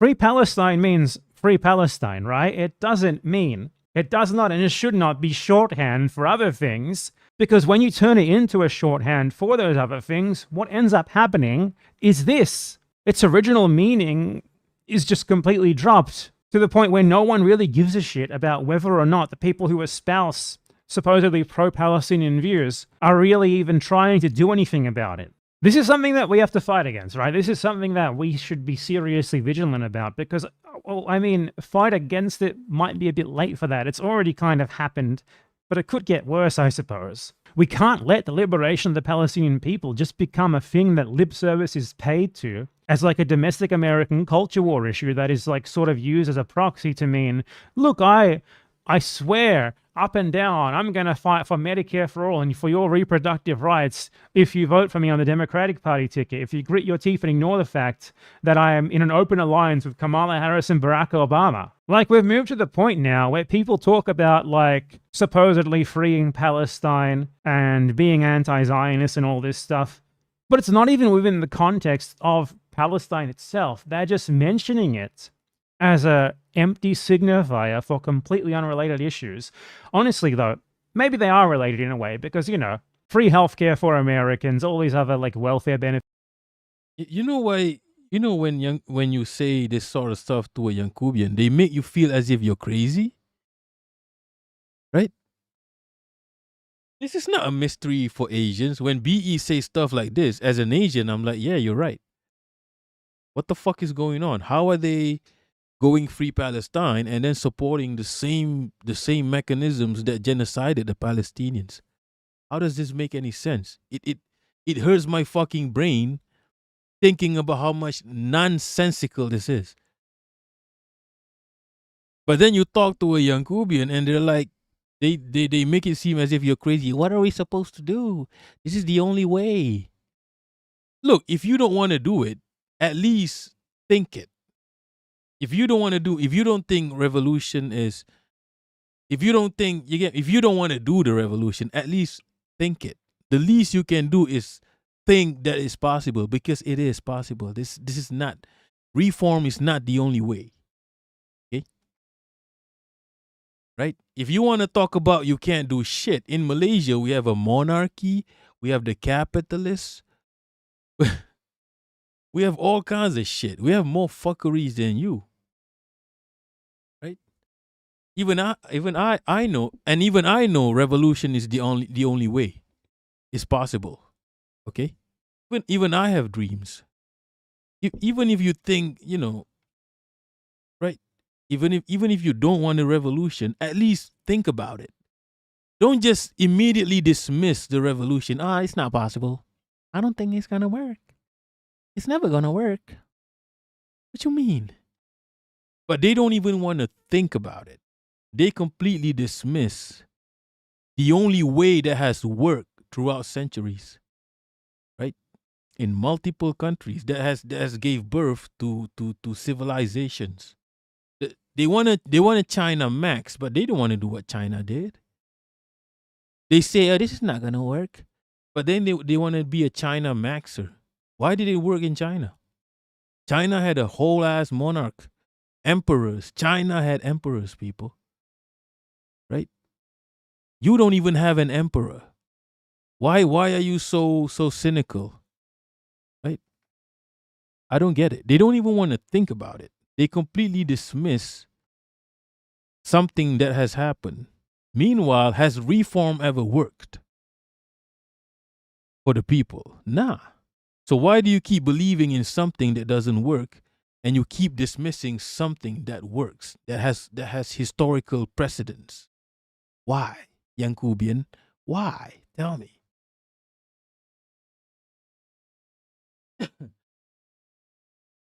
They make you feel as if you're crazy for even, for pointing out the ridiculousness of this. If it's for Americans, those are the fruits of imperialism, and the Palestinians are the victims of it. So, like, turning Palestine into a meaningless signifier that just says maybe slightly a little bit about someone's position on those issues might actually be detrimental to Palestinian liberation, even just outside of how appropriating Palestinian liberation for that purpose is already very detrimental to it.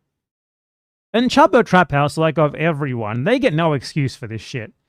That podcast itself was born out of like the 2016 election and supporting Bernie Sanders and such, and the victory of Donald Trump and all that stuff. That is where they became famous. They have seen the last 10 years of American electoral politics, of Democratic Party entryism, of how it's complete bullshit.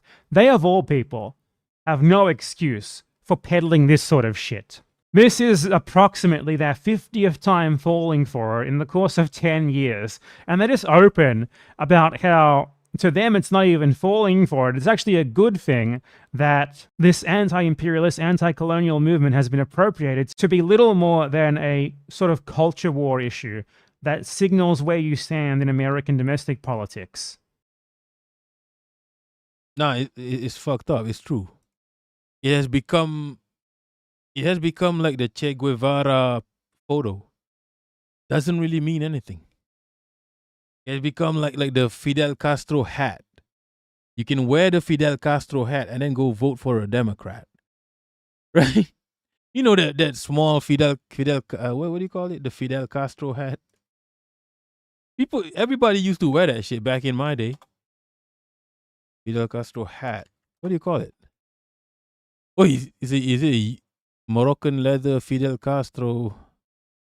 You know the Fidel Castro hat. Everybody used to wear it back in the day. This is what Palestine has become now to the Yankubians. You wear this hat, you go vote for the Democrat. Holy shit. Make it make sense.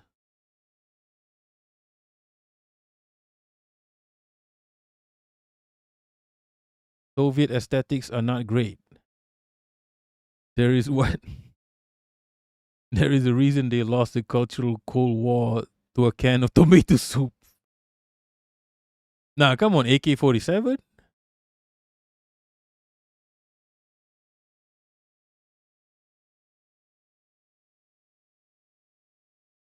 Nah. Have you seen the Russian a Soviet police woman? Come on now. Have you seen a Russian police woman? Nah. What do you mean Soviet aesthetics are not great? They're kind of great. Right? Elmi, gaslighting is the default language of the Yankubian technology. At Klim Kim Tab. It hurt like hell. Some idiot hit my motorcycle from this. Holy shit. My fingers got crushed between the hand. Holy fuck. Now that's crazy. Nah, Soviet aesthetics was great. Wait, what do you mean not great? The flag alone. Nah, the Soviet flag? Look, I'm not a Russophile or some shit. But let's be like, look, I the Nazi aesthetics. You get me? Right? The Nazi aesthetics, they took an Asian element. Right? Yeah, come on, the flag alone. What do you mean it's not great?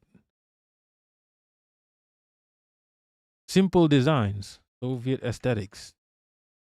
Now let's be okay. Maybe in winter, like those the blocks don't look that great. Maybe in winter. What is Soviet aesthetics, by the way? Anyway, come on. Why is it not great? It can challenge the fucking Nazis. Yeah, come on now. This works. What do you mean not great? What the fuck is US aesthetics? Yankee aesthetics?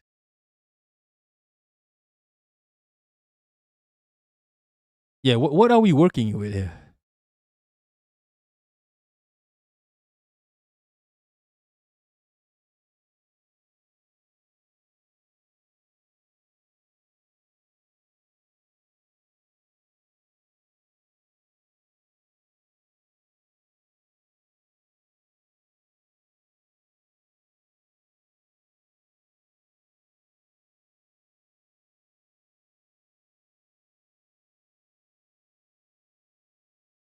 Does he mean by art? Yeah, I'm trying to go 5 hours. Oh, 1 more minute. Okay. Let me just find someone to raid. I'm just stalling right now. Oh, you mad because I'm stalling on you? I'm just stalling. Politics with Ari. From politics. Rathbone? Why? Mermaid is online. Mermaid Ari is online. Comrade Virgo is online.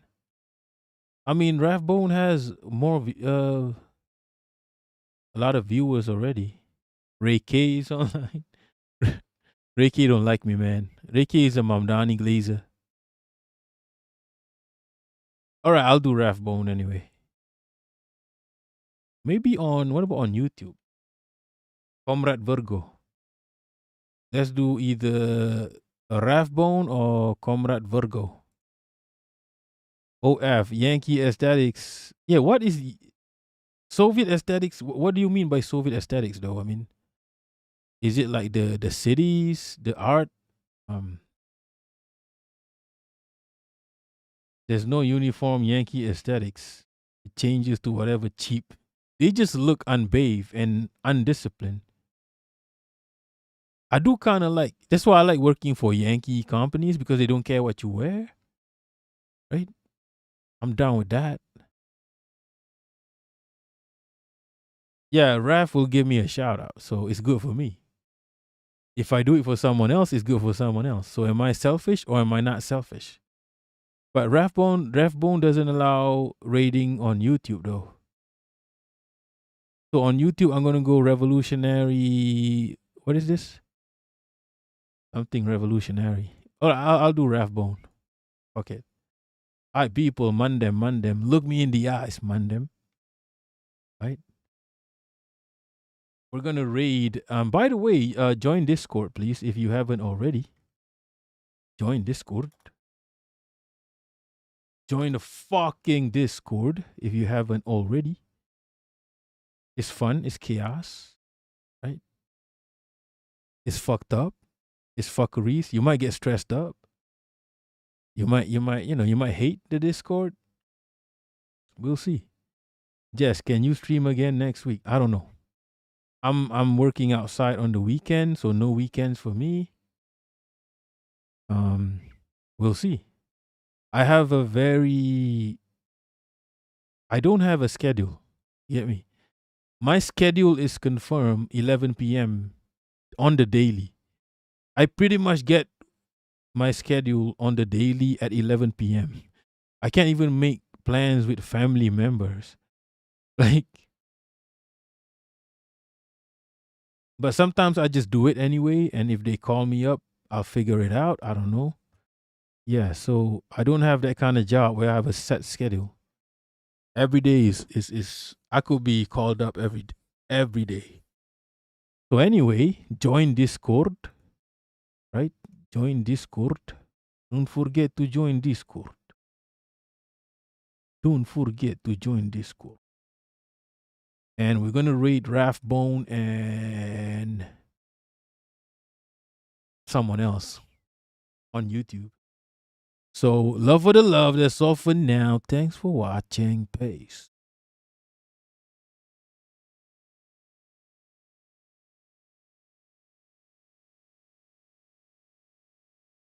Fox News with Darlene Graham. Remember, Darlene Graham was asked, would you consider Bunker Cat? Bunker Cat, welcome in. O-based Bunker Cat. Thank you for the raid, my friend. Welcome in, everybody. You guys follow Bunker Cat?